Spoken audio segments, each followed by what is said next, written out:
carelessness. It was a well-planned thing. And you are telling me that I'm saying Satan has question. Because you saw Mohbad that night. Come on, love Boboy now. You don't love this guy. If you love this guy will go home happy. So you mean this guy came out from the show, did all the show, everything, and you think that boy will not be happy that he has made money, hustle. That concert was plot. Brano, I will send you the poster.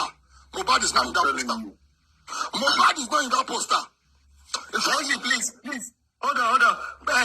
Slantan was in that show, and he's even the father even meet him in his house. Can you imagine? Okay, so let me tell you something. LP, Drona, look at, they want to shift everything out of Naamali and all these people. Just to release Naamali yesterday, and Wunmi is saying this nonsense today. Look at that man. When that man go to Lagos, did he visit Baba Mohbad? No. You should understand that these people are evil. He didn't visit at least you have been speaking for Mohbad, just for Mohbad. All of a sudden you got to Lagos. Look at for you to know that this death of Mohbad is planned. It has been subject that this guy has to go of the surface of the land. That man came to Lagos. The first thing supposed to do. When I tell that man, I've been saying, I've been knowing no more about the death of Mohbad. They need to call him to come.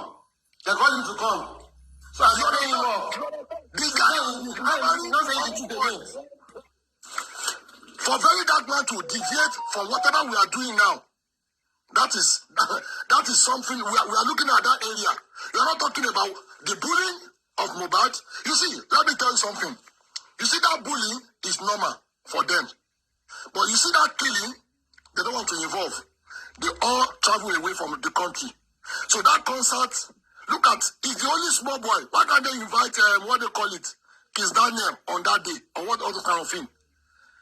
But because this guy is a hustler, he jumped into that boat. And they persuaded him for how much? 4 million. Just come on, man. And just said, this is the only thing about hits.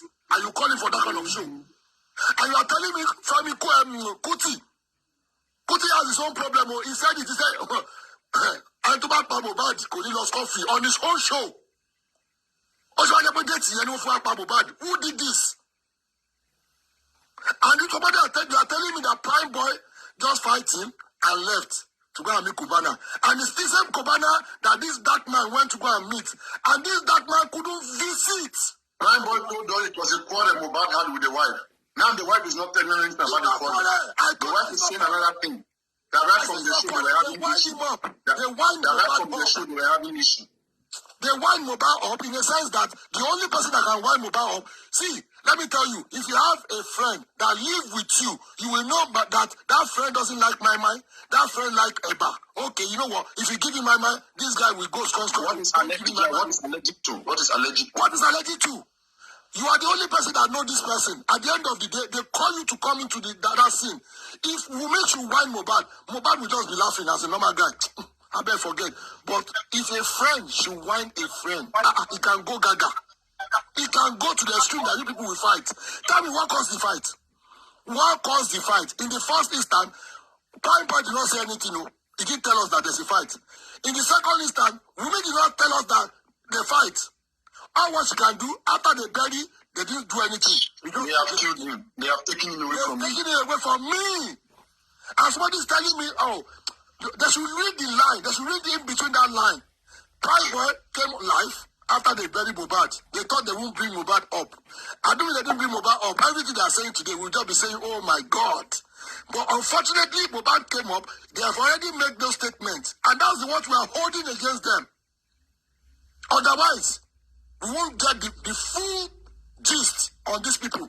They've made that silly mistake. When they called him to come to the station, look at the way he was behaving. His body structure was disorganized. Before you go in, he was confined in that lawyer. Can I say something? Just for my fan to believe me. And he still made the same mistake. That is why we know that it is a convoy in that situation. Mohbad didn't use convoy. Maybe they told Mohbad, they persuaded him that don't worry, don't call police. Mohbad is supposed to have some bodyguard that will pay that night. But they persuade him not to call anybody. The Prime Boy is on board. Your friend is on board, so you are okay. The same time you guys are, you understand? The same Ikorodu who want to do nonsense to you. Don't worry, this is our town. Don't call any bodyguard. Don't waste your money. I'm here. So you mean if you go to a show, tell me if you go to a show, know how they will not give you your own percentage as what they call show free. That's why there's a music that Jide sang. He said, I will never do any show free. When you go to show free like that, they call you for show free. Instead of doing bodyguard, they will give you your own percentage, like 2% out of it. Prime Boy did not collect anything. Remember, there's a birthday that Mohbad promised his own junior brother. You mean that birthday did not exist? That is a lie? So where is Prime Boy? So Prime Boy is telling me he off his phone, or phone went down, and he has to on the phone in the next morning. Afterwards, he now start looking for his bag. He now realized the bag is in the boot of Mohbad. So you mean that thing is in Mohbad's boot? So the bag follow Mohbad that night. You have a fight. Definitely the reason why you brought that bag into that show, definitely there's a mission already. And he has made a lot of mistakes for you to even mention that you forgot back. How about the manager? How about the manager? The manager came in between and said they are playing table tennis. Why Mohbad is dead upstairs? No. I think they said the manager is left. The manager is left there. Is the manager still in Nigeria? Mohbad manager. That one will not away now, but I believe that one is in Nigeria. That's why I'm calling everybody. They should look into that area and Satan. After you perform, artists meet each other. They take picture, they do live, they do all those kind of things. You mean you will not even congratulate your fans that night? Mohbad has been persuaded. Because no artist will go and do that kind of show, will come out and even thank your fans for coming. Mohbad didn't do any. No engagement between all the artists. They didn't see Mohbad. So they subject that guy, that guy is going to die. And Wunmi was in that position to rescue that guy.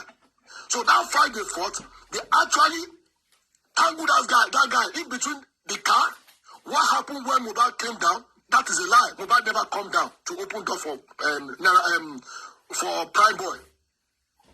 For the fact that they have been bullying this guy from the onset from Naira Marley. They did it to the extent that this guy escaped. He has gone through many processes. But to carry out the full mission, they have to leave the country. Now waiting the news. The show is for, okay, this place, we will target this place. Tell me, where did Tupac went before he was killed? He went to a show, to boxing this thing on that night. That is how it works. 13 March. Yes, that is how he works. After the show, they hit him. After the show, they hit Mohbad. These are the line. These people, they behave like a professional. That, you know what, after doing all this thing, just to bury this guy. No case. No evidence. We knew. No evidence. At first, I said no justice. But when they approach Mohbad, I know, yes, there will be justice. People will start contradicting themselves. Are you still there? Abike, are you still there? Abike? So, Prime Boy is number one suspect in the sense that he's the one that persuaded this guy in that situation. If a fight should break out, you should make sure your friend, as an artist, get home safely, because there's a riba that you will collect. You are not thinking about the other riba, you are not thinking about everything, you are looking at the big share, the big lion money. So these are the things. Happy, what do you want to say? Are you aware of today's court room? Happy? Hello, can you hear me? Yes. Yeah. Thank you very much.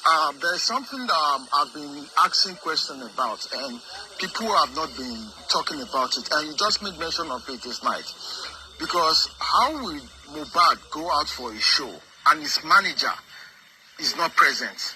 Ever since this issue has been going on, because definitely the manager should be the one to give account of everything that happened. How the show, because they will not just call Mohbad to a show without the manager knowing. But nobody is talking about that. Fact. Nobody is talking about that. Because we are looking at that manager as well. You understand? Because ever since this case started, the manager, that is Mohbad's manager, has never been mentioned. And there is no how in this life. Before you get to Mohbad, you have to go through his manager. So what happened in the event, nobody knows. The manager should know about it. The manager should be questioned. But it's like I said, the babe don't use better juju to cover everybody's eyes. Say, make the news see my own talk. You understand? Is it the manager? You mean is it the manager that was acting with the wife? I'm talking about Mohbad's manager. The one that was accused, right? Yeah. So she should be in a place to give us what happened, to tell us what happened. Because definitely she will not tell us, oh, I don't know what happened. So what are you, why are you his manager? If you tell us you don't know what happened. Thank you. How about his PA, his personal assistant, Darusha? See, that is why, the thing is, you see, Mohbad's man, boy. Because now, all these rehearsal that Wunmi and all of them, they've done rehearsal before they ask her to talk. And they don't understand something, that they are talking to the general public. And the general public are more smarter than whatever. Before they say anything, the general public would have thought about it 1,000,001 way. Dissect it. You understand? So, now, they're coming out to tell us, okay, now they want to try to divert the case and be telling us about who Mohbad's father is sleeping with. What's our business with that? He's a grown man. If he likes to sleep with anybody, it's none of our business. Let's talk about what happened to the boy. And now they are not even talking about, I believe the court is supposed to ask questions. Because, okay, these are the evidence. The phone, what happened to the phone? What happened to the camera in the house? Nobody is talking anything about it.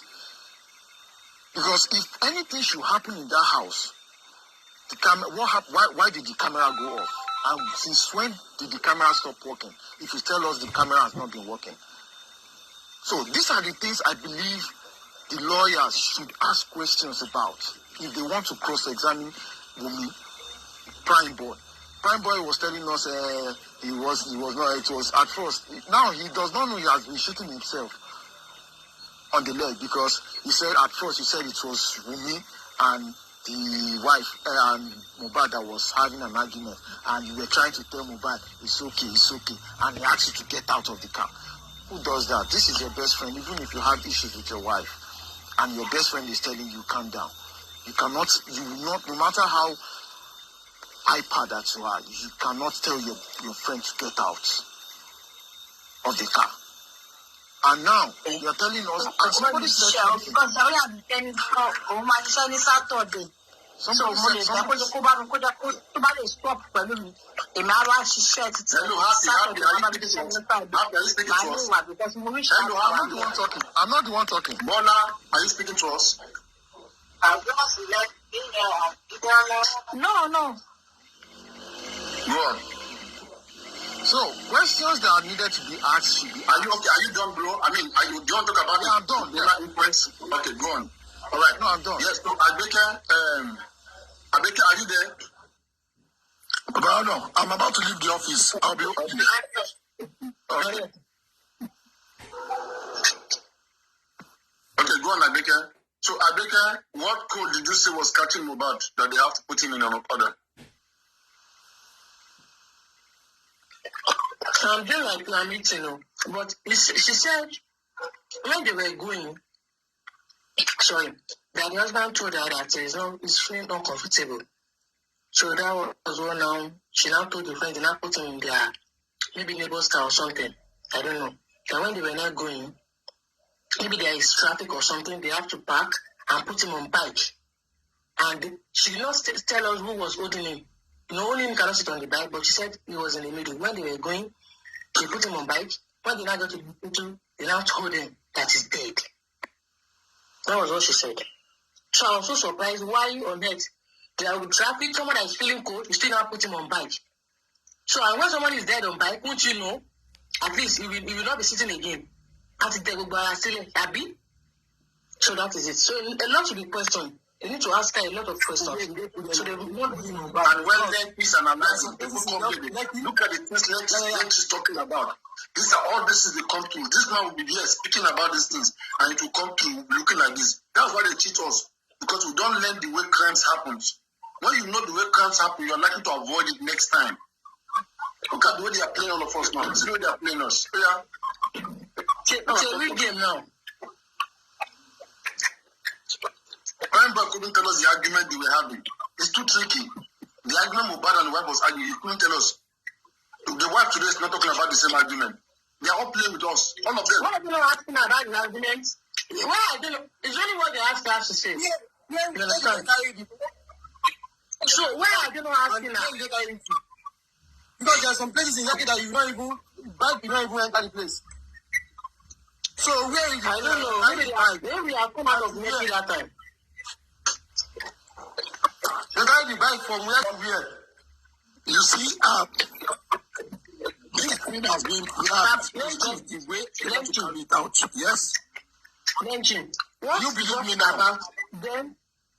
I understand, but wait. What brought about them giving him local embalming, putting salt on his chest and putting cotton wool? Who is the elderly person that is there?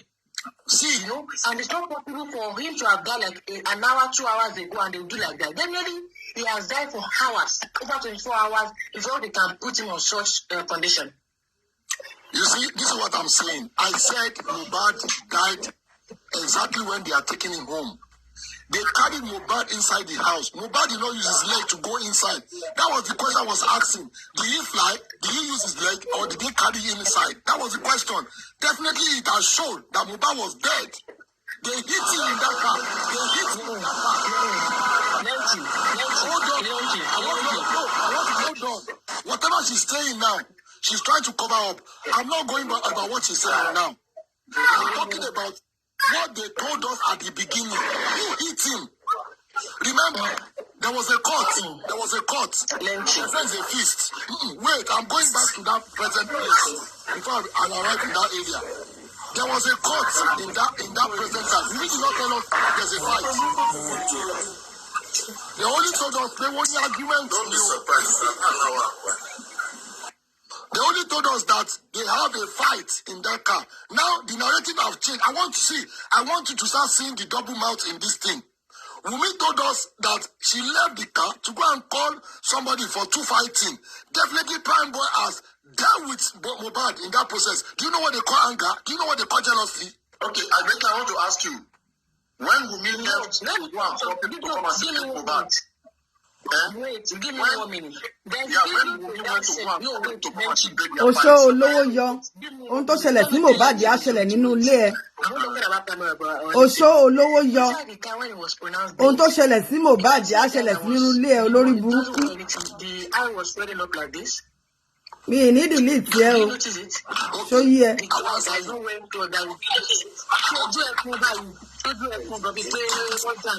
Okay.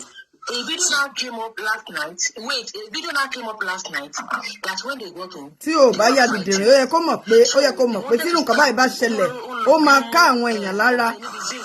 Ó máa ká àwọn èèyàn lára láti mọ ìdí òótọ́. You are a fool.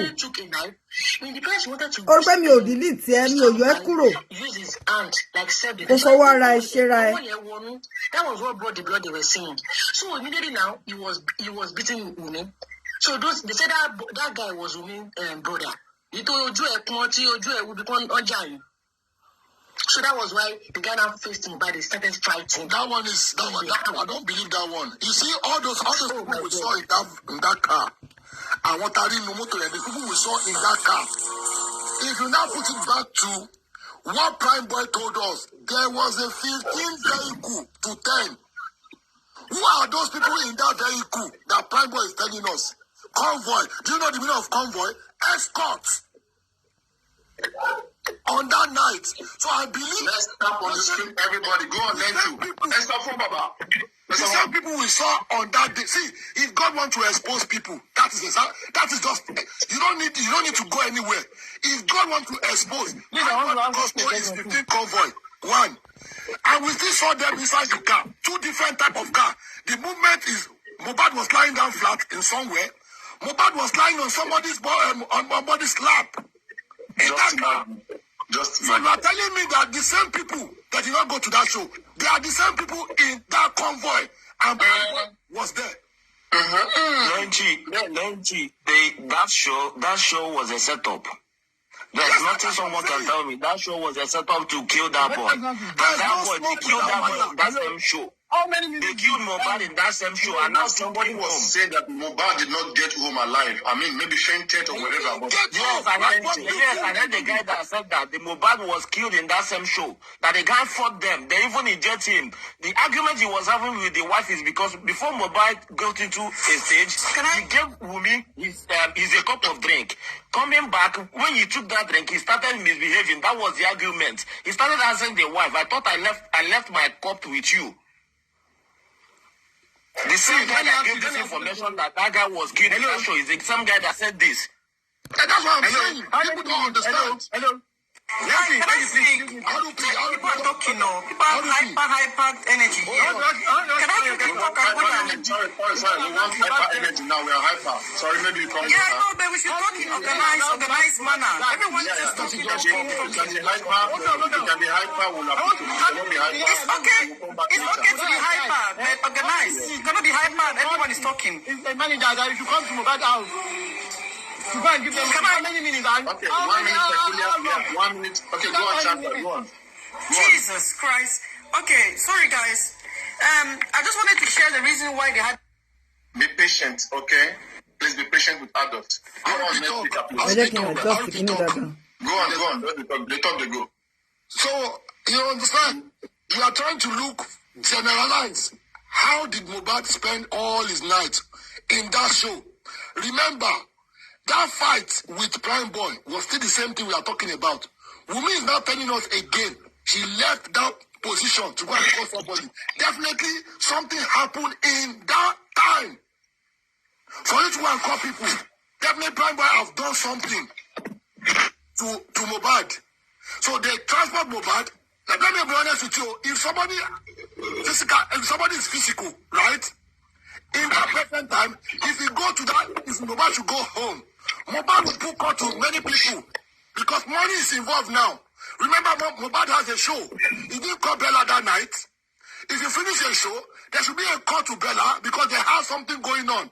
And it's within that 8 days or maybe not 9 days remaining for them to go to Canada. You understand? So you are telling me that Mohbad did not have that time to sit down and relax to call somebody. Mohbad did not call anybody. There's no call after that. So that's why I became mute. There's nothing in the background. Go on, Lynch. That is the reason why I'm saying there should hold some time responsibility. All of them came afterwards. Sultan witnessed this guy on the floor when they embalmed this guy. Who gave them the audacity to embalm him? So now you mean that bag in that car? You think that bag in that car? There's something in that bag, not passport. Passport is just a phrase for us to just believe and say, oh, he has his own passport inside that bag. That bag meant something, and that bag was in Mohbad's vehicle, and they transferred that bag with Mohbad home. Later they came back, and police, go and listen to that what the statement police told us. I was following the time. I look at the time when Sadiq called in us. I look at the time when Sadiq said, I can feel Mohbad's pain. How did you feel Mohbad's pain when Mohbad was lying down? And within that 24 hours, you guys did embalmment on this guy. Who gave you guys audacity without the father consent? Now, look at where all this thing is coming from. You have a fight. Prime Boy did not tell us that day. Wunmi did not make any allegation. Or maybe something happened. Definitely you love Prime Boy than Mohbad. That is your own husband, though. This is where I feel this guy pain. They subject this guy to his zero. That this guy doesn't have any strength again on that day. Because normally, if you have power, after you finish your show, there will still be a call that you still have somebody that you still confide in. that you still want to talk to. Mohbad did not talk to anybody. Now, if they can tell me that Mohbad called his own personal nurse, we want to see Miss Call, because I know it's WhatsApp. WhatsApp always give us messages or offline Miss Call. If their nurse can come out and say, yes, they really gave me a Miss Call, I wasn't available. You understand? The nurse has not even spoken to today. That is true. They called me. So definitely, Prime Boy follow them home. Because if this guy death is not planned, why did they go and throw that cloth inside? Why did they bury his blood? She even went ahead saying it's her mom's sister that gave her the cloth. That's the protection. You see where the connection is coming from. All those nonsense thing.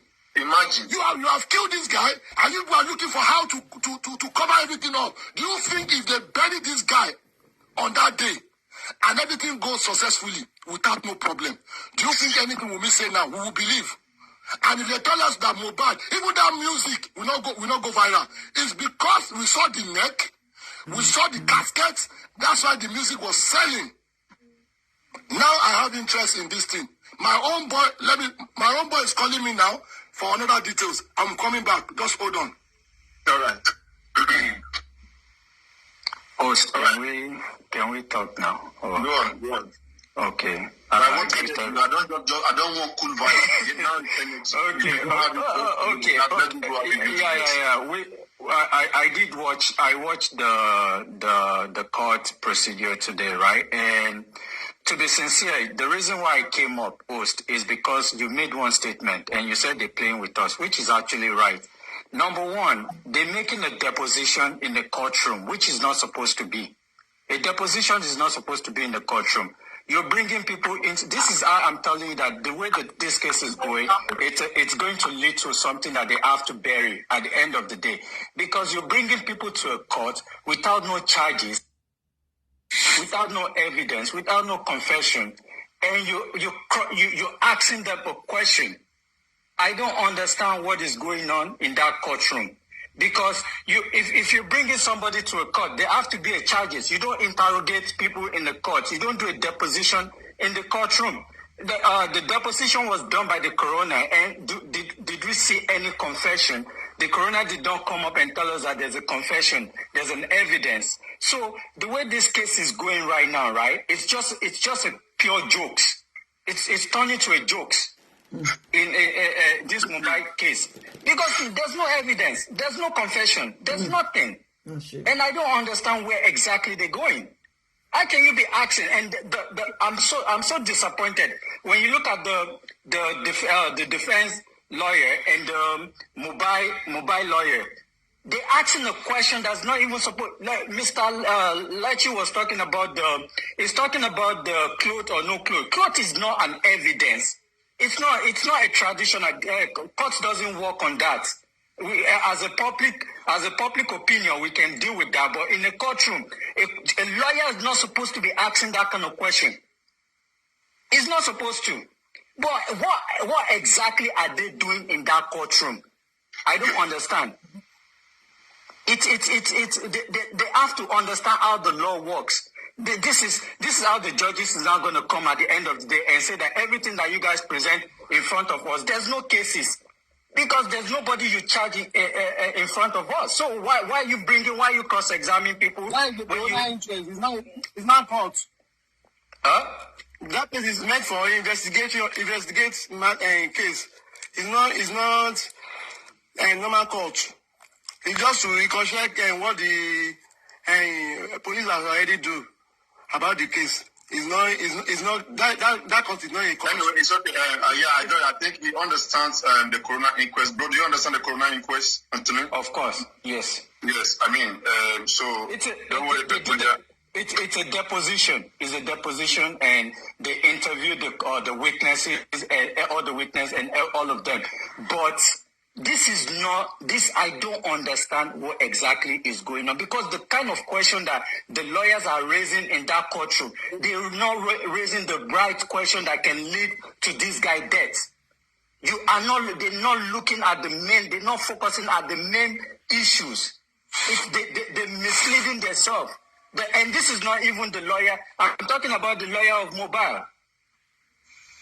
in charge of mobile case, they are misleading everything. They're supposed to undo their proper investigation and ask a normal question. And both attorney will ask each other a question, ask the witness a question, but you're letting the other lawyers overshine you in the corona deposition. That's totally. I think the police right now. And why are we? You know, one of the aim of the coroners is to unravel the cause of the death. Why are they now kind of asking about the clot? You know, is the clot that was thrown in the casket going to show us the cause of the death? That's exactly what I'm saying. The other attorney is asking, which is standing for mobile. It's unrelevant question. Unrelevant question. That will not be admissible in any court. Yeah. How can you get a confession? What you need to do is to play out to get a confession from these people. Put your point together, attach your point together. That's these people, man. I was just laughing today. To be sincere, I was just. I'm like, and that is the corruption we are praying. Those are the corruption we're trying to avoid. But now we can now develop other strategies to see how to fight against this corruption. It is good that we are more intelligent than their strategy. No, there's nothing beautiful than when you can see it coming and you can now know how to tackle it than not seeing it coming. Now we've seen it, we've seen the game, and now we want to watch whether at the end of the day police will tell us investigation is concluded. What did you find police after all the investigation? You didn't find nothing. Let me even pin something. Right? Look at the autopsy. The autopsy already exceeds the time frame. So why are the police still waiting to declare the cause of death of this man? What is the delay? I don't understand what is going on. So they will keep moving this for the next 2 years. This man, that's why I said I don't understand the kind of. I think autopsy will be. They will have to put it together with toxicology report. They need those two results. They need those two results together, like the autopsy report and the toxicology report. So it takes 6 weeks. They already exceed that time. Autopsy is out. No, autopsy report was out, but toxicology is not out. I mean, that was what Yawo just said the last time when she went to speak with them. That autopsy report is out. That is the bodily one. While the fluid one, the toxic, like whether drugs in his body, poison, he ate, whatever, like those tests, toxicology. They said those ones were sent to foreign countries, I don't know, in collaboration with some experts. My own is I hope this young boy get the justice. That's the main. I mean, people, it will be handled. I mean, they cannot play on us this way. Otherwise, I mean, people will handle this. I believe Nigerians will handle this. They just need maybe just 30 minutes or 1 day or 2 days just to re-strategize again and then come back with full force again. Because, I mean, it's good that we learn how to fight. I mean, this is good. That we are knowing how to fight. When you know how to fight, you see how they have come out with their own strategies, how they are trying to play with us. Then everybody regroups and then look for what to do within the post. I think they need to fire those lawyers, man. They're doing a very bad job. You mean the magistrate that is questioning them? No. The attorney, the duty council, the council of mobile that are standing in the case of the prosecutor. I don't know. No. They are not in the court of trial right now. They are not in the position now. These are the coroners. These are the magistrates. Yeah.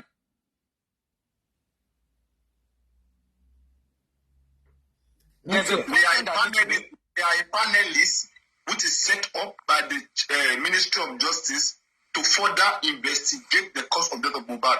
They are not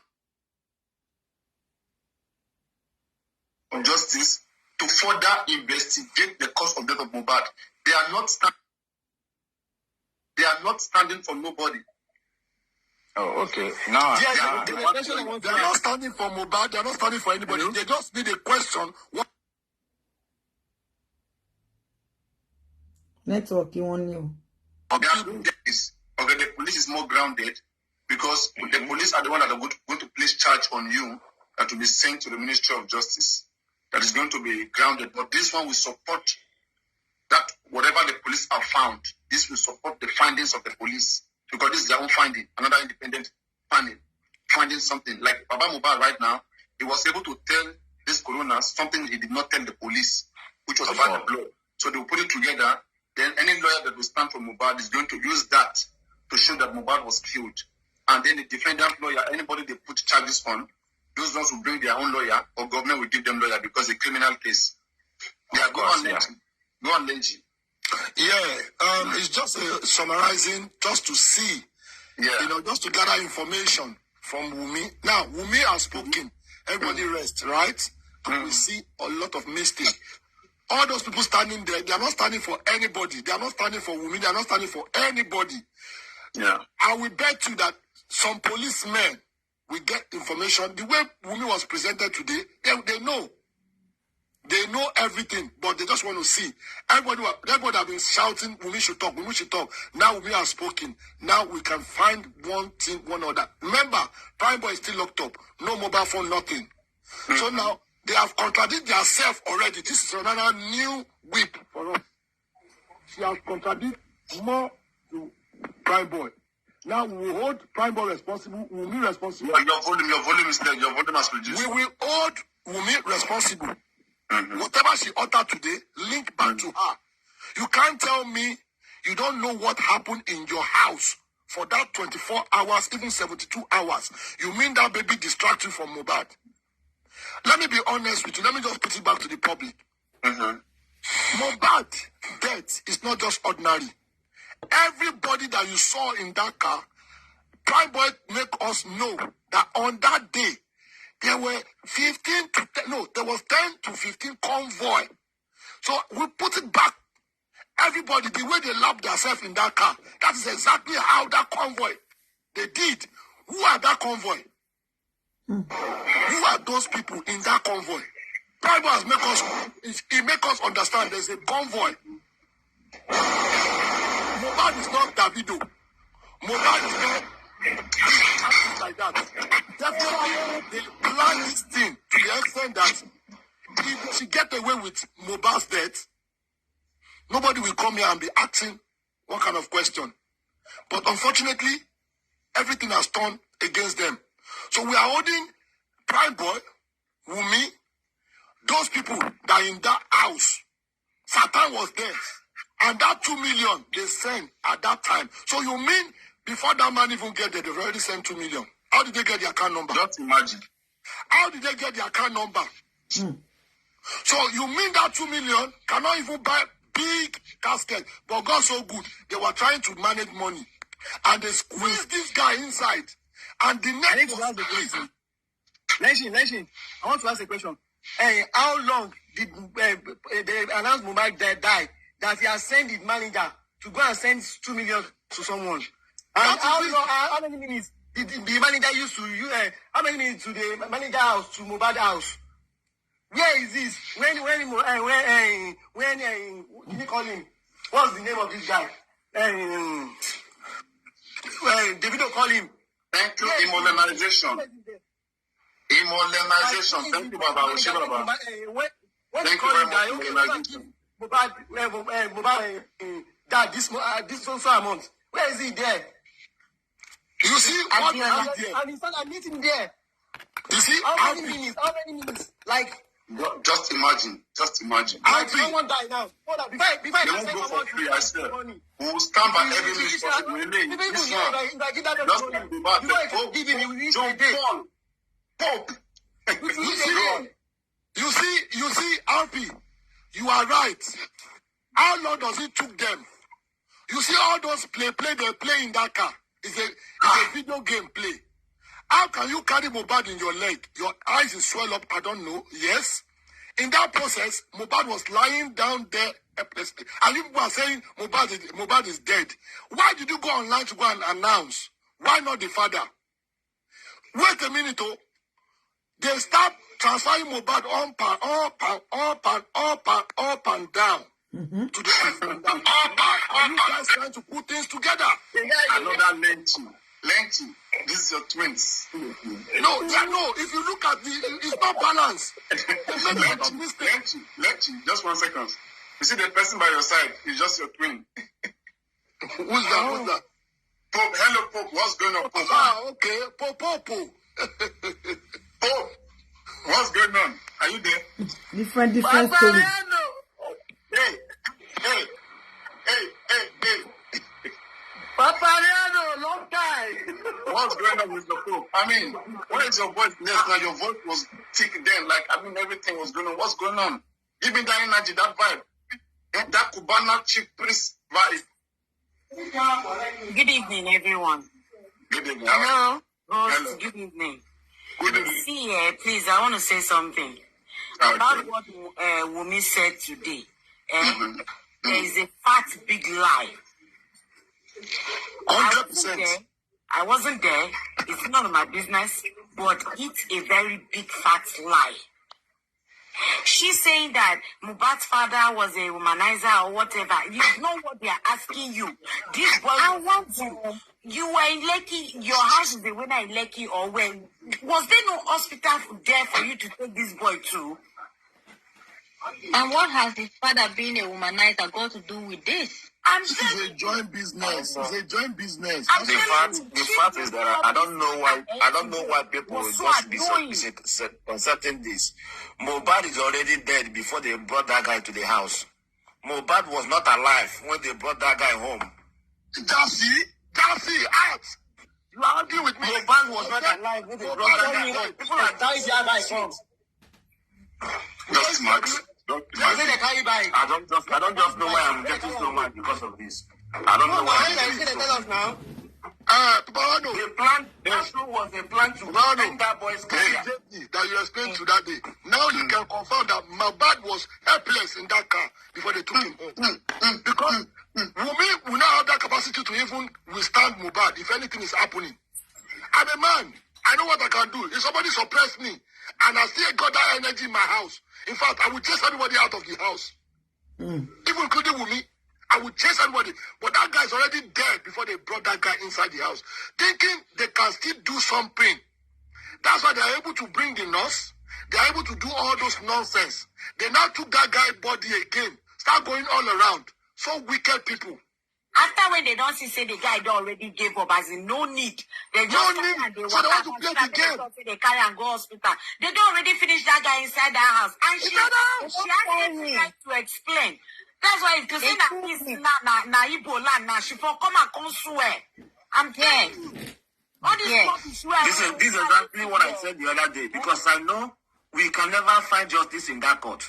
For where? You see this court we are going to, we can never find justice there. They are just playing with our heads. Don't get it twisted, though. This is not court, you. This is just corona. This is not proper court. Yeah, I know you know going about this. From the other corona, then what next? Whether my corona, I know it's corona, but they have adjoined the case. They have adjoined the case. Reason why being They can find justice. Don't say that. no, you know why? This girl are fucked up already. She spoke You to see this girl, she's the prime suspect. I know what they give the nurse as prime inside. When the time prime boy came to the police station, if you remember his first interview, he said something inside the car when they were interviewing him. He said, "Why could Wunmi want to lay everything on top of him? As in, why Wunmi won't carry his name put for this matter when she's the rightful person to answer all these things that happen?" Yes. Because that guy said he went back after the show. He went back there to Mohbad's house to carry his bag. Saying that one guy now can't give her the bag for gate. That he didn't see Mohbad. So what was going on inside that house? Why is the CCTV not on? Why is it not on? Pretty like Mohbad. His CCTV is off. Telling us that CCTV was off. That is not good. That was spoiled. Meaning waiting. Then because no one made it for get You people are even going far. You people are just going far. Then when Prime Boy went to Cubana Chief Place to meet Cubana Chief Place and led the issue to Cubana Chief Place, what is happening between him and the friend? Then what did the Cubana Chief Place did after that?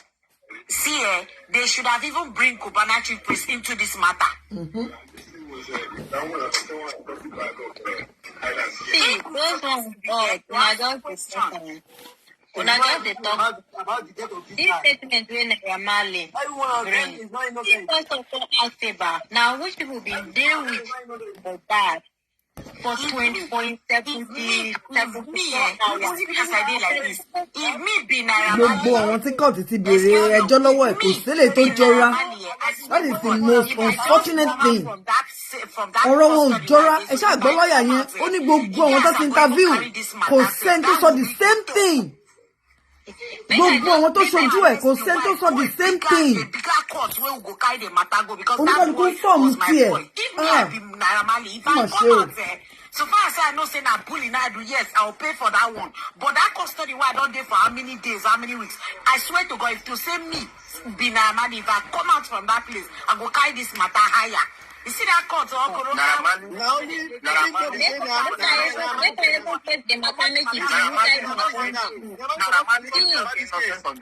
Yes, now. Because they were bullying him. They were bullying him. That is why all of them they involved. You don't talk about this case. You know about it. You people are just you have just been blinded by all the standards. You see what happen? You know why I'm saying that? Okay, you don't read this thing where they do today. Do you know that they have put bail this thing for them to 20 million naira for them to bail themselves and to bring 3 guarantors that will stand for them? Then what about Prime Boy? What about the nurse? Why did they return them to custody? Okay, sorry. We are on today's topic. Is anybody still who's about today's topic in the courtroom and want to make your analysis about what happened today in the courtroom? Anybody on that? If you're in the comment section, send request come up. Anybody in the box wants to speak about that? Papa Leano, good evening. Yeah, what's up? It has been a while. Yeah, it's been a while, long time, honestly speaking. So finally, this is the face of the nurse that inject Mohbad. Exactly. Yeah. Are you people sure this woman is in Nigeria? Yeah, one down. She's just looking like this Togolese. According to the authorities, they have selected their own prime suspect.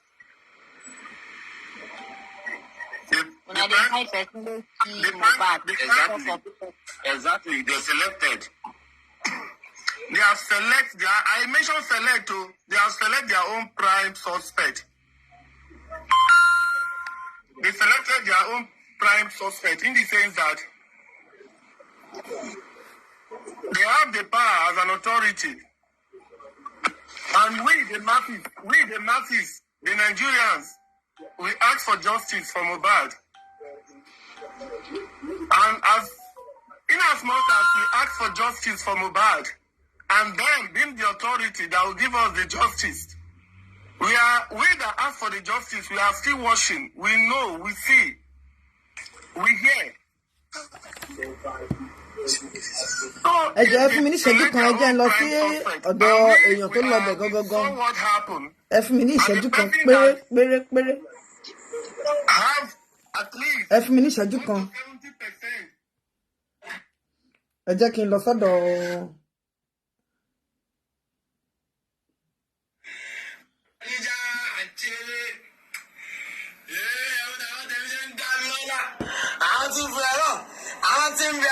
Ẹ jẹ́ ká wo Mẹ̀rán because ó wà ń bẹ̀. Àwọn tí ń bẹ̀rẹ̀ ọ̀hún àdúlé sí ẹ̀ yọ̀ṣà àti eré wọn. Ẹ̀rọ mi dúpẹ́ lọ́wọ́ àwọn èjìká tí kò jẹ́ kẹrù já. Sọ orí fèsì ẹ̀ ṣáà kọ́ mi ò rí fèsì ẹ̀. Ẹ̀ tí àwọn tí ń bẹ̀rẹ̀ ní London. Mo lẹ́nu ìwà. Yọ̀ṣà àti eré wọn. Justice Nation. Àwọn tí bẹ̀rẹ̀ ẹni lọbẹ láàárọ̀ yìí mo ṣe òyìn ní fídíò ẹ láàárọ̀ yìí mo nígbà tí mo ń ṣe live show mo ṣe òyìn ní fèsì ẹ.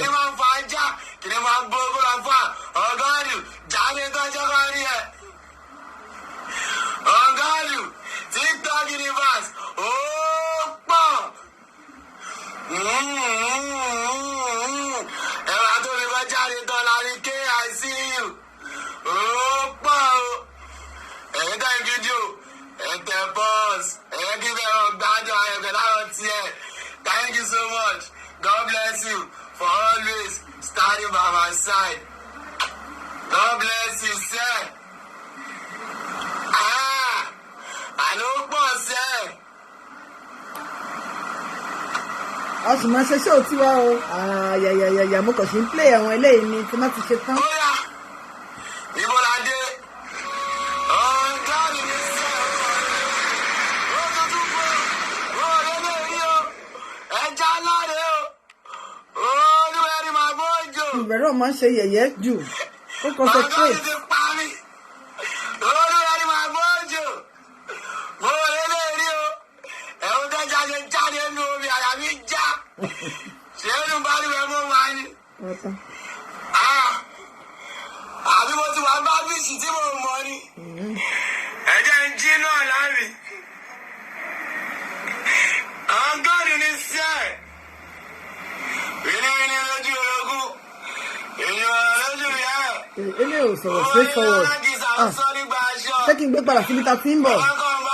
Eléyìí lọ bẹ̀bẹ̀ kò ṣàlàyé sí i, ó wà ń bẹ̀ gangan 5 hours ló lò níbẹ̀. Ọlọ́run ti fọ ọgọ́dù dá mi lọ́lá lálẹ́ yìí. Ọgọ́dù ní Rogo. sẹ́ẹ̀.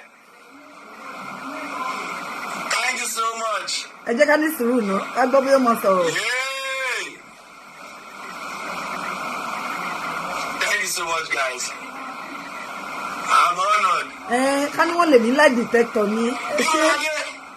Tọ́gọ́dù ló fàájà. Ó yẹ kí wọ́n gbé lie detector fún everybody. Bọ̀ mí sí pé wọ́n ní ní Nàìjà. Nígbà tí wọ́n ti ẹ̀ ti wò ó pé ọmọ ọ̀gọ́dù àgọ́tì ẹ̀ wọlé wá, à ń fún mi ní injection yẹn tó yẹ kí wọ́n bá ní gbà kó sọ jí. Tó bá ti fẹ́ mi lápá báyìí, mo máa ń jí ṣáá ni. Ìlà ńlá ló máa ń bo, kò ń bo kékeré rárá.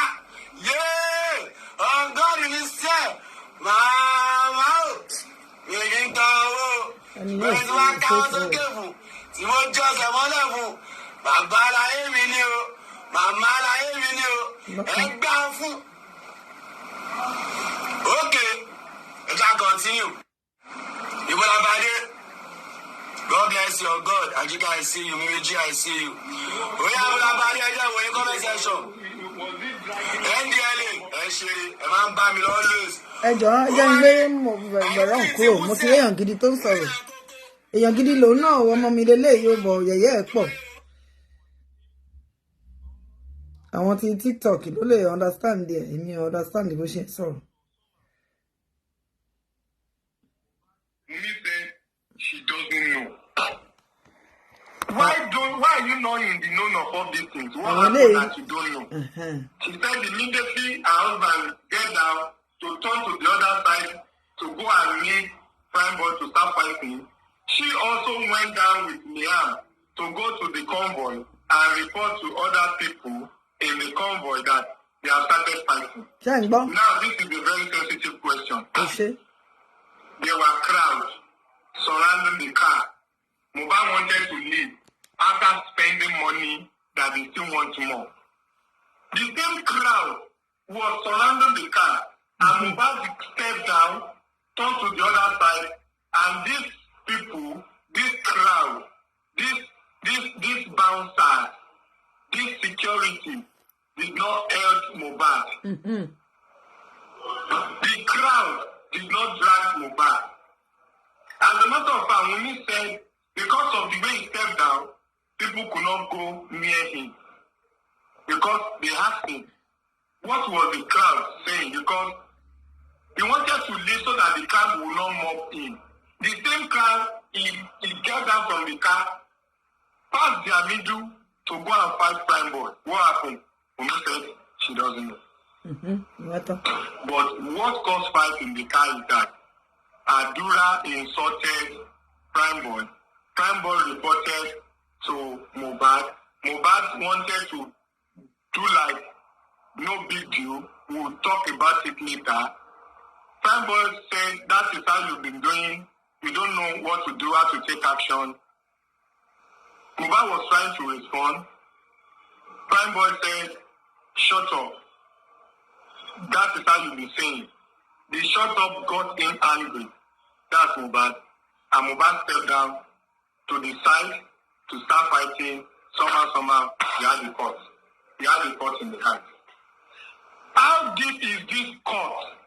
My people, I even saw the picture of the court on the DJ's phone because the DJ was sitting in my front.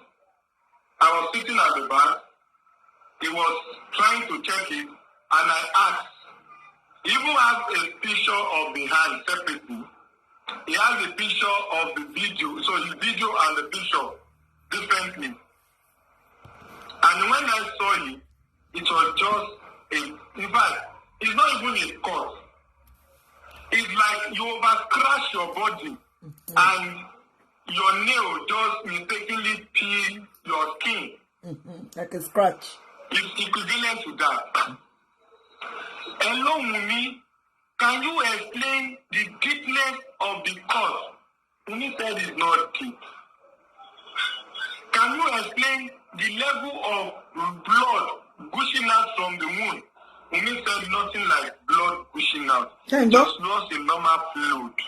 Yes. That you have a cut normal, and something just showing that it's a cut and something just coming out. Ew. Wunmi, this cut appears to be a serious cut that you have to call a nurse, this and that. How come? She said no, just a very minor. Okay. Is it different cut like, like a cut like 1, 2, 3, 4? Like, is it a cut like, plenty cut like that? Wunmi said no, not a plenty cut. Just a normal, not even a very long cut like that, like just a normal small cut around the side of the hand. When Mohbad had this cut, when you were on your way home, was he complaining of a pain, that this cut is paining me? And he said no.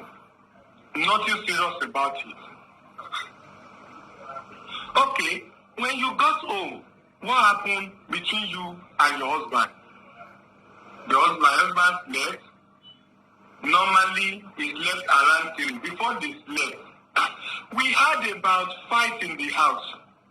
There was issue of Canadian visa that Mohbad got that you were not aware later initially, but you were aware and you started turning into fight between you and your man. Wunmi smiled and said that is not correct. That he didn't have issue with the husband, that it was not even that has issue, that the person that has issue. At that point, there was interruption. So she could not explain someone to me. Who is not guilty?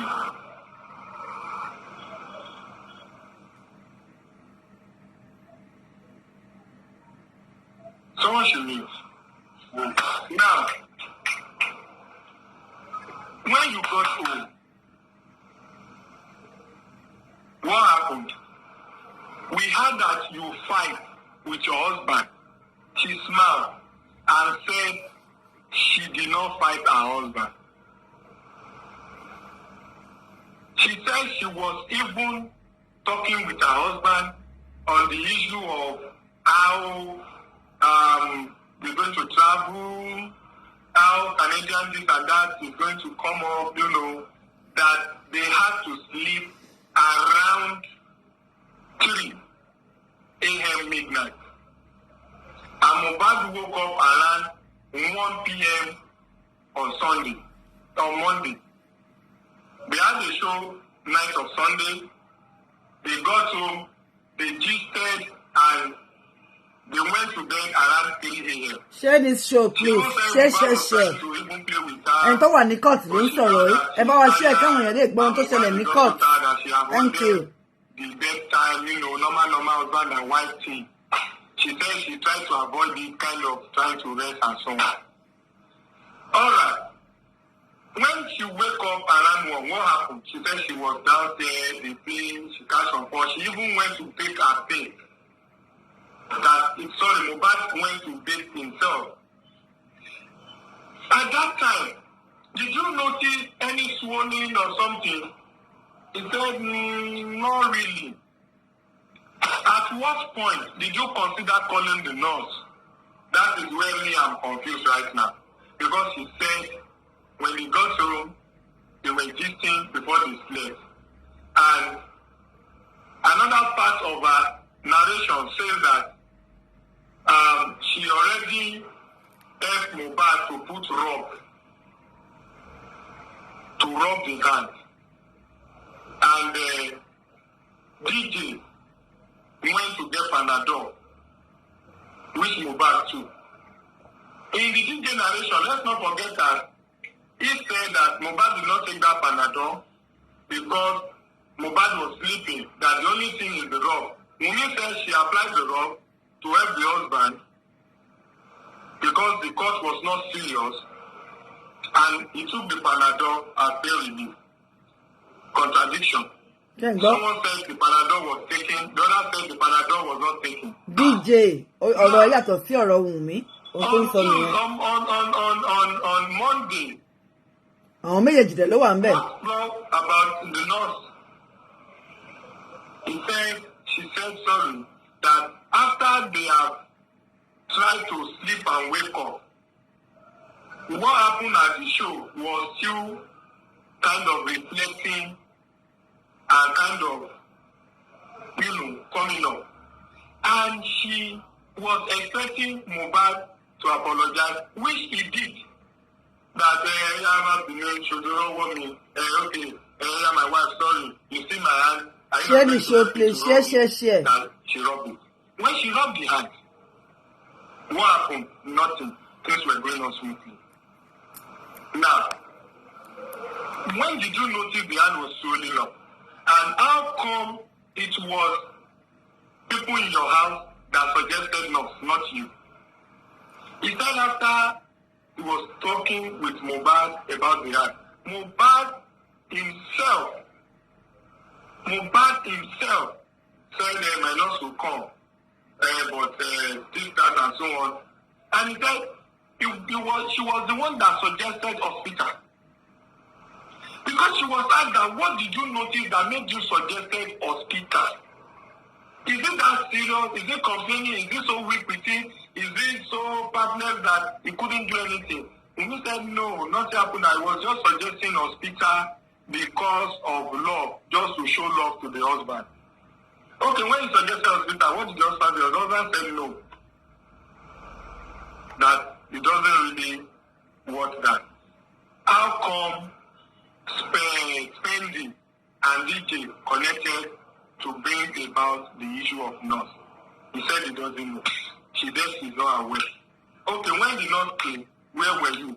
She said she's inside and she was cooking. When this injection was administered, what did you notice? She said she only noticed the one here.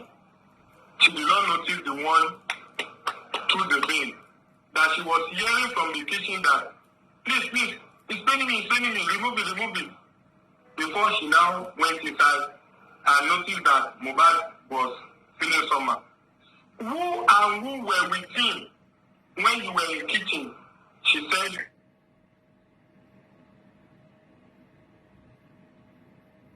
network new. Network. Oh yeah, be good. Hello.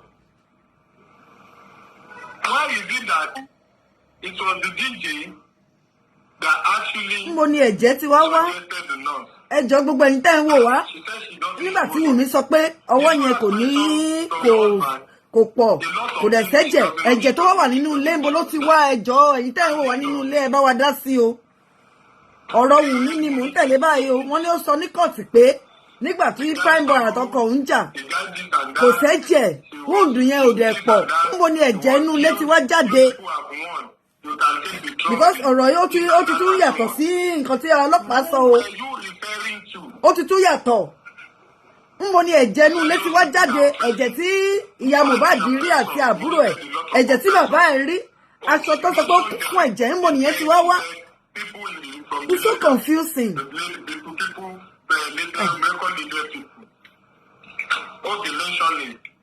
I'm coming. I want to read name. See you. I want to read name. Okay, Wunmi, where you mention name? Yeah, the news. Okay, Mr. K. Okay, Ajamase show ni kò sí wàhálà. I'll Google read this for us. Kì í ṣe ó díẹ̀ I'm náà. not All the one right. that Kuku said. You can quote me. And if you quote me, I'm not the only one that heard the name she mentioned. When we mentioned him, where is name now? I wrote the name down. Listen. Well, I don't have. Okay. She saw people in the label, and the name she mentioned, she mentioned, where do I like this thing now?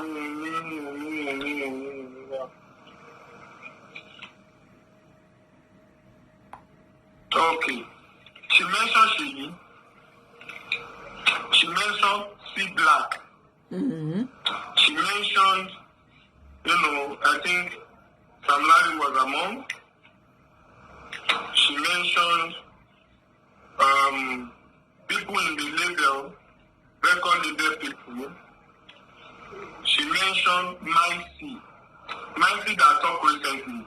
Okay. She mentioned Micey. She mentioned Tunde.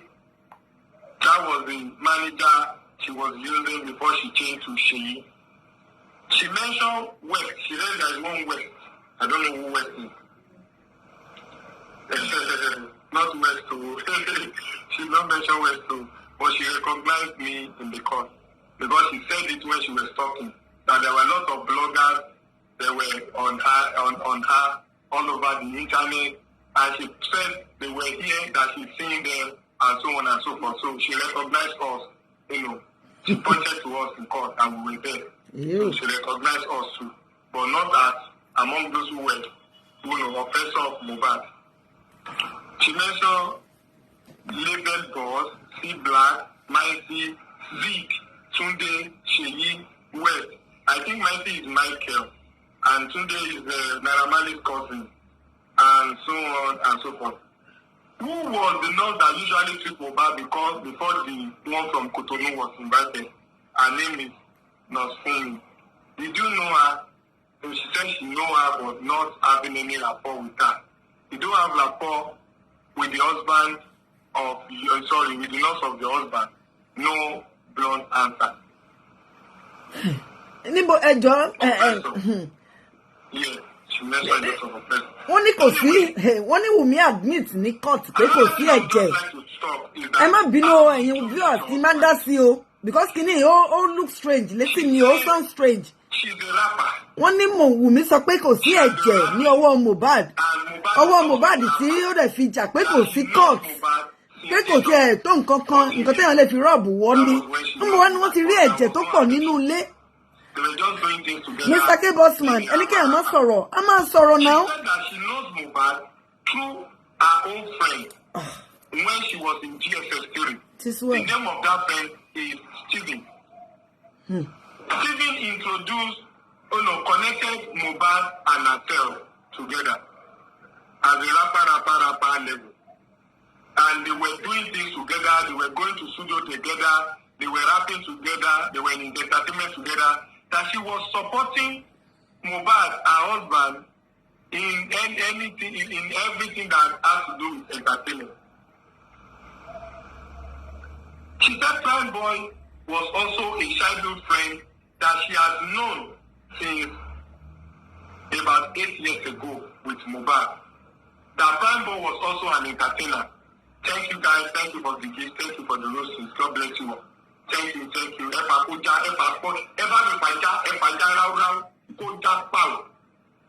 All right. I'm trying to read. She said she doesn't know anybody called Naira Marley. She has never come across Naira Marley until when the issue of NDLEA came up. That is the only time she knows Naira Marley. She sounds like she has, thank you for the card. She sounds like she has never lived in Malian house before. She now said, someone who know that information is not correct now asked her a question. That did you know Sheyi Awonuga? She now said yes, she knows Sheyi Awonuga. And she was trying to connect Sheyi Awonuga to Malian, to this, to that, and so on. Meaning that there is no how you know Shewiawonuga that you don't know Malian. Then you say you didn't know Malian except when the issue of NDLA happened. You know, they were trying to let her know that it is a lie. What of Anya? She said she's known Anya for a long time, and she also knows Maisi, who is a mole planted by Naira Marley in Mohbad's life. What can you say generally about your husband? She said the husband is loving, they teach me, the husband is so nice, blah, blah, blah, blah, blah, blah, blah. All right. What course did you do in university? Which school did you graduate from? She said she graduated from TASUD, that's Taisholari University, Taisholari University, you know, and I think it's University of Education or something, I don't know. And she said she studied English. She spoke well.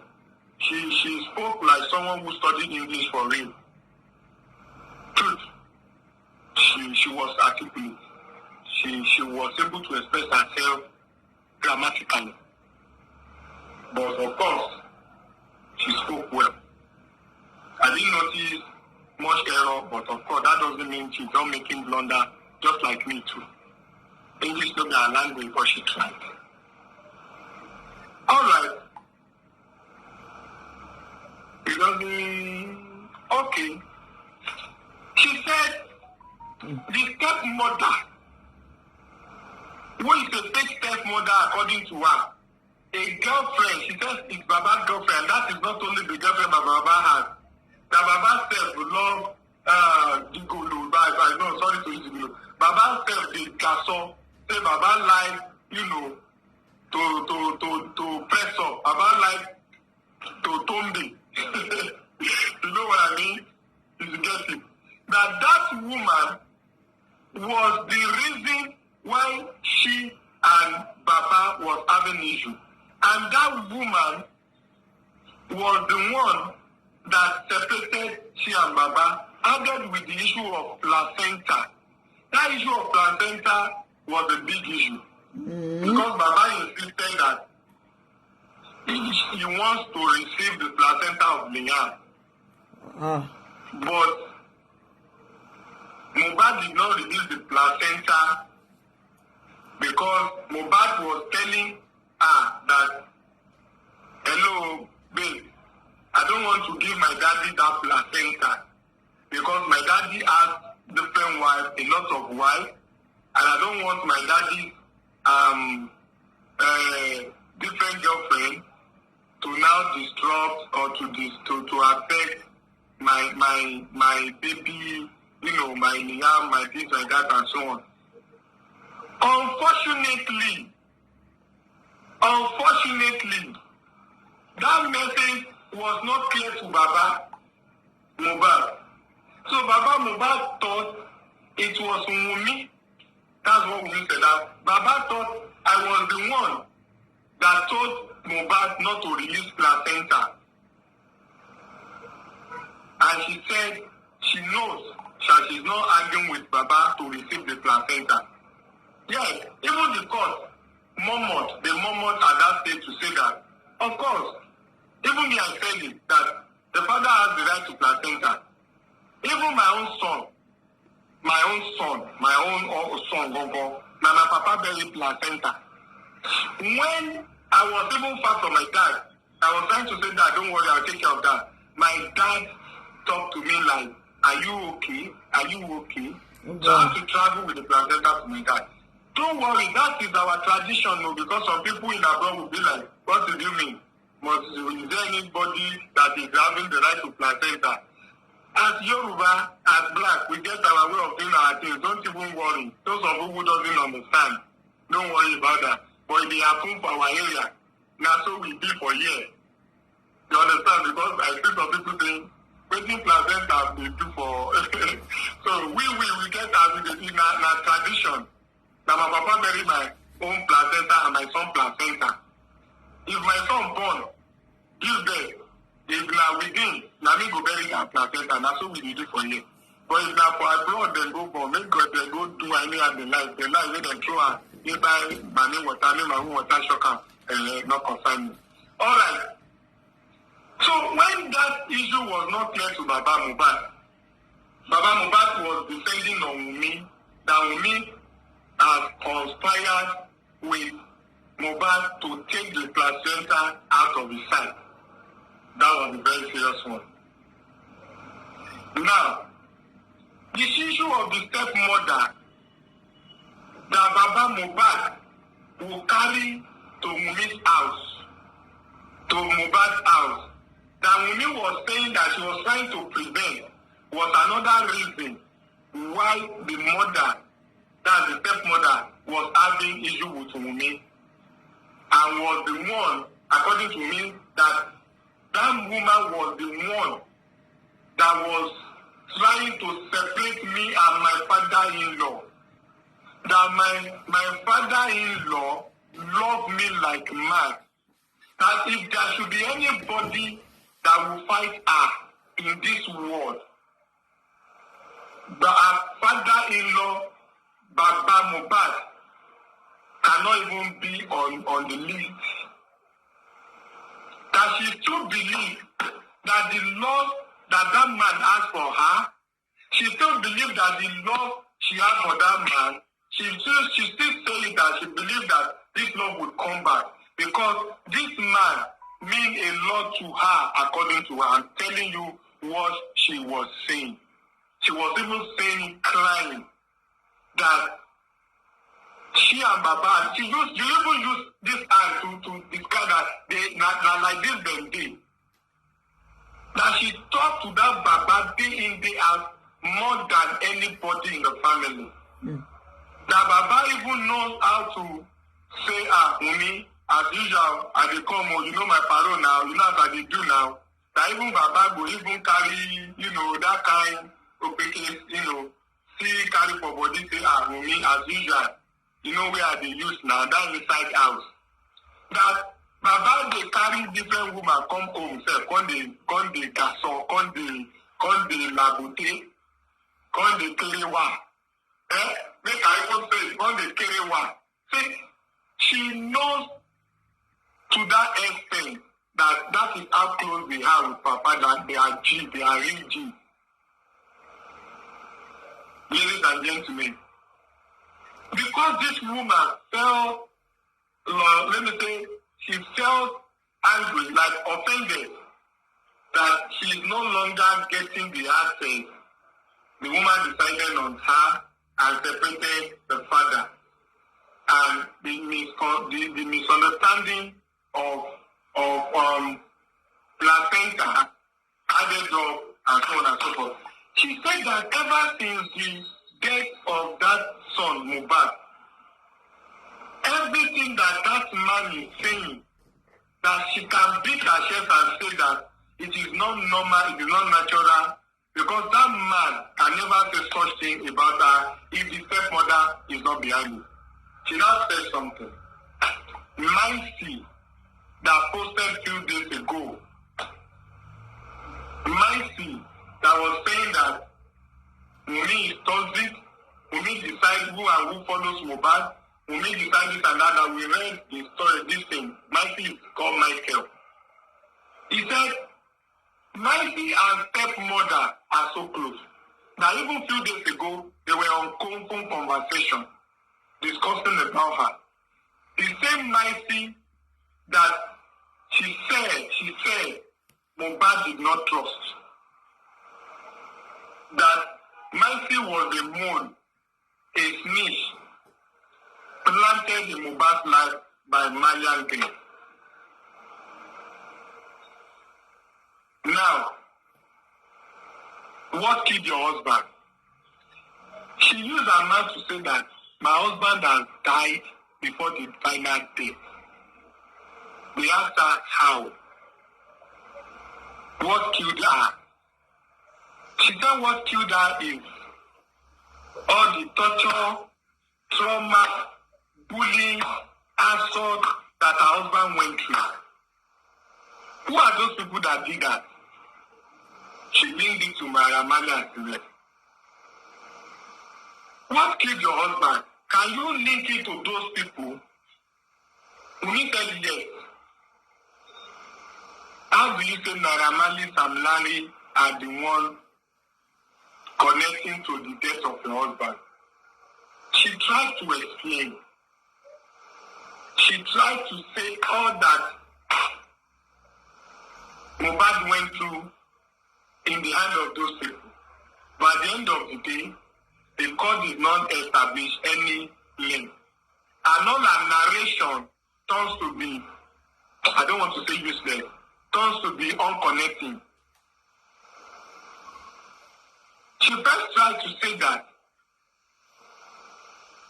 NDLA issue, all the Zinoliski and the rest, all the Naira Marley Samlani attack, and so on. She said Mohbad did not leave the record label with any kobo. She said there was a time that Bella Shmurda was the one that rented the house for them, that was giving them food to eat. And Mohbad did not have money. That it was later Mohbad used to get show that things were changing and so on and so forth. That not be said they get money. She talked about many times that they have to make call for people to send them money before they can eat. And so on and so forth. Now, when you say that your husband has died, you use your mouth to say that he has died before the final day.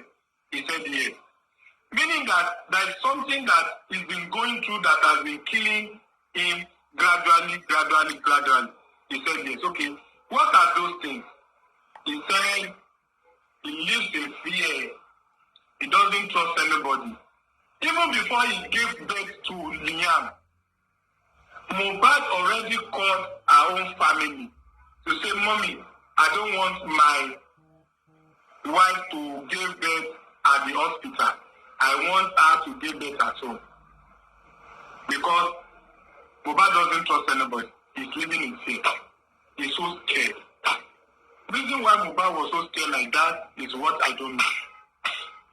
Reason why Mohbad could not trust everybody, that everybody around Mohbad were enemies, were snakes, is what I don't know. What did Mohbad do that everybody around him are not good to him? Despite his calmness, he doesn't know. Now, when Mohbad left Malia, when the issue of MDLA happened, he said Mohbad was losing memory. Even the one that she recorded that was used against her, she said she recorded it as a proof through her friend's phone. Now, when the husband died, she was disappointed that that friend released it. Now, the reason why she recorded it is because Mohbad at the point was the one saying, hello, my wife, am I mad? I'm forgetting things. Please be reminding me this. I can't even remember my password. That Mohbad was the one saying all that. And Mohbad will come and he will say, hello, my dear, nothing happened to you. You are fine. You are okay. You are this. You are that. And someone. You know, like, he said he recorded that as a proof. So that when Mohbad, that time he was angry, that when Mohbad come back to normal, she would be able to say, see what you have said again. Because he said, in the morning, Mohbad will be here. In the afternoon, he's going to act normal. In the evening, Mohbad will come to bed. Now, he has even said it severally, even to the father, that I want to go. Mohbad's problem is too much. That even father was among those who said, don't worry, relax, endure. That is how close they are. He said we were so close. Now, what killed your husband? What can we say that killed your husband? After she's trying to make it to Naira Marley, Sam Larry, there are no connection. Because they said, when you say he has died before the death, meaning that he was mentally going through some mental stress and so on. But does those things related? When was the last time those things happened? She talked about last year. The husband died this year. Were those people at the spot where injection was administered? No. Was there any complaint of trauma, emotional downtime, bullying assault when injection was administered? No. After the show, was there any sign that the guy is weak, could not compose himself, and so on? She said no. Was there any representative of Naira Marley or anybody you know that is so close to Naira Marley at the spot where they left the show to the house and so on? She said no. Okay.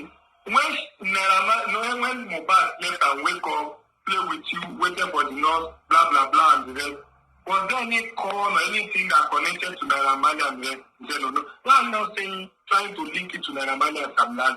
Okay, at that point, what do you think that he was? She said she can't say until autopsy give results. Even injection is not even enough to say that was what killed Mohbad.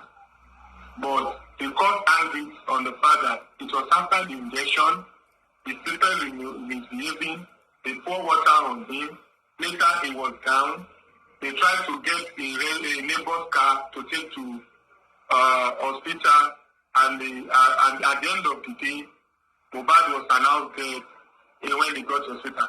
Was there any death certificate issue? No. At the end of the day, nothing was established as what killed Mohbad, except that the injection was being mentioned. We did not say anything. Even a statement on oath, that is a oath statement, was more of Naira Marley bullying and Larry bullying than what happened in the house. It was cross-examination question that dragged Wunmi back to what happened in the house. In the house, Wunmi did not know a lot of things. You talk glamorous too. Emma free profile in comments, please. I told you when we have sensitive issues like this, don't use the profile to comment. It was please. Full of emotion. She cried. She seek for help. She asked for survival, like she asked for backup. She wanted backup and so on. CCTV was talked about. Did you have CCTV in the house? When he said yes. Why is it not working? She said the CCTV was not fixed. How was it not fixed? She just said you don't have it fixed. Is there any reason behind that? She said it was not just fixed. And it was not working. But they have it. Maybe in comment section you can drop your question and let me see what I have in regard to it in my paper. Because I'm trying to run through it and so on. At the end of the day, Wunmi told the court that a lot of things flying around the internet, that the father was trying to attack her, which she did not believe that is real. That it was due to the so-called stepmother, who she now exposed to be girlfriend, not even stepmother. Even saying it that, even the stepmother that was in court, she was saying it that, even the person I'm talking to is in court sitting beside of her, that she should know that she is not even the only one that Baba used to come and Kerewa in the house. And now we need to talk about maybe we go to West. Kerewa. And the woman say at Baba, I know that hearing me, so not the only me you carry go like go the Kiriwa. Wahala. We come expose them say, if you don't know not today, will not be only you Baba they carry, not be only you Baba they carry come Kiriwa. You know, that kind of thing. Any other question I want to please? Okay. I'm trying to read here.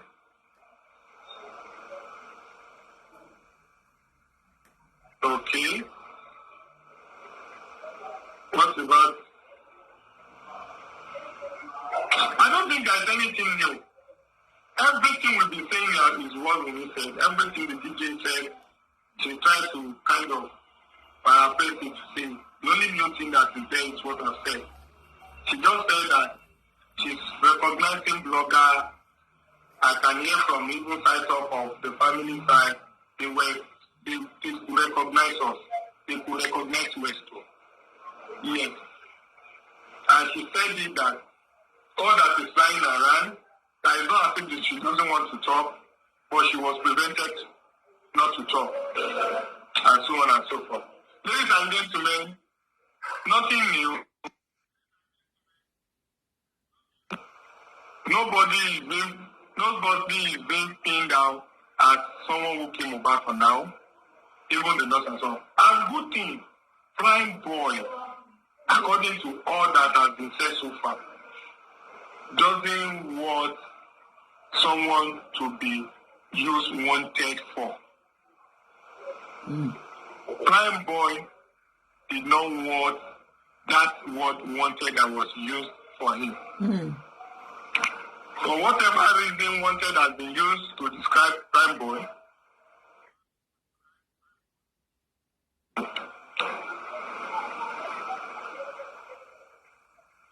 I don't even think that the word wanted is good that they have used to describe Prime Boy. Why? Everything said no more about Prime Boy. Nothing that really works. This is my own logic. I don't know for other panelists because I will allow panelists to ask questions. My own logic. The death of Mohbad is not linked to Naira Marley, is not linked to Sam Larry, is not linked to Prime Boy. The nurse still pending. Wunmi, nothing new, nothing so big. Everything she said is what we'll be saying, nothing fresh. Now, she concluded by saying autopsy result will be the intent to say what killed her husband. She used her mouth to say it. And she's not even know what killed her husband. She only pointed that injection caused so many complications, and she was crying like, my husband and I still talk about traveling, still talk about safety, still talk about many things. How come that within how many hours he died? Okay, did you communicate all of the pain to the family? She said the pain was not really that much, and it's not something that is so big that she can be communicating. Ta ló wá sọ fún àwọn ọlọ́pàá pé ó wà nínú excruciating pain? Story yóò jọra wọn. Wàláì. Let me allow us to talk. Maybe I can back it up later. I want to take my water. And before I come back, I want my panelists to get ready. Ní ọwọ́ tó wú bọ̀m̀bọ̀m̀bọ̀ bẹ́yẹn tí Mohbad ò lè sùn tó ń ṣèkì ẹ̀. Well, it is ó yí Ọlọ́run at this juncture ó yí Ọlọ́run. My water. Hope you see. Those of you calling it sapele water. Don't be sapele water, na pure water. Well, a sì ń padà bọ̀ wá ṣe ṣó tiwa ṣá. A sì máa gbọ́ ilé yìí náà. The case is so complicated. So many different stories all the time. Story eléyìí tún yàtọ̀ sí statement tán fún ọlọ́pàá. Ó tún yàtọ̀ entirely. Kò tẹ̀ tún jọ tọlọ́pàá rárá. Lọ́dọ̀ ọlọ́pàá wọn ló bleed profusely.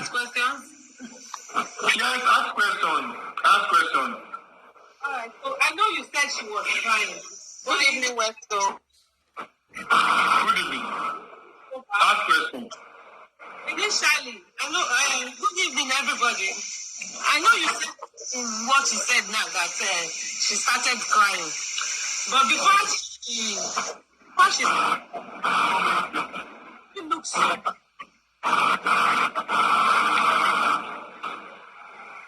Was she talking with confidence?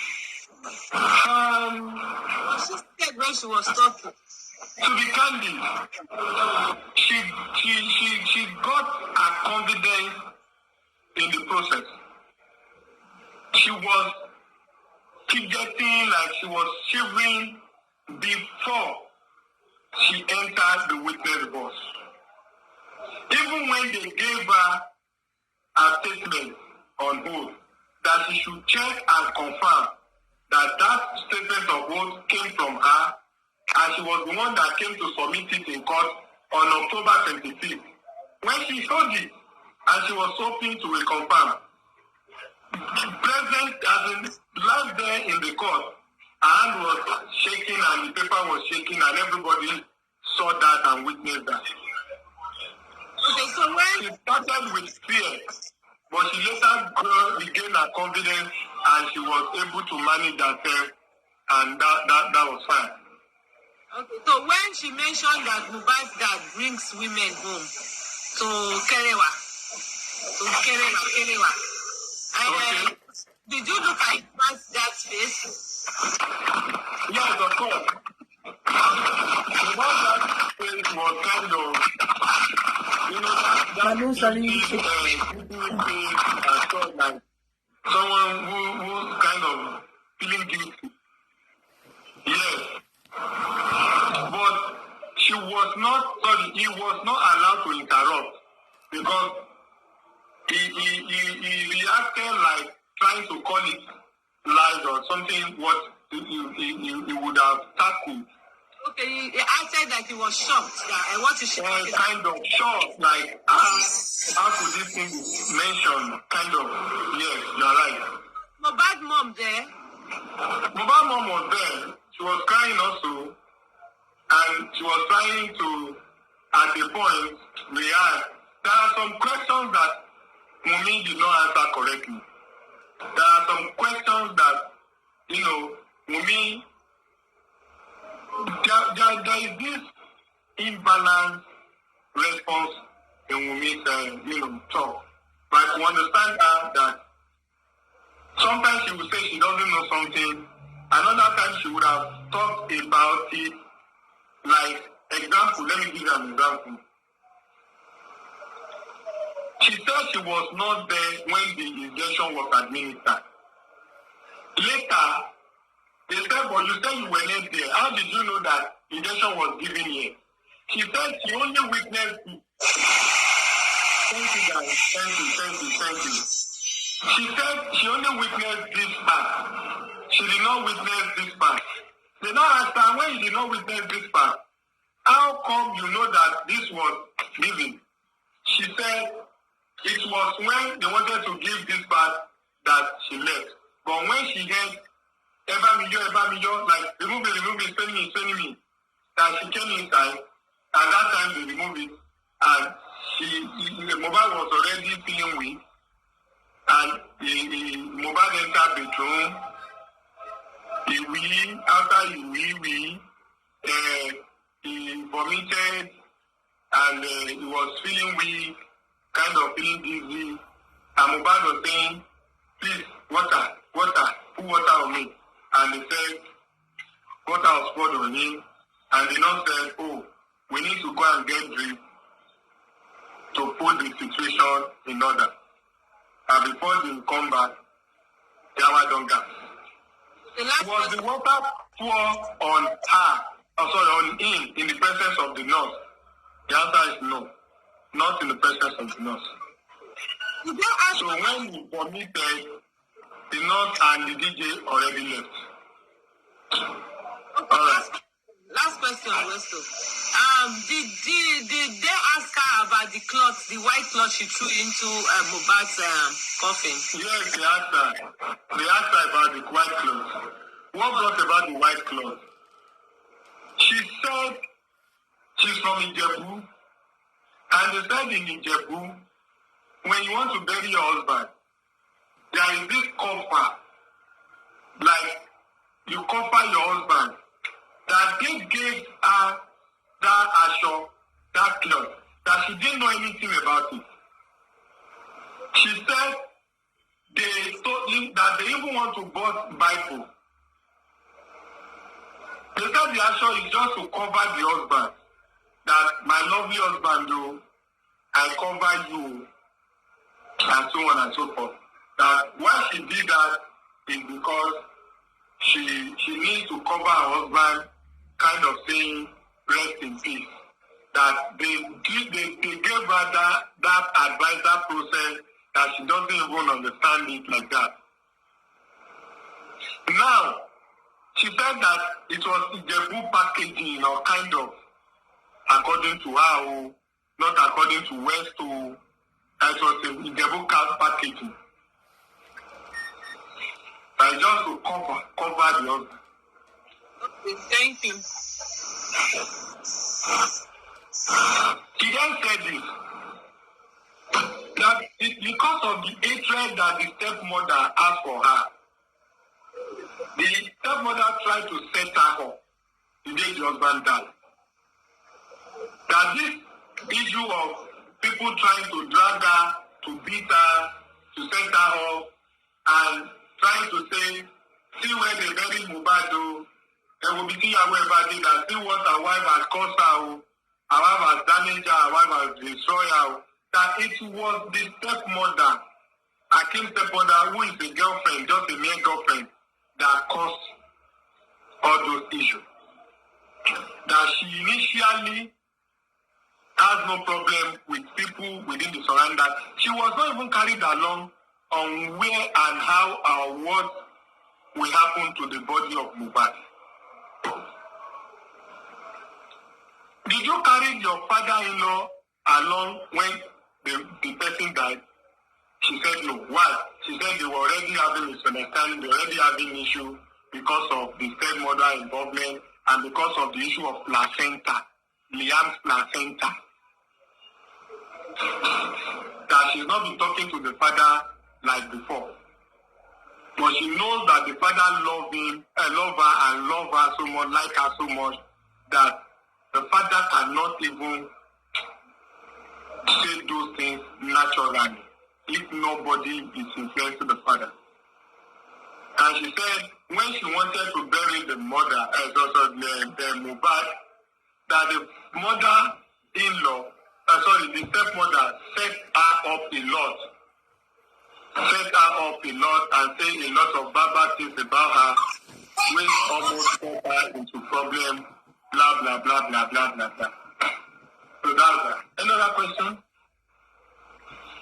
She said the issue of the fraud that was exposed. It was even the stepmother that exposed it. That's the question. That the fraud that she used to bury, someone she knew, someone she knew.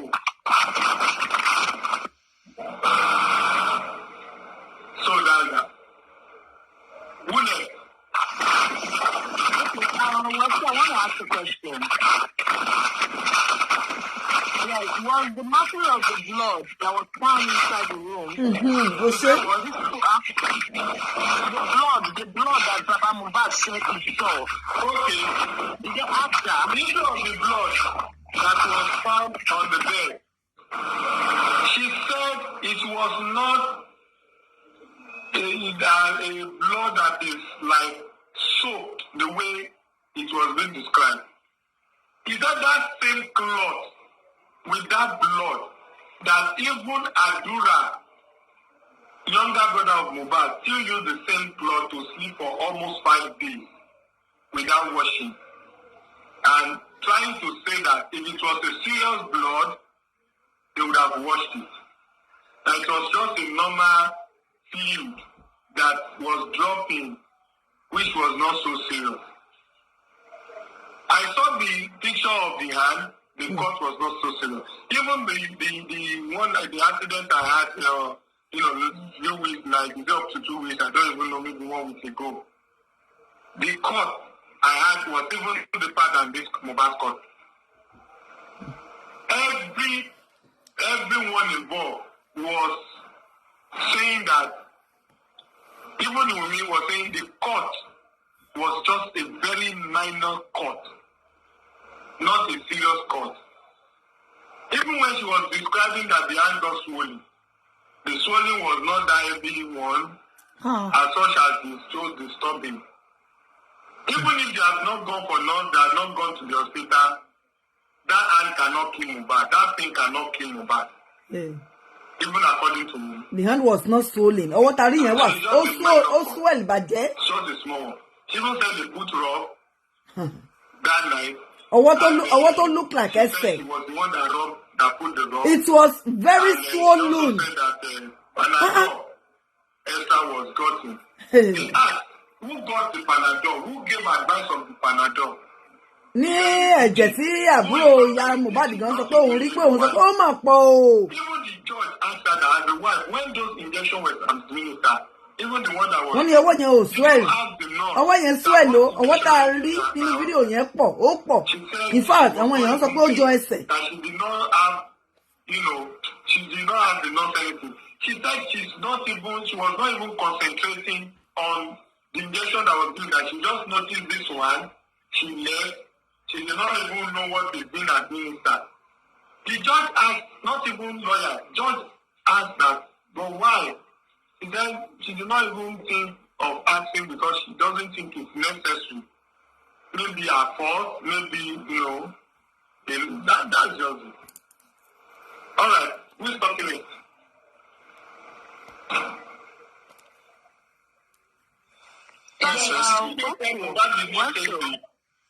Yes, I want to ask again.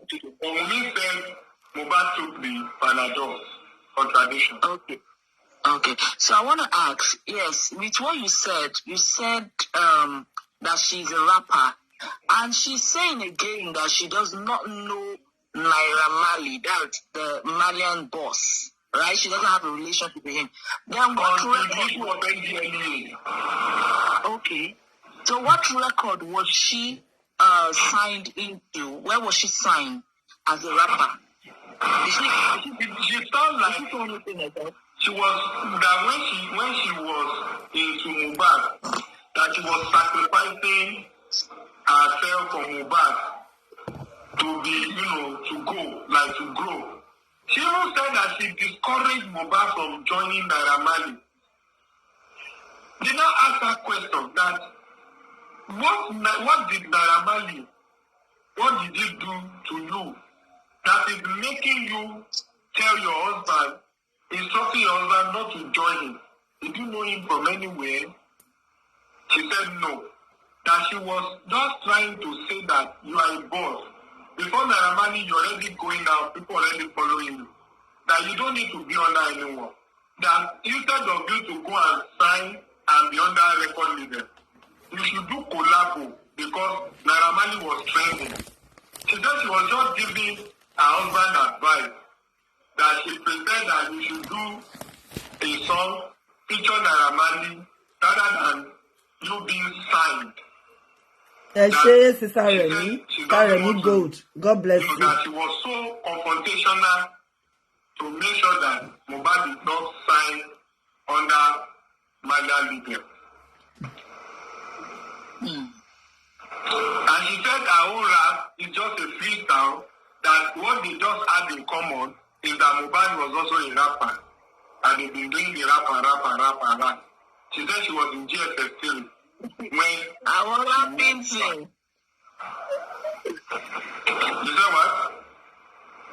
I said I want rapping thing, so. So what else? Ask person, let me open the book. Sister Oladoyin. I'm waiting, Yeah, the next one is Aburo Mohbad. The next case is Aburo Mohbad. About DNA today. On the 15th. They did not talk about DNA. They did not talk about DNA. Time ti lọ, àdúrà gbé mi ní next person. I'm about anyway. Nothing like DNA. The toxicology result is not out. That is the autopsy result. I said it yesterday during my live yesterday during midnight that if autopsy result should come out, the first person to talk about it is the institution that did it. I'm leaving.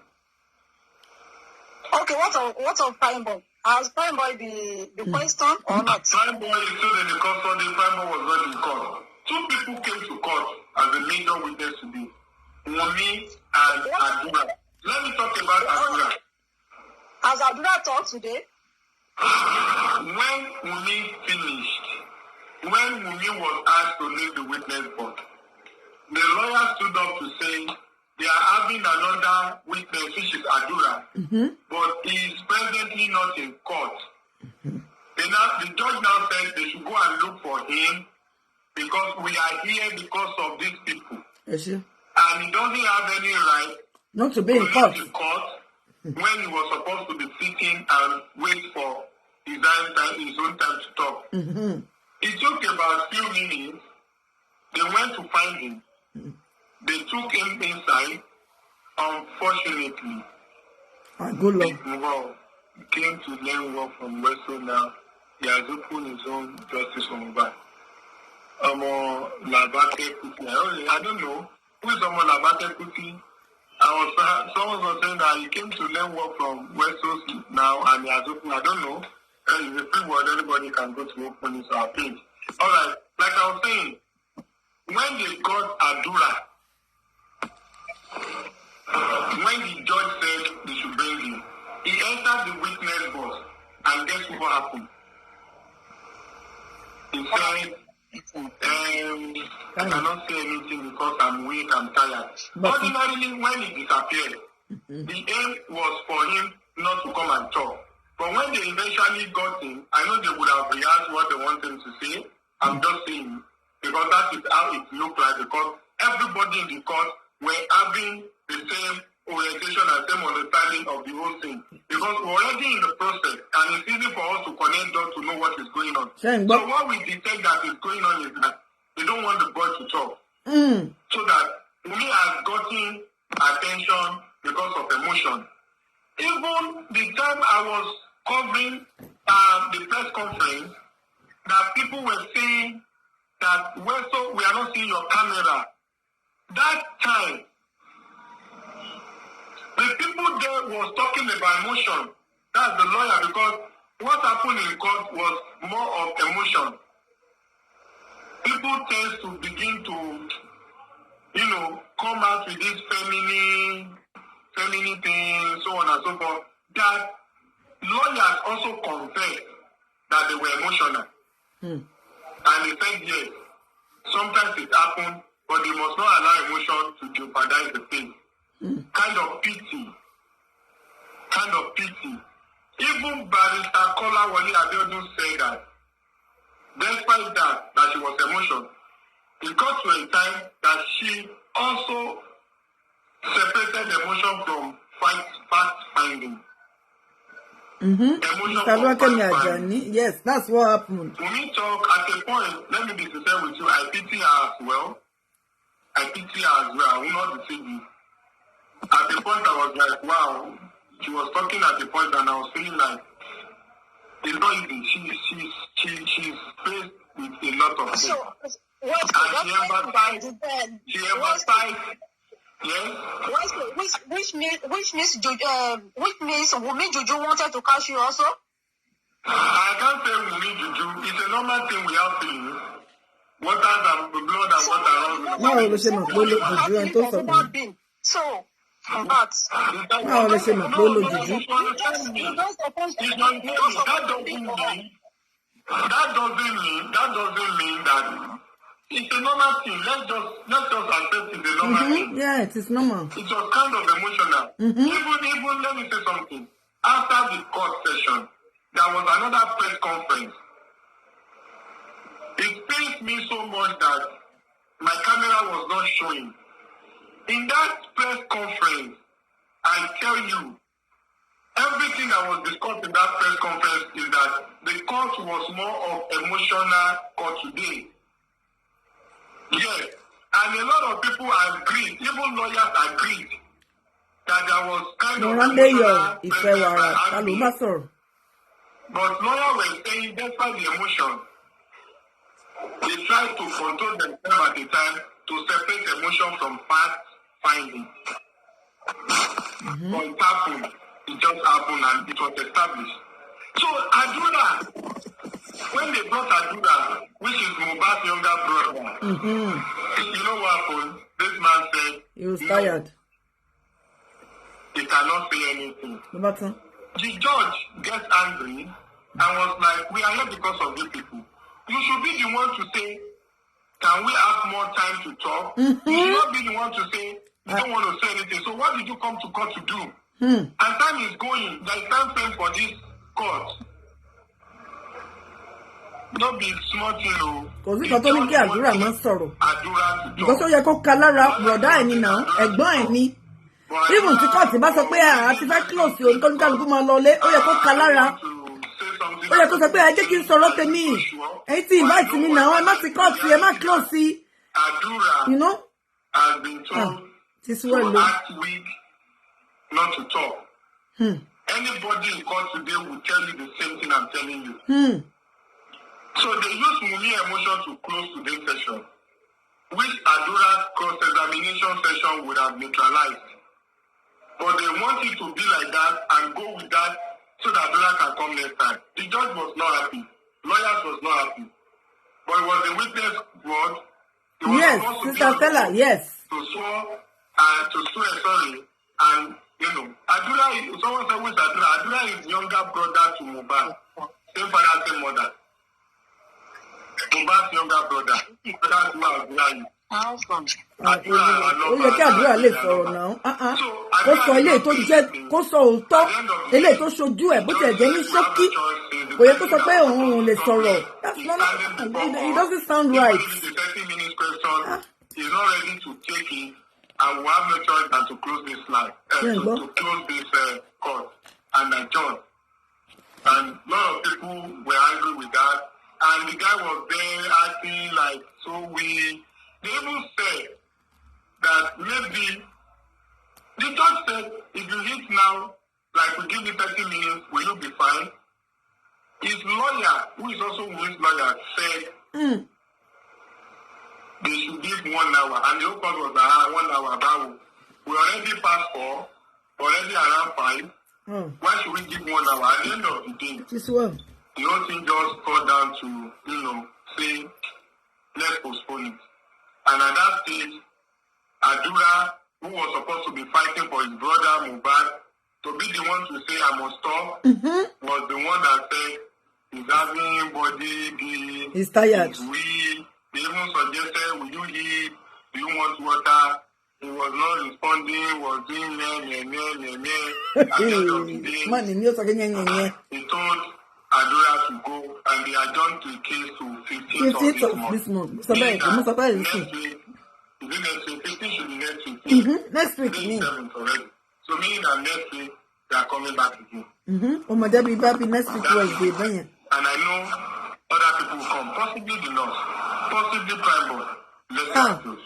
Ti Prime Boy àti nurse yẹn gangan la fẹ́ gbọ́ nǹkan mi ò mọ nǹkan tí àdúrà gan bá wá ní next week. Ó sì lè sọ pé ó rẹ̀ You have done a great job. I commend you. Thank you so much. Ó yẹ Ọlọ́run. Ó yẹ Ọlọ́run. You still risk your life. You go there and all those kind of things. Thank you. Ó ti rẹ̀ ń. Òun ò lè sọ̀rọ̀ mọ́. Kí wọ́n tún bẹ̀rẹ̀ lọ́wọ́ ṣé wàá jẹun? Ṣé wàá mómi? I'm waiting, just mesmerize me. All right, I'm waiting. Oh my God, thank you. I'm getting that. You deserve it. You deserve it. Wow. You deserve it. Okay.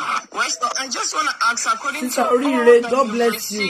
Today, Sister Orire, Olumide, God bless you. Lẹ́ẹ̀kan sí. Etiquette.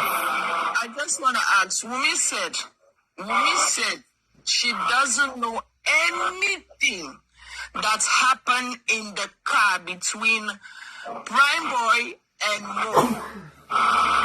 But in any fight, before you will run to go and call somebody, you will first see the trigger of the fight.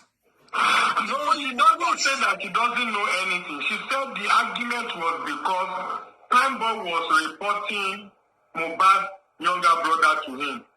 That your brother I know that one. The main thing is, she said she did not even witness where the fighting was taking place because she is no more seen. She went out to call people to come and separate them.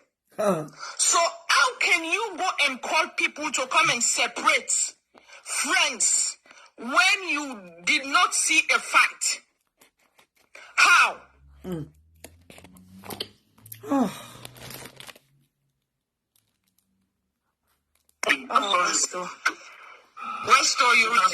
Èmi fi pé ó yẹ ká lè rí àwọn tó máa record gbogbo kìíní tá à ń sọ yìí tó bá jẹ́ pé ó ṣẹlẹ̀ ní Kòròdú.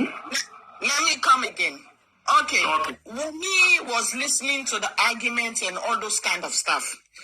Okay, now, according to her, as a blind wife, you were listening to the fight, but you did not turn your eyes. You did not see anything, so you just rush out to go and call people to come and separate, right?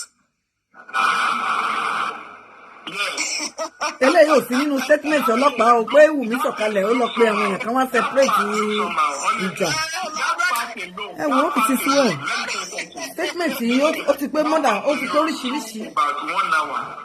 Because like I'm coming 1, 2, 3, 4, 5, like 7 lawyers cross-examine her, and each lawyer repeated that part. And oh, thank you, Dr. Bill, thank you. That part alone took all of them a long time to get what happened during that process. Oh. That part was repeated by almost all the lawyers. Okay, let me tell you something, my brother. Let me tell you something. Wunmi, she is lying.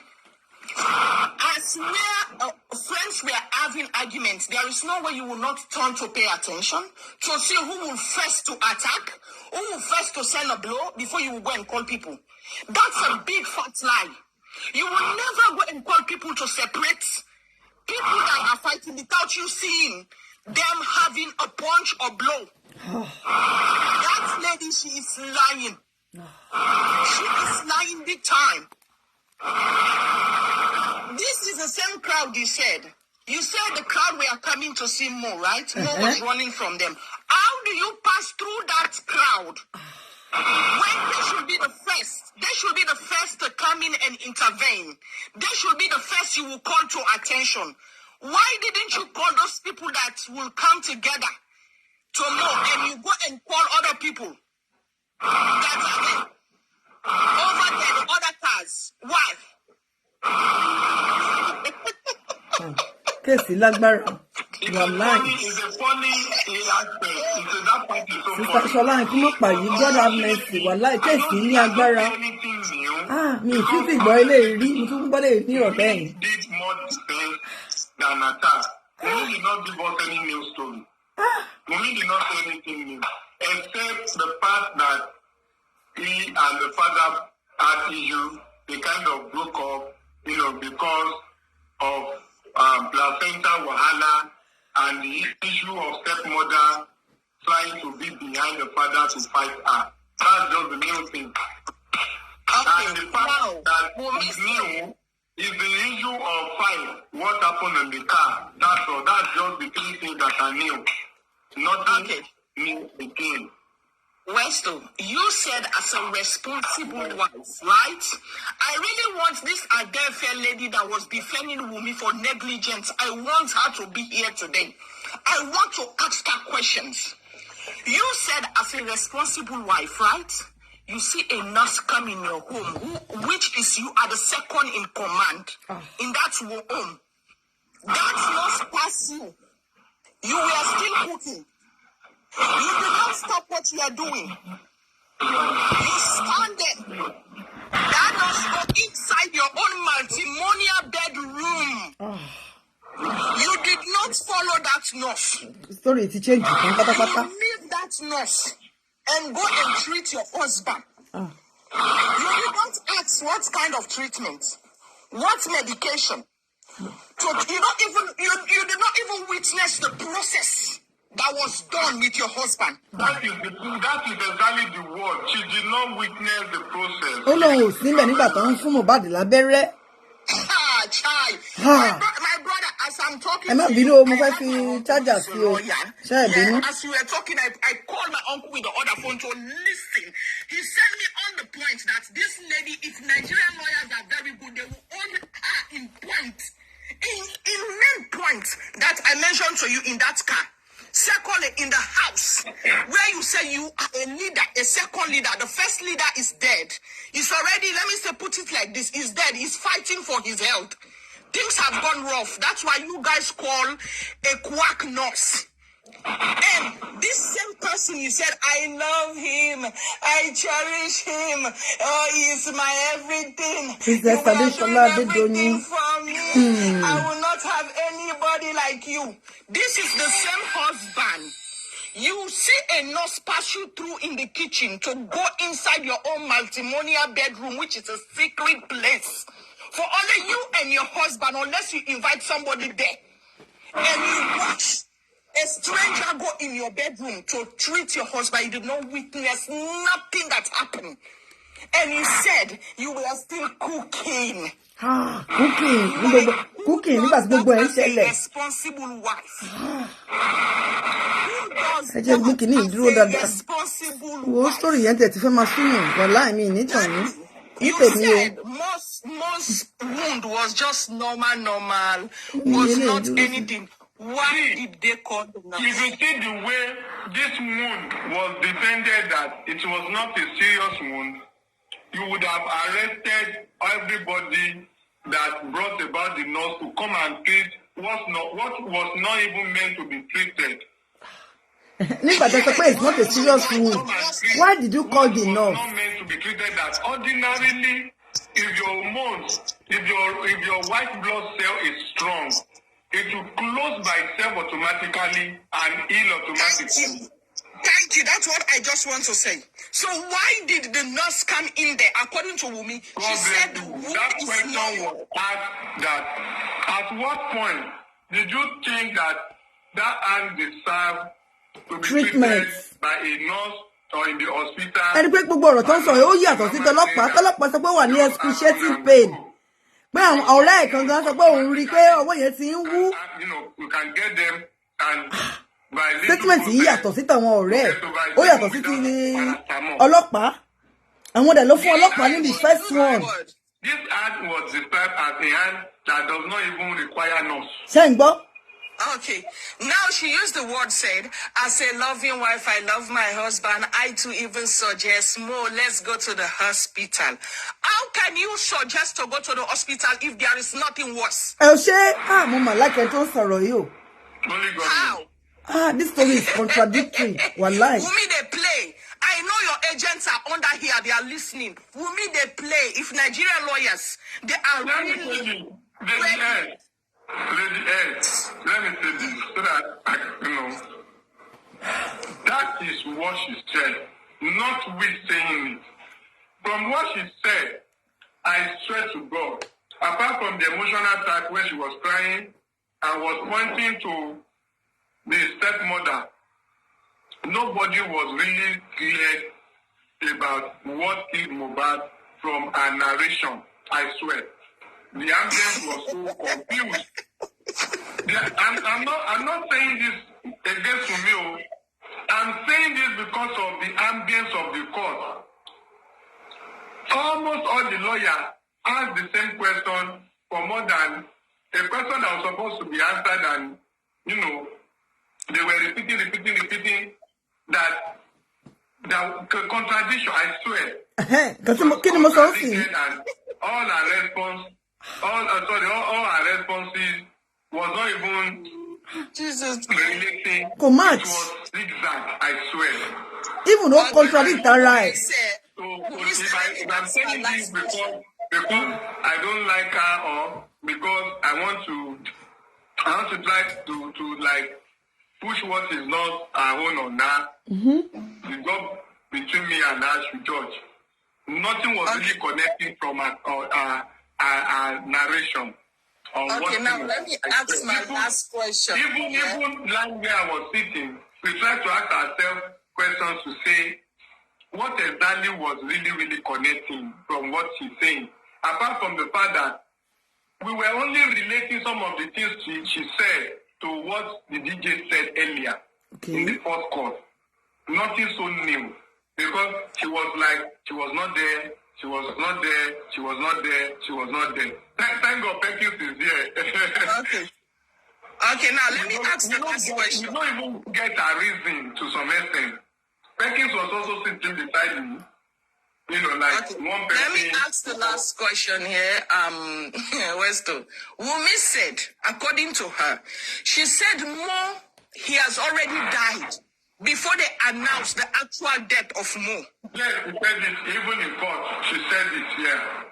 Okay, now Wunmi, how do you know that Mo is already dead before they announced his actual death?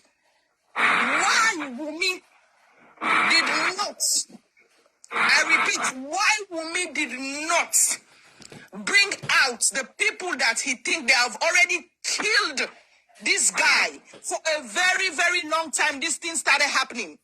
Yes, she explained it. She explained it. She said those people who already killed him before the final death were people from the label boss, with those names I mentioned.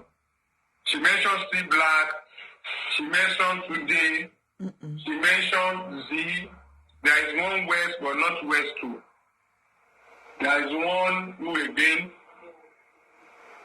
I don't know. She mentioned name. I can open the diary and mention those names.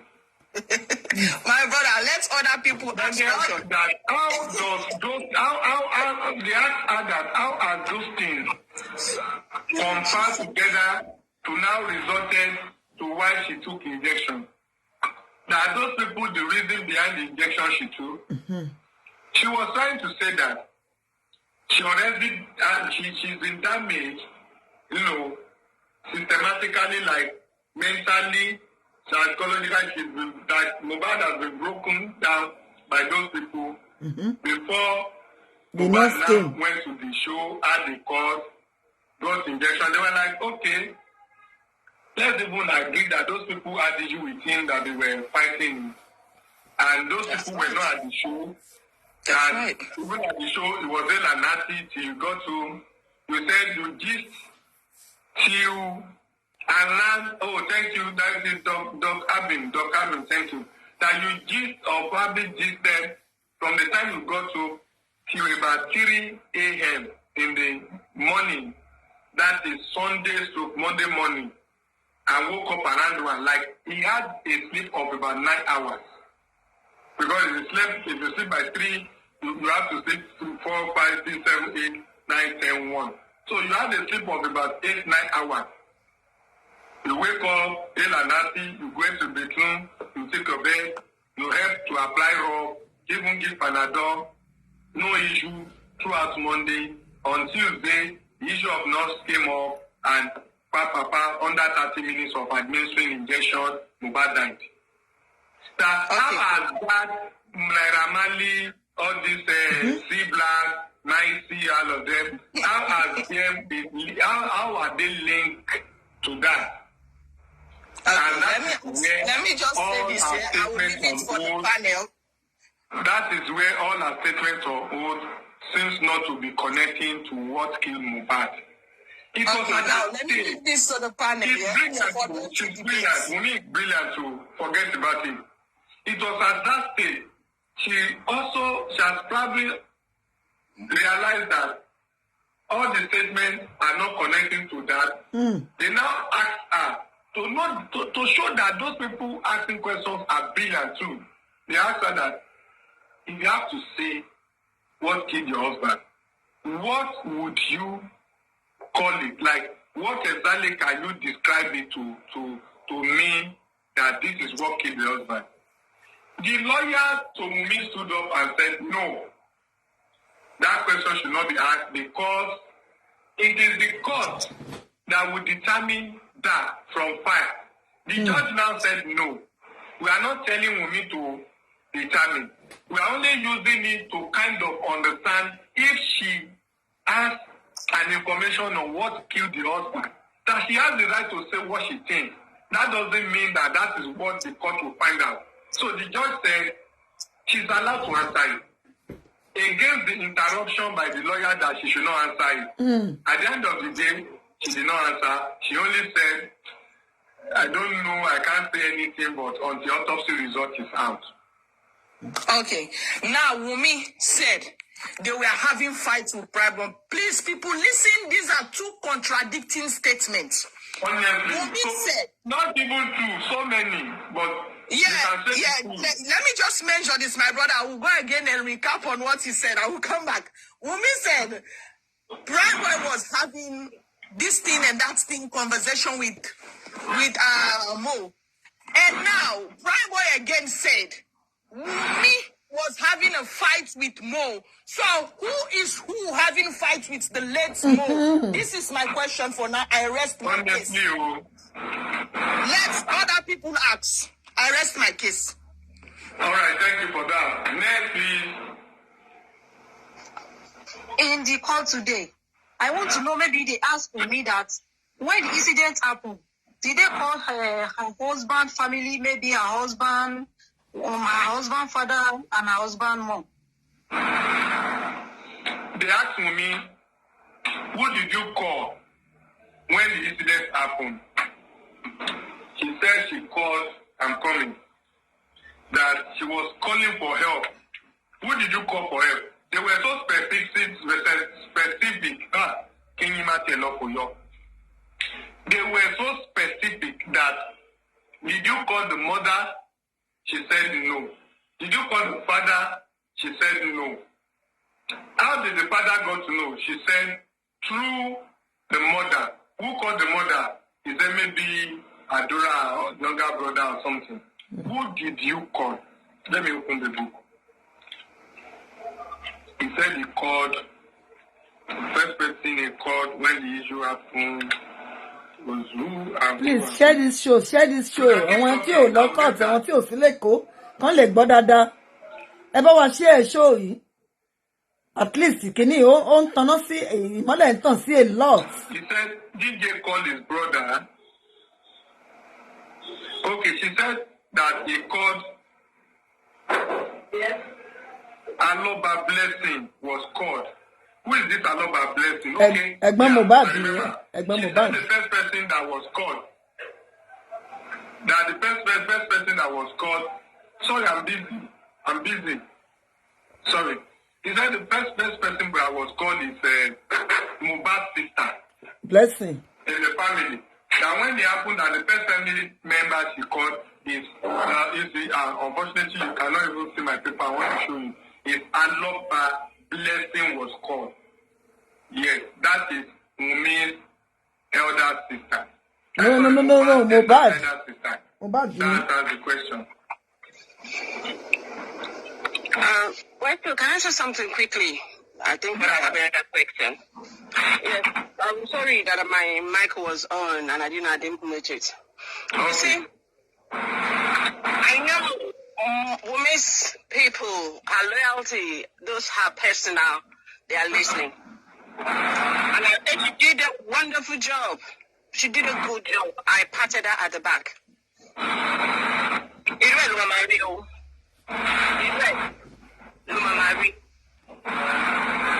You see, Wunmi thought we are stupid, or we don't know, or we cannot reason. She's the only one that is smart. And she was a good teacher. They taught her. They probed her well. And you think emotional blackmailing, it may work for others, but I'm not sure it works with a lot of us. Emotional blackmailing. You see, no, she tried that, but she tried that the other time when she came to court. She brought the man. I have a baby. She's trying to play us, but it could have worked had she has talked earlier on. Who's that? She's called, what's the issue from you? Can you? She's calling 1-1 with Baba Mohbad. Westo, the sound from you is distracting me. Please. Not from me. I don't have the sound yet. Let me mute and unmute. Let me check that. Thank you so much. You see, Baba Mohbad said a couple of things about Wunmi. So Wunmi too has to make a call.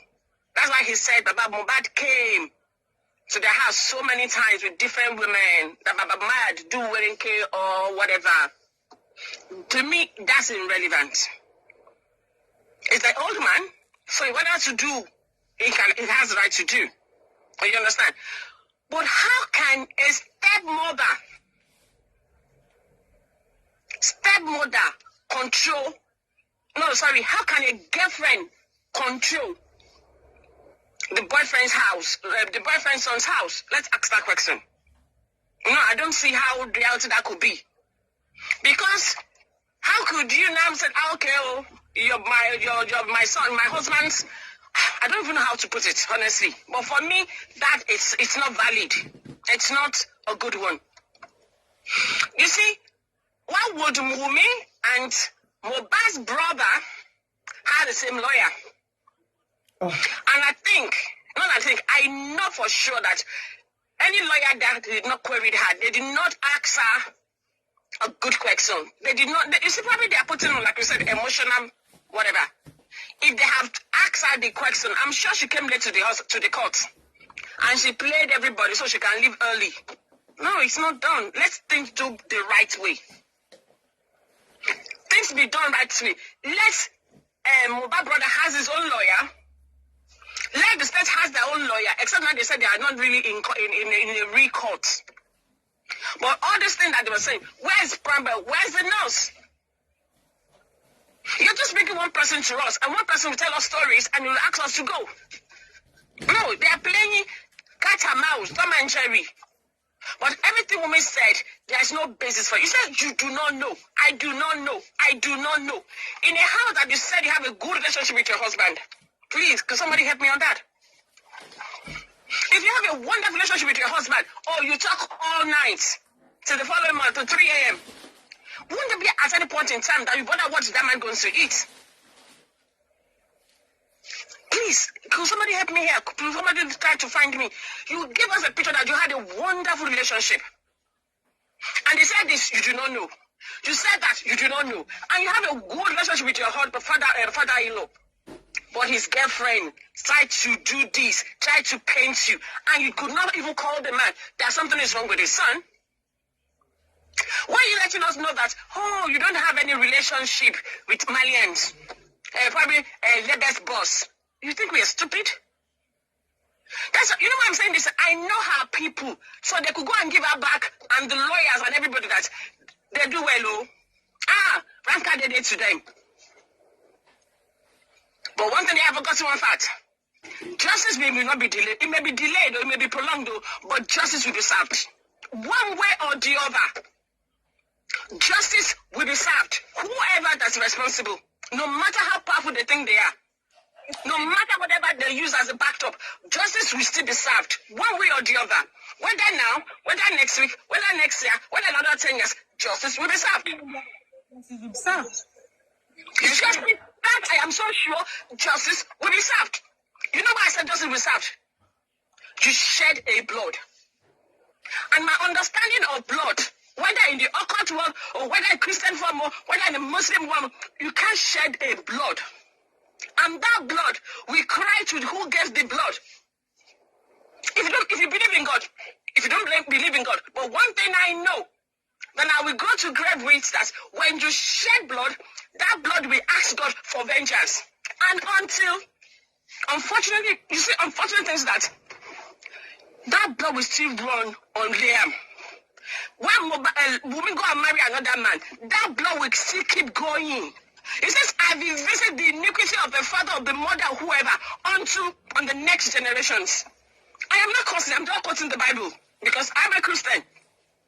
Until restitution, until you say the truth, until you come to term, and somebody start praying and ask for forgiveness, that's when the curse is going to stop. You see, there's no cause without a causeless cause cannot come, except that something will prompted it. So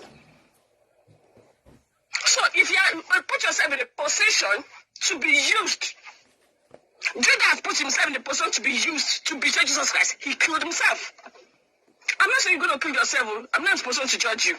But I leave Wunmi to God. Yes, the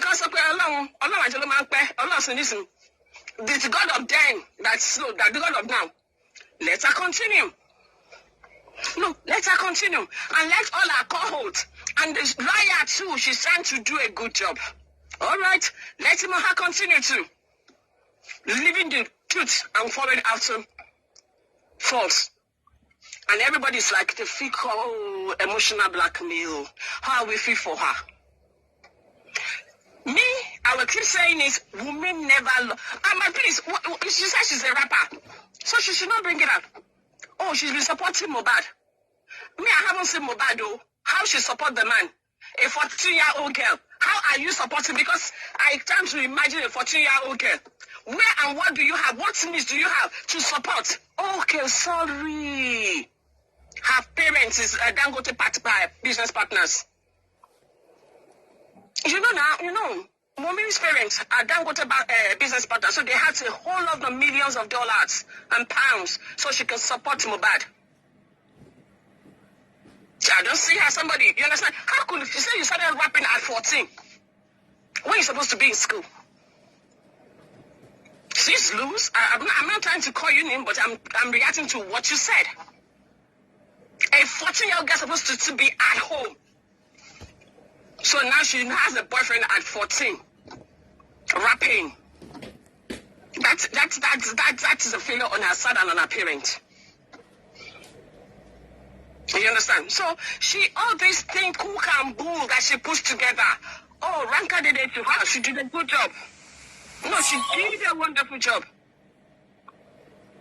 She did a wonderful job. And I still don't see. All right. No, wait. I'm going to round up. How could the court or the sitting? Then I have a question. What happened to, who is her lawyer? Falano. Right? Because who is Wunmi's lawyer? Falano is not a lawyer. So? Falano is not a lawyer. I don't have the name of a lawyer, but I know a lawyer. And they had put camera on the face of a lawyer when I was in court. And they also, I think, among the team, I think Festus Ogun kind of appear among the lawyers today. So, and I can only remember that Festus Ogun is one of the team. Okay, this is my personal opinion. This is my personal opinion. And I want nobody an apology to what I'm doing. Okay, he said, someone asked me a question. When did she say Mohbad died? She said Mohbad died on Tuesday. Around 3. She said she's not sick, she can't remember the time. She said she can't remember, but she said it was in the afternoon. I think around 3 or something. Who was the medical doctor that confirmed him dead? You understand? You see, always, who was the doctor that confirmed him dead? Let me say what I want to say because I just want to get off this line. This is my personal, and I owe nobody any apology to this. And anybody could go to my page and insult me. I don't hear. The sitting today was a bullshit. The sitting today was not what you expect from a proper legal. They just do a cook and bull. How could one lawyer be saying this and several of few of them cannot even bring something out of her? And you now say she's the other time she was money, today she's weak. So what's going to happen to the next time she's in period and she has menstrual pain?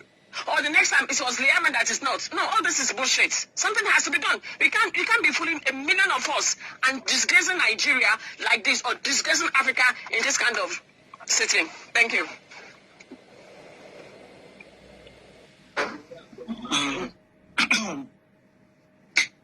Resto, can I talk?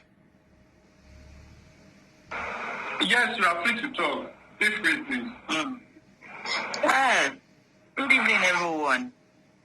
So, our almighty Wunmi has spoken finally, and she made no sense at all.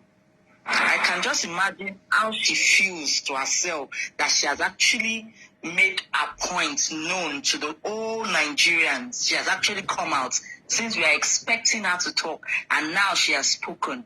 And she came out to say rubbish from head to toe. Now my question is, you were not there when your husband was being injected. Please, where were you and what were you doing? That's my first question. Now, if you were that caring, you went to, maybe, let's say, she went to the kitchen to go and cook. My husband wants to eat because I want to prepare, he's collecting injection, I want to prepare food for it. Then, there must be something you did wrong. Because I owe nobody apology. Me, I'm going to accuse Wunmi, and I'm going to stand anywhere to accuse her.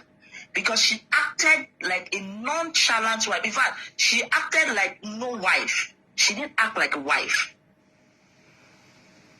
In fact, I would say they were not even married for me. They were not married. I think she was deceiving herself. And Mohbad too was deceiving himself. Because I don't see how a woman will come out and say, were you there when they gave your husband injection? No. Did you know this one? No. So we said this thing yesterday that everything they will ask her will be no, no, no. She will always give a standing answer and a standing reply. And we've seen it today. That is what it is. Now my question, the major question now is, what is the way forward in all this? Because it has been put, how do we nail her? How do we even say, okay, fine, de-establish the wrong that has been done? As it is now, we all know that there is a wrong that has been done. We all are blaming Wunmi because she didn't play a part in any way. Be it she's guilty or not guilty, I don't want to know. For me, she is guilty. Because she left the guy so as in open for the world to hit on him, for anybody that is planning to kill him, or for her to even kill him. I will accuse her. Because I see nothing she said in the court made sense at all. She was just whining. Nothing, no, my sister. Nothing. Nothing. I'm sorry. All she said today, I can't even pick one thing that made sense that I want to really talk about.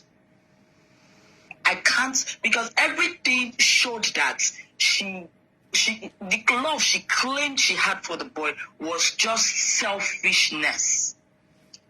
And I can bet you that from the onset, all this has been planned from the onset. I will keep saying it. From the beginning of Wunmi coming to Mohbad's life was an intention, and which grew to this level. Unfortunately, Mohbad did not see it. So whatever it is now, we have clearly seen that our Madam Almighty Wunmi cannot answer any question. So what is really for me, I think my major question was now is what can we do about this? Because we are at that peak now. We have gotten to the peak. We've heard what she wants to say. And we have confirmed is nonsense.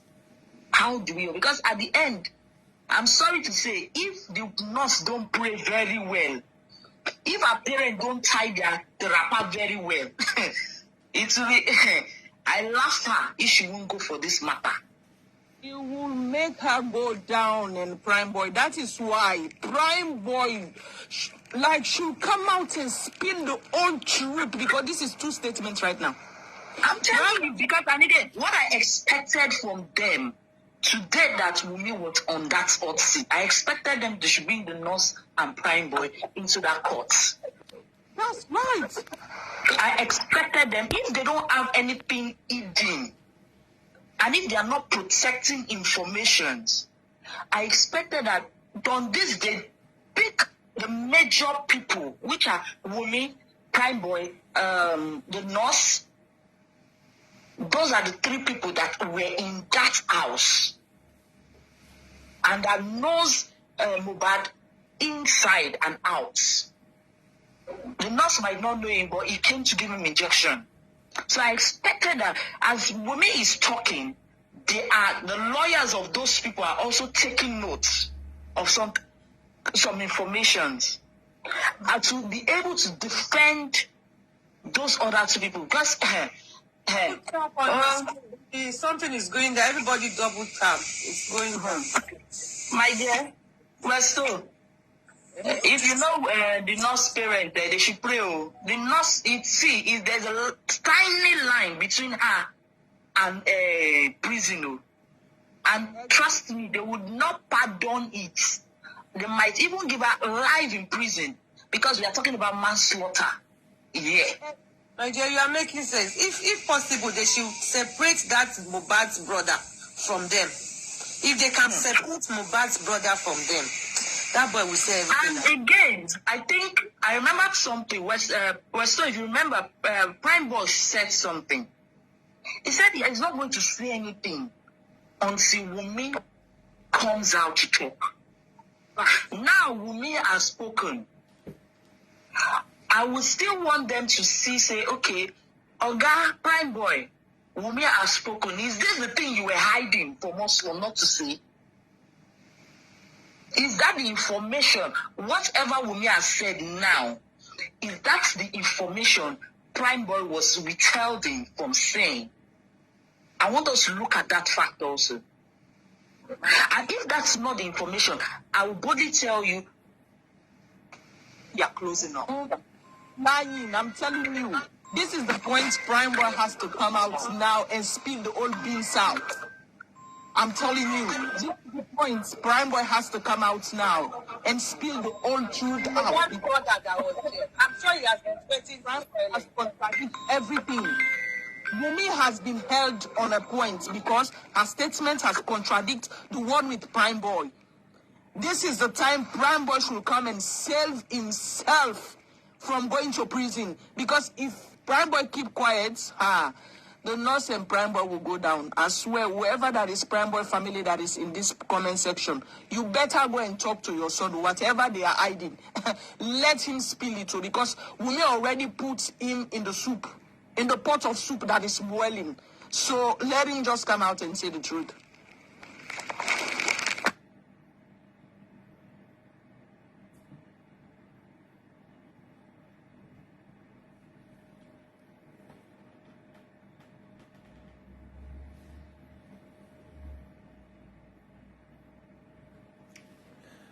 àtọ̀dọ̀ wọn ní o mo ti miss gan mo ṣe ìpadà ní mi ò bí màá lọ tún ṣó ìwò létà. Wester, are you okay there? Prime Boy ni mo kàn ń gbọ́ kí náà sọ pé Prime Boy ṣe wọn ò tí ì gbé Prime Boy wá mi ì gbọ́ bẹ́ẹ̀ yẹn dáadáa. Maybe he received the call.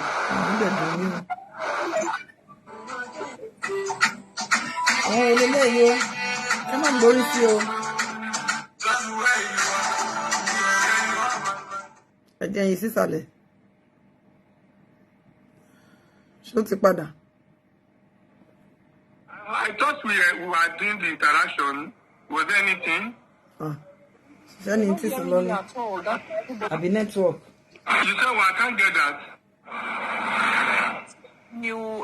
The screen just paused just like that. That's why we were mute. Everyone was just waiting for you. Oh, sorry. Is it back now? I'm sorry about that. Yeah. All right, please. I will have to bring another set of people up. And please, if you have heard your opinion, you can allow other people to come and hear their opinion. No worries. No worries. Put me down, Westo. I will be in the comment section. Put me down. All right, thank you. Please, okay. This case is getting more complicated. Different stories. Please watch the panelists and see how people are being brought up, so that one after the other, they can express their opinion based on how they were, how they are being brought up. All right, let me bring who again? Let me bring Lady P. You're welcome. I will be bringing you, everybody. I'll bring everybody. So let me just be doing it one after the other. According to how requests are being sent. Let me be bringing it up. Ta ló ń pe nọ́mbà yìí? Ẹ yé pé inú àwọn èèyàn wo leléyìí? Okay. Ẹ má bínú, mi ò mẹ́ tó lọ pè é, ẹ jẹ́ ń wo dáadáa. Èso ẹ̀. Àwọn oníkọ̀lì sọnù.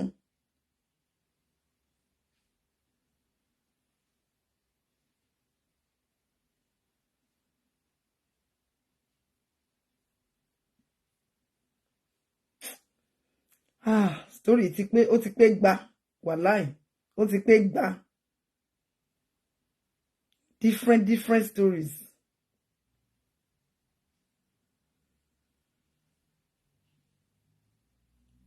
Torí pé Mohbad discover pé informant ni mice jẹ́. Alẹ́ ni ṣẹ́ni iṣẹ́ live show ni ó dẹ̀ dùn mí o. Okay, ọwọ́ á ní okay no problem lórí ìyẹn pé okay you as obìnrin. Ẹ jẹ́ ká gbọ́ ti Yorùbá. Kí ni àwọn nǹkan tó rò pé ó lè ibẹ̀ ló ti wá ibi tó ti wá bá ọ̀rọ̀ jẹ́ leléyìí o. Ó ní bàbá ọkọ òun ìyẹn bàbá Mohbad ó ní ó láìkí òun gan-an. Ẹ jẹ́ ká gbọ́ Yorùbá version. Àtìgbà tó ti gbé ìyá wèrè tó pera ẹ̀ ní step mother yẹn pé ìyá yẹn kọ́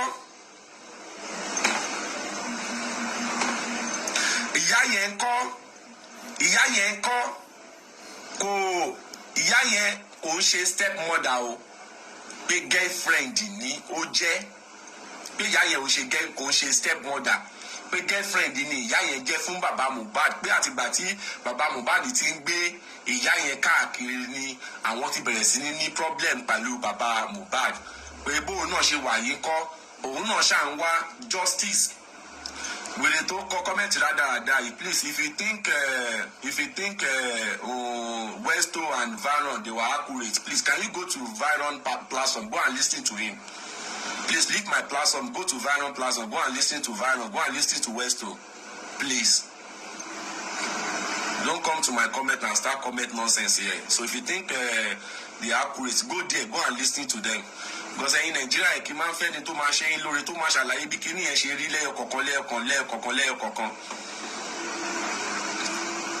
Pé kí ló rò pé ó lè jẹ́ nǹkan tó ṣekú pa ọkọ ẹ̀ àbí òkè lórí ọ̀rọ̀ ti stepmother ó ní pé kan tó dùn òun jù àti pé bóun náà ṣe wà yìí òun náà ń wá justice fún ọkọ òun pé now òun mọ relationship tó wà láàrin Mines àti ìyá stepmother yẹn ó ní wọ́n sì jíjọ ń sọ̀rọ̀ pé báwo ni wọ́n ṣe ní nọ́mbà ara wọn báwo ni wọ́n ṣe ní nọ́mbà ara wọn báwo ni wọ́n ṣe pàdé pé court of law need láti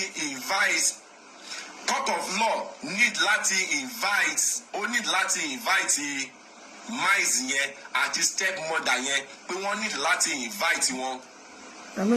So tí wọ́n bá tó ń kọ́ bè lọ́wọ́ Mines yẹn pé kí ló ṣe pé kankan pé most gbogbo nǹkan tí Mines ń sọ lórí social media pé irọ́ ni Mines ń pa.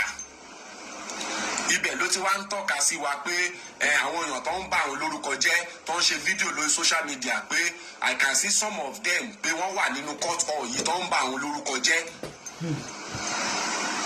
Àdèwójú ara wa pé ṣé kí kóòtù wá ní ṣé kí jọ́ọ̀jì wá sọ pé kí ọlọ́pàá gbé wa ní àbí kí wọ́n ní kí wọ́n tì wá mọ́nu kóòtù because àárín yẹn ò tí ì yé èmi tẹ́ pé a ṣe máa padà bèèrè lórí social media pé ìgbà tó ní àwọn kan ń bá àwọn olórúkọ jẹ́ wọ́n ń pètò òní different name pé òun dẹ̀ ń wo fèsì wọn pé fèsì wọn wà ń bí náà tó ń bá àwọn olórúkọ jẹ́ lórí social media pé fèsì wọn wà ń bí àdẹ̀wò jára wa pé kó má lọ di pé ọlọ́pàá máa ní hey you come here at least àdẹ̀wò jára wa woman yẹn ṣàbá sọ pé ibẹ̀ ló ti wá ń bínú tó ti ń sọ̀rọ̀ ó ṣàn sọ̀rọ̀ pa àwọn ṣàn kàm ẹ̀dá ó ní ẹjẹ́ ń sọ̀rọ̀ èmi náà ń wá justice fún ọkọ mi ní àwọn èèyàn ṣàbẹ̀rẹ̀ sí ní ṣe pé kínní wọ́n ń bá àwọn lórúkọ jẹ́ wọ́n sọ̀rọ̀ sóhun nǹkan tóhun ṣe wọ́n lóhun ṣe ìbàbá kọ ohun nǹkan tóhun mọ̀ ń pa ẹ̀ wọ́n sọ̀rọ̀ ń pa ẹ̀ ṣóhun lòun wá pa Mohbad ní kí lóhun ṣe pé kínní kan pé táìmù kan tiẹ̀ ti wà gan tóhun ti sọ pé ó ti sú òun tóhun ti sọ fún bàbá Mohbad tóhun ti sọ fún gbogbo àwọn fámìlì ẹ̀ pé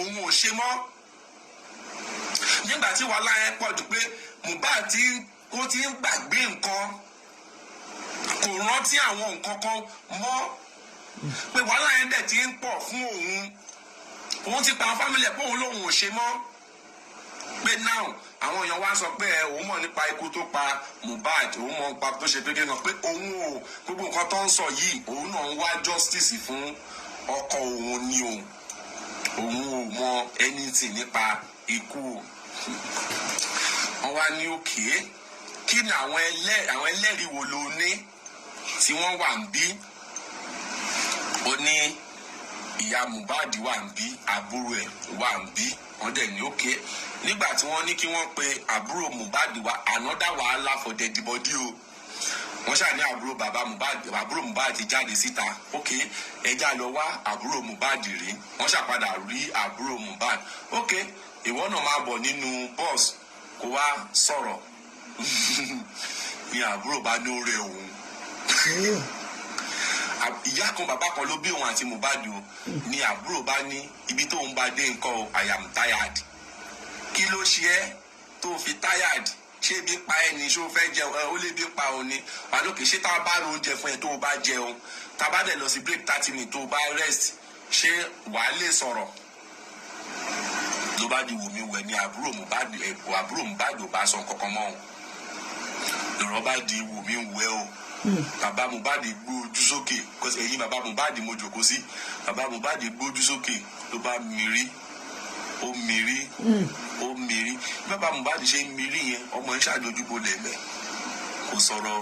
Ẹ̀bọ̀ kí ló tí ò sọ̀rọ̀? adájọ́ dẹ̀ wojú ara wọn títí tán dẹ̀ wò pé kí làwọn fẹ́ ṣe wọ́n ní ráìtì ẹ̀ ni ó ní ráìtì láti sọ fún yín pé òun ò rẹ̀ òun ò lè sọ̀rọ̀ èèyàn ló rẹ̀ òun ò lè sọ̀rọ̀ ẹni kí kóòtù kọ́ntínú kí ni kóòtù fẹ́ kọ́ntínú òun dẹ̀ ní witness ẹ gbé wá lè ní pé ó máa witness nǹkan tí Wunmi sọ ó dẹ̀ ní ó rẹ̀ òun ni àwọn lọ́ọ̀yà bá jọ fi orí lórí ńkọ́ wọn bá ní àwọn máa join kóòtù yìí àbí kéèsì àwọn máa join ẹ̀ sí 15th of this month nígbà tí àbúrò Mohbad ti ní òun ò ní nǹkan tí òun fẹ́ sọ tá a sì mọ nǹkan tó gbé ní òun lọ rí sọ pé ó rẹ̀ òun so tó bá di lẹ́yìn kí bẹ̀rẹ̀ sí ní gbé àwọn èèyàn wọlé torí ilẹ̀ tí ń ṣú náà so kálukú á lè sọ díẹ̀díẹ̀ náà nípa èso tó bá máa fi di ní ọ̀la àti àwọn ṣó tiwa ká má dá sí eléyìí táwọn bá fẹ́ ṣe ṣó tiwa ó ní nǹkan táwọn máa sọ. wọnú ara wọn jáde pé kò ní padà yí wa mọ́ bí gbogbo ẹ̀ ṣe máa dàrú so torí ẹ̀ mo ṣe try láti mú nǹkan tí state lawyer sọ àti díẹ̀ nínú nǹkan tí àwọn entertainment lawyer sọ because mo sọ fún pé bí oríṣi bí lawyer mẹ́ta ló wà ní kóòtù yẹn a ní state lawyer a ní entertainment lawyer. sísá mo ní lọ́lá ní step brother rárá o òun náà bí tẹ̀lé Mohbad o mẹ́ta ni wọ́n Blessing Mohbad àtàdúrà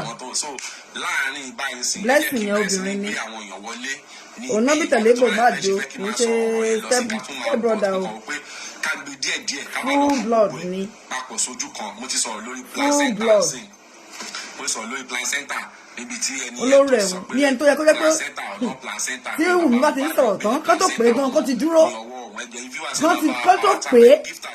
kó tó pé pé àókàn ẹ̀ àgbẹ̀kọ́jà ẹ̀mí ní mo ti wà ń bí already ẹ jẹ́ ń sọ bí bọ̀dá òun ṣe kú ó yẹ kó lè sọ̀rọ̀ kó ká lára.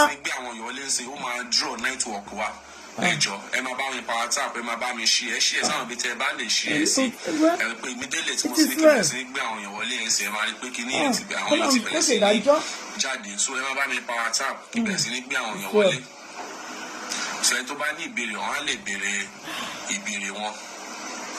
wọ́n lọ sọ pé ó rẹ̀ òun sísá mo ní nọ́lá ó ti kọ́kọ́ lọ ó kúrò nínú courtroom ó lọ ó jáde lọ wọ́n rí nígbà tí ẹjọ́ kàn pé kó wá testify kó wá witness wọ́n rí wọ́n láti jáde wọ́n lọ wá kóòtù dúró wọ́n dúró dé pé ẹ lọ wá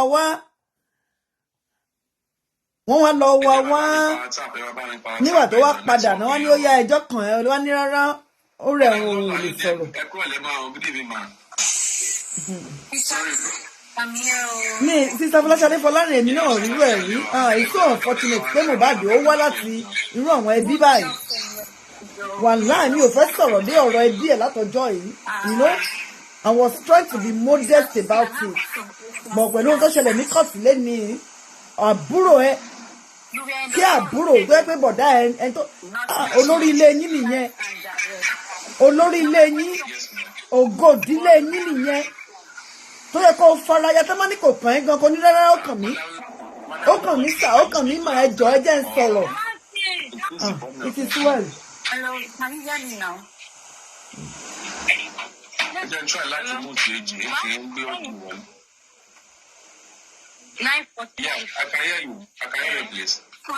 àìjírí nínú kan báyìí gan ṣó yẹ kí irú àdúrà gbé mi yẹn ṣó yẹ kó ní lọ́ọ̀yà ṣé kò lè wá sọ̀rọ̀ ohun tójú ẹ̀ rí kí náà ti ń wọ́n sọlísìtì fún mọ̀ túmọ̀ kéèyàn ní lọ́ọ̀yà nínú kéèsì ni lọ́ọ̀yà. Okay, so you were there today. Yes, I'm at the court today. I'm there at the court hall. That's why I'm able to give you the accurate of what happened in the court today.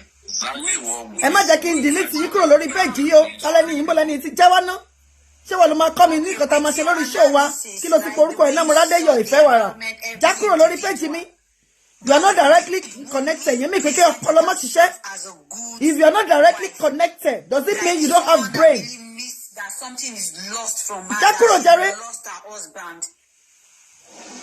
Because he's tired, he's a small boy, he may be tired. Gbogbo baba gbe girlfriend wa, that is not the point. It's not really. Kí ló lọ bẹ̀ fún nígbà tó mọ̀ pé òun tired? It's a courtroom. For crying out loud.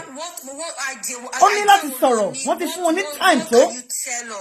Eléyìí bàbá gbé girlfriend wa bàbá did do this it's not it. Má tẹ bá kọ wo mò ń wo kọ́mẹ̀tì kọjá this comment kí jọ sí toilet ni. Ọkọ ìjú wípé nurse lọ tó fún Mohbad ní injection.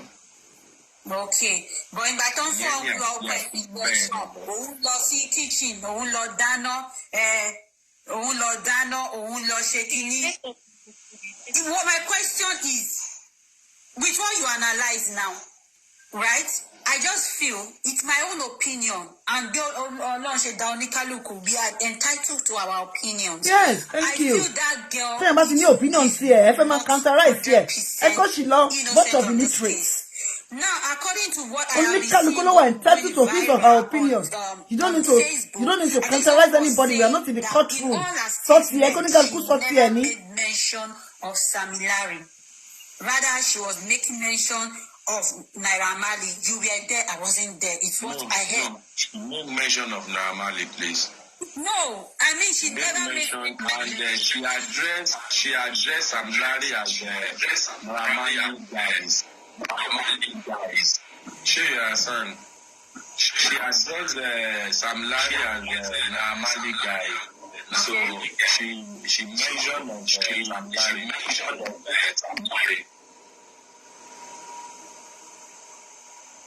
Network yẹn ò dáa jẹ́ kí n mọ ẹjọ́ please ẹ máa bá. Àwọn èèyàn kan ọmọ ọmọ ṣe ń dá sọ̀rọ̀ tí mo bá fi ìpè ó yẹ kó sọ̀rọ̀ wọ́n lè ní I don't feel o èmi tèmi omi ò fi ìpè ó yẹ kó sọ̀rọ̀ kì í ṣe kó tún wọn kanta eléyìí tí mo ti sọ pé you should be careful what you are saying you should be careful no má kó bu ẹyí tí yìí tí oníkálukú ní ẹnu láti sọ tiẹ̀ it is my own opinion pé ó yẹ kí àbúrò ẹ sọ̀rọ̀ ìwọ lè sọ tiẹ̀ pé ní tèmi o èmi ò fi ìpè ó yẹ kó sọ̀rọ̀ bìkọ́ ọmọ kékeré ni ìyẹn ò fàjà. ẹni tó bá gbé ní western world kò ní máa tako anybody anyhow. Everybody has the right to his or her own opinion. Don't counter anybody. You can say your own. Ní tèmi o èmi ò fi pé yẹ kó sọ̀rọ̀ o bébì ṣì ní o ìyẹn ò fàjà. Kò lè yẹ kó sọ̀rọ̀ ní tèmi o èmi ò fi pé you know be civil when you are in the public be civil.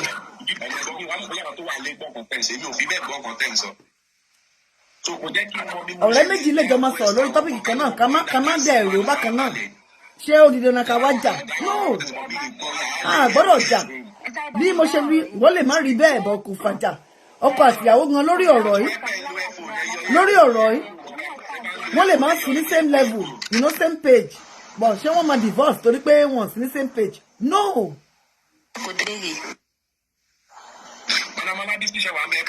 So oníkálukú ẹ jẹ́ kí oníkálukú free láti sọ ìdùn ọkàn wọn wọ́n lè sọ tiẹ̀ pé àní tèmi ò ní òfin pé ó yẹ kó sọ kò fàjà lọ because ọmọ yẹn ó dàbẹ̀ ni pé bóyá lọ́ọ̀yà ẹ̀ ló kọ ó láti jẹ́ lọ́ọ̀yà ẹ̀ ló ní kó má sọ̀rọ̀. That is realistic. Ó dárúkọ Naama ó àdírẹ́sì Samilari. Àwọn èèyàn dáhùn tó dárúkọ wọn rárá. Boys àwọn dárúkọ Samilari but ó àdírẹ́sì bí àwọn boys Amali ó dárúkọ manual labels náà ó dárúkọ náà ó gbà tó sọ pé ó ní manual records wọ́n wá ní who are those nígbà tó sọ̀rọ̀ lórí bullying tó ní bullying ó ní ìgbà tó sọ pé kí ni àwọn ideas kan tó ní tó rò pé ó lè pa ọkọ rẹ̀. Àwọn èèyàn mọ̀ pé àwọn èèyàn wọn máa gbé wúmọ̀ tí ò ṣe wọ́n ní kò dárúkọ Naira Marley kò dárúkọ Samilari. Wọ́n béèrè lọ́wọ́ ẹ̀ pé kí ni àwọn nǹkan tó rò pé ó lè pa ọkọ rẹ̀. First of all pé àwọn tí wọ́n bully ẹ̀ wọ́n wà lára àwọn tó ti kọ́kọ́ pa sára tó rí bù ó wá ní humanian records ó wá ní records woman ìgbà tó ṣàṣọ woman wá ní pé kó calm down pé kó calm down pé àwọn èèyàn kan wà ní mania ó ní pé kó gbogbo àwọn tó jókòó sínú kóòtù yìí ó recognize àwọn people yẹn ó ní òun recognize wọn báyìí wọn tó bá jókòó síbi kan ó dá àwọn èèyàn mọ̀ ọ́ wá ní can you measure their names ó dẹ̀ dárúkọ Samilari ó dẹ́ wà but ó address Samilari bí tó jẹ́ àwọn body blow àbí kí ní pé àwọn boys Naira Marley ló ṣe àdírẹ́sì Sam Larry bọ̀ kò dárúkọ Sam Larry rárá bọ̀ ó dárúkọ Naira Marley ó dẹ̀ àdírẹ́sì Sam Larry bíi Naira Marley boys. Because wọ́n starting gbọ́ nìyẹn wọ́n ní kò dárúkọ Naira Marley àti Sam Larry. Kò dárúkọ Naira Marley but nígbà lọ́wọ́ ẹ̀ pé ṣó dá àwọn tó ní ó búlì ọkọ ẹ̀ yìí pé ṣó dá wọn mọ̀ pé ṣó tó bá pé ṣó dá ó lóun dá wọn mọ̀ wọ́n dẹ̀ ní ṣó mọ orúkọ wọn pé kó mẹ́ṣọ̀ orúkọ wọn ó dẹ̀ dárúkọ Naira Marley ní kóòtù yẹn. Wọ́n yẹn ṣe máa sọ pé kò dárúkọ Naira Marley. Pásítọ̀ kì í tẹ́lẹ̀ béèrè ní pé ṣé ẹ mọ kó tó ṣẹlẹ̀ ṣé rí nípa ìgbà táwọn yẹn sọ pé kí ló dé tó fi sọ pé bàbá gbé girlfriend wá yẹn ṣé rí èmi fẹ́ sọ fáwọn yẹn bàbá ló ti fà á o ká ní bàbá náà ti ṣe wọn pé family máa tàwọn ní gbogbo yẹn kò yẹ kó gbé gbogbo yẹn bọ́ta bàbá náà ló ti kọ́ gbé family bàbá tàwọn bọ́ta nǹkan tó kí yóò. There are a lot of questions tí wọ́n béèrè lọ́wọ́ Wunmi tí wọ́n sọ pé character ṣe ti ra sàn. Àti ń gbẹ́gẹ́lẹ́ pẹ̀lú ọ̀rọ̀ bíi tí mo wá sọ pé entertainment lawyer yẹn fẹ́ try láti chip in ọ̀rọ̀ Naira Marley because wọ́n béèrè lọ́wọ́ ẹ̀ pé nígbà tó fẹ́ Mohbad yìí pé ṣó fìgbà kan ní years irọ́ ni o ìmẹ́sọ̀ Naira Marley o ó dárúkọ àwọn yẹn mọ̀. Kíni kan ní kò dárúkọ ní Naira Marley níbẹ̀ ó dárúkọ àwọn èèyàn bíi 5. Bẹ́ẹ̀ dẹ́ni ó ní kò. Ìgbà yẹn bọ̀bọ̀ yẹn wà Ghana kan sí nínú kóòtù nígbà tí wọ́n béèrè question ẹgbẹ́ wọn. Ghana ò sí nínú kóòtù nígbà tí ó dẹ́ni ìdáàbò Naira Marley kò dáàbò dẹ́ni. Kò sínú kóòtù ń gbà yẹn ẹ béèrè lọ́wọ́ kọ́ńtà ẹ̀gbẹ́ nọ́ọ̀sì wá nọ́ọ̀sì àti prime boy ni mo tẹ̀ fẹ́ gbọ́ tiẹ̀ kìtẹ́ jẹ́ tàdúrà gbè mí nọ́ọ̀sì àti prime boy ni next tó yẹ kó gbé wá. Naira Marley signing because can you measure their names? Ó dárúkọ Sam Larry ó dárúkọ Naira Marley pẹ̀lú wọn.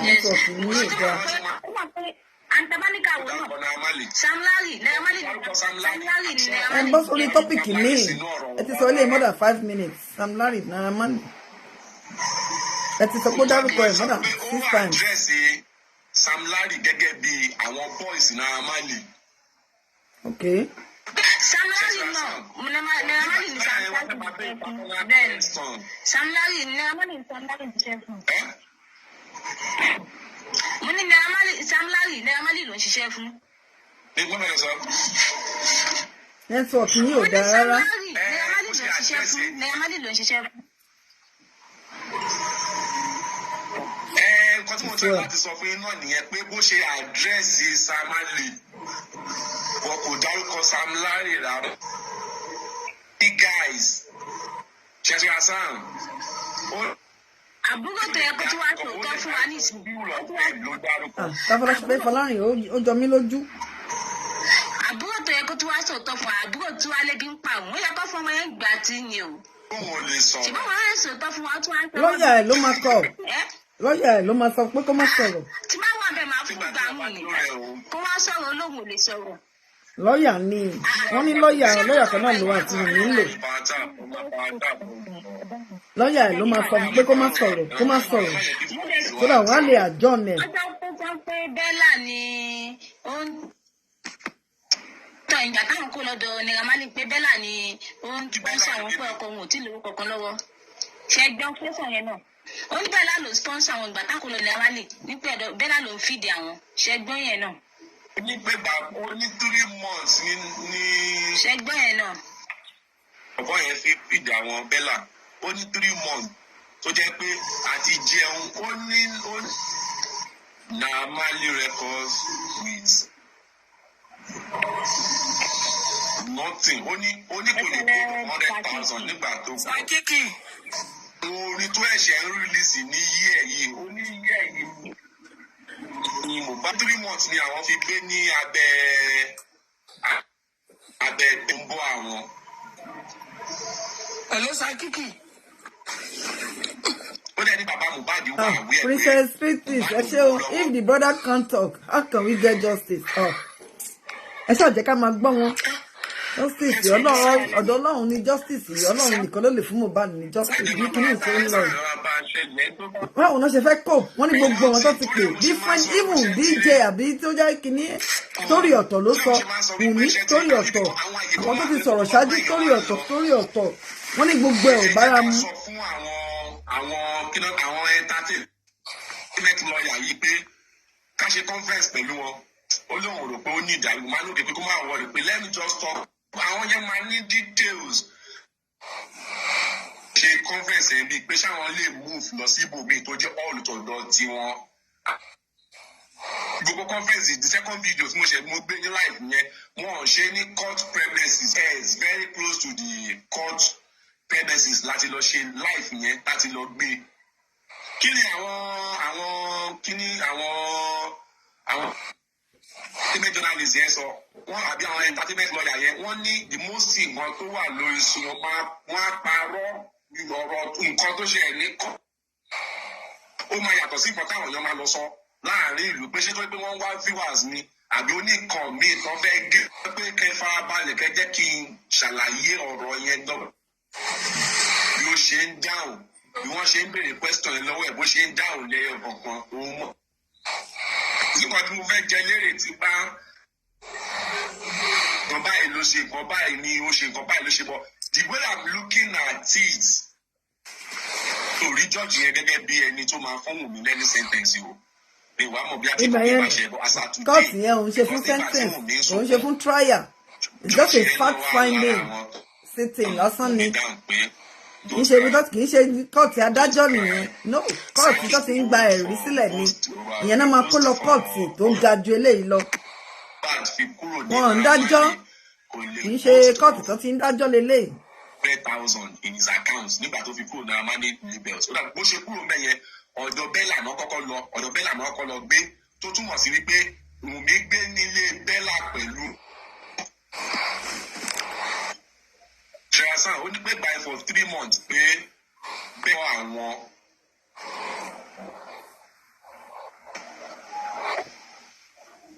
ó sọ kankan láàrin yẹn ò yé mi ó ní wọ́n fi èèyàn kan sí payroll of 100,000 bọ̀bí ìgbó sọ mọ́rọ̀ ìgbó ṣe ló dá pé àwọn lọ́ọ̀yà iná bèèrè pẹ́sọ́ náà bí Mohbad ló sọ pé ó fi bàbá ẹ̀ sí orí payroll 100,000 every month àárín yẹn ò yé ẹ̀ ti ń lọ sí towards end of the court session ló fi ń sọ gbogbo àwọn top the facts ni wípé Wunmi fúnra láàrẹ̀ ò lè àti pé àwọn èèyàn báyìí àbí kan báyìí ló pa ọkọ ẹ̀ kọ́sì kan gbà tó ń ṣàbẹ̀rẹ̀ pé òkè kó kàn tí ẹ̀ kò kọ́ sí nọ́ọ̀sì yẹn fún un àti bí àwọn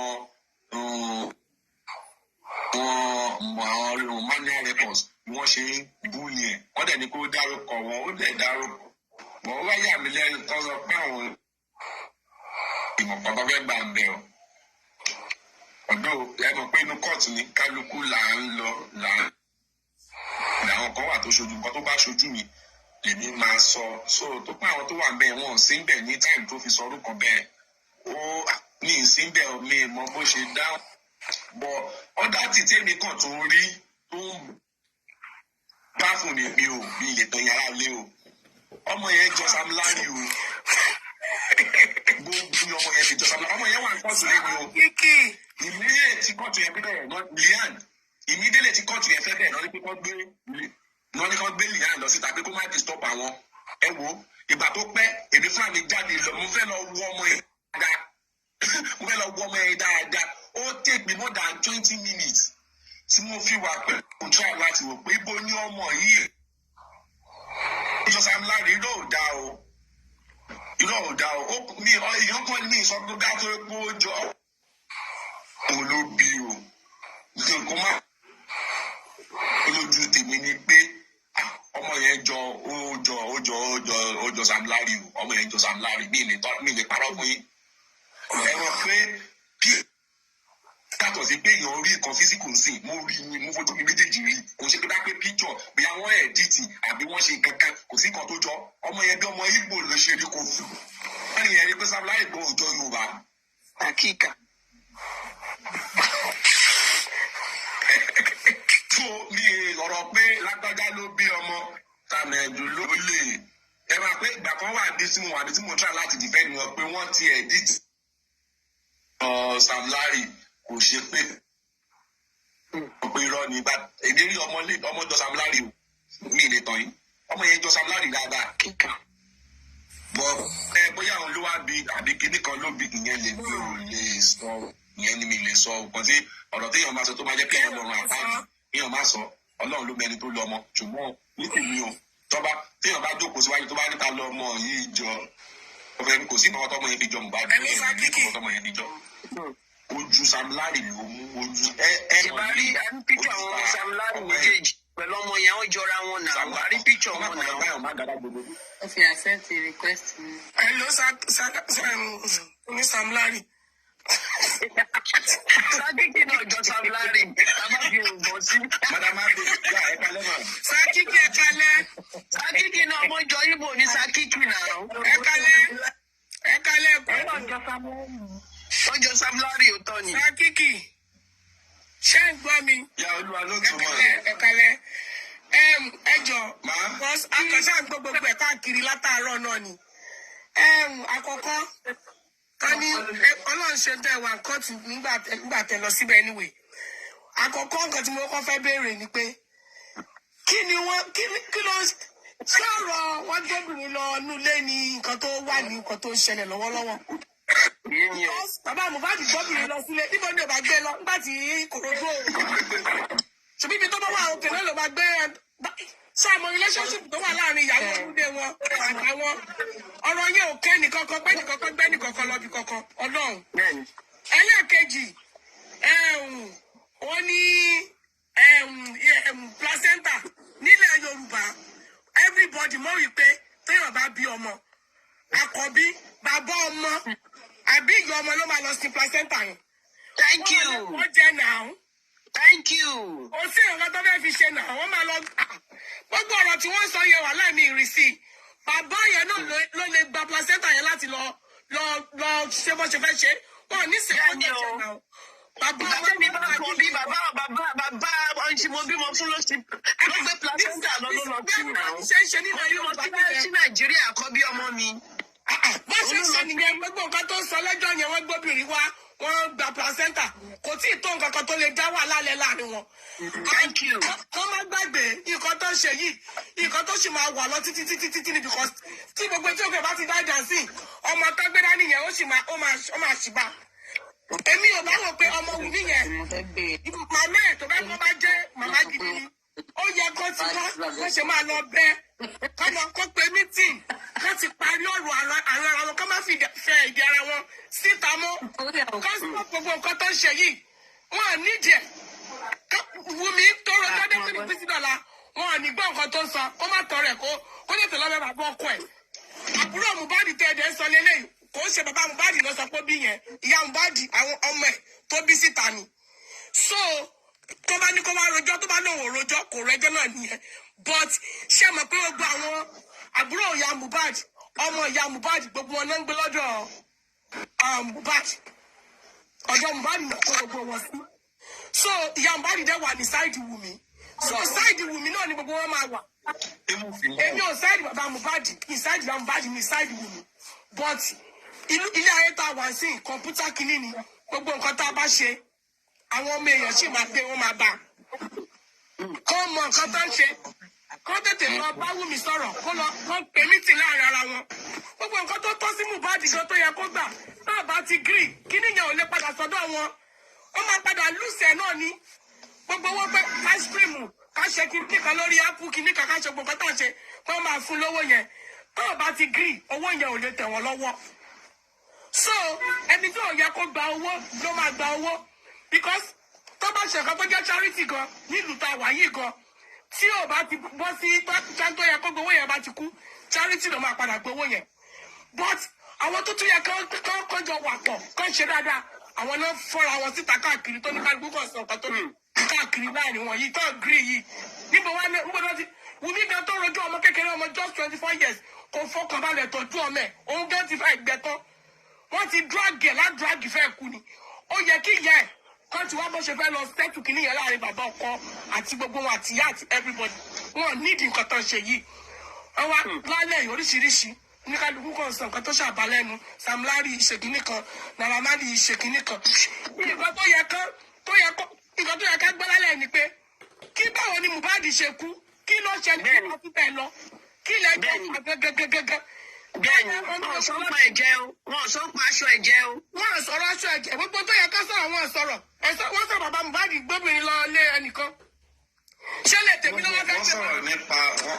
Bàbá Mohbad ó yá ẹ̀ fọ́lù prógrámù wọn ń gbọ́ ẹni má fọ́lù prógrámù wọn. Ok, ẹ sọ fún wa, èmi ò gbọ́ yẹn. Nípa ọ̀rọ̀ aṣọ ẹ̀jẹ̀ yẹn ó ní scratch tí Mohbad ó ní kò ń ṣe ẹ̀jẹ̀ tó pọ̀ because ó ní after tí Mohbad kú yìí àbúrò mo fi ń sùn láìgbà tí ẹ̀gbọ́n ẹ̀ ti ṣé kí ẹ̀gbọ́n bẹ́ṣíìtì tó ń sọ pé ẹ̀jẹ̀ ṣe ó ní ẹ̀jẹ̀ ọwọ́ ẹ̀yẹn tó gbé bọ̀ wá. Tuesday ni kò ṣe pé bá pé wọ́n sókè sí kan. Ìyá àbúrò ìyá Mohbad tó sọ wípé òun náà rí ẹ̀jẹ̀ òun ò tí fẹ́ sọ̀rọ̀ ni torí orí tí gbogbo wọn kàn ṣe. Ó gbẹ́nu orí burúkú sọ̀rọ̀ tó gbẹ́nu òṣìṣọ́ gbogbo ní fámìlì wù.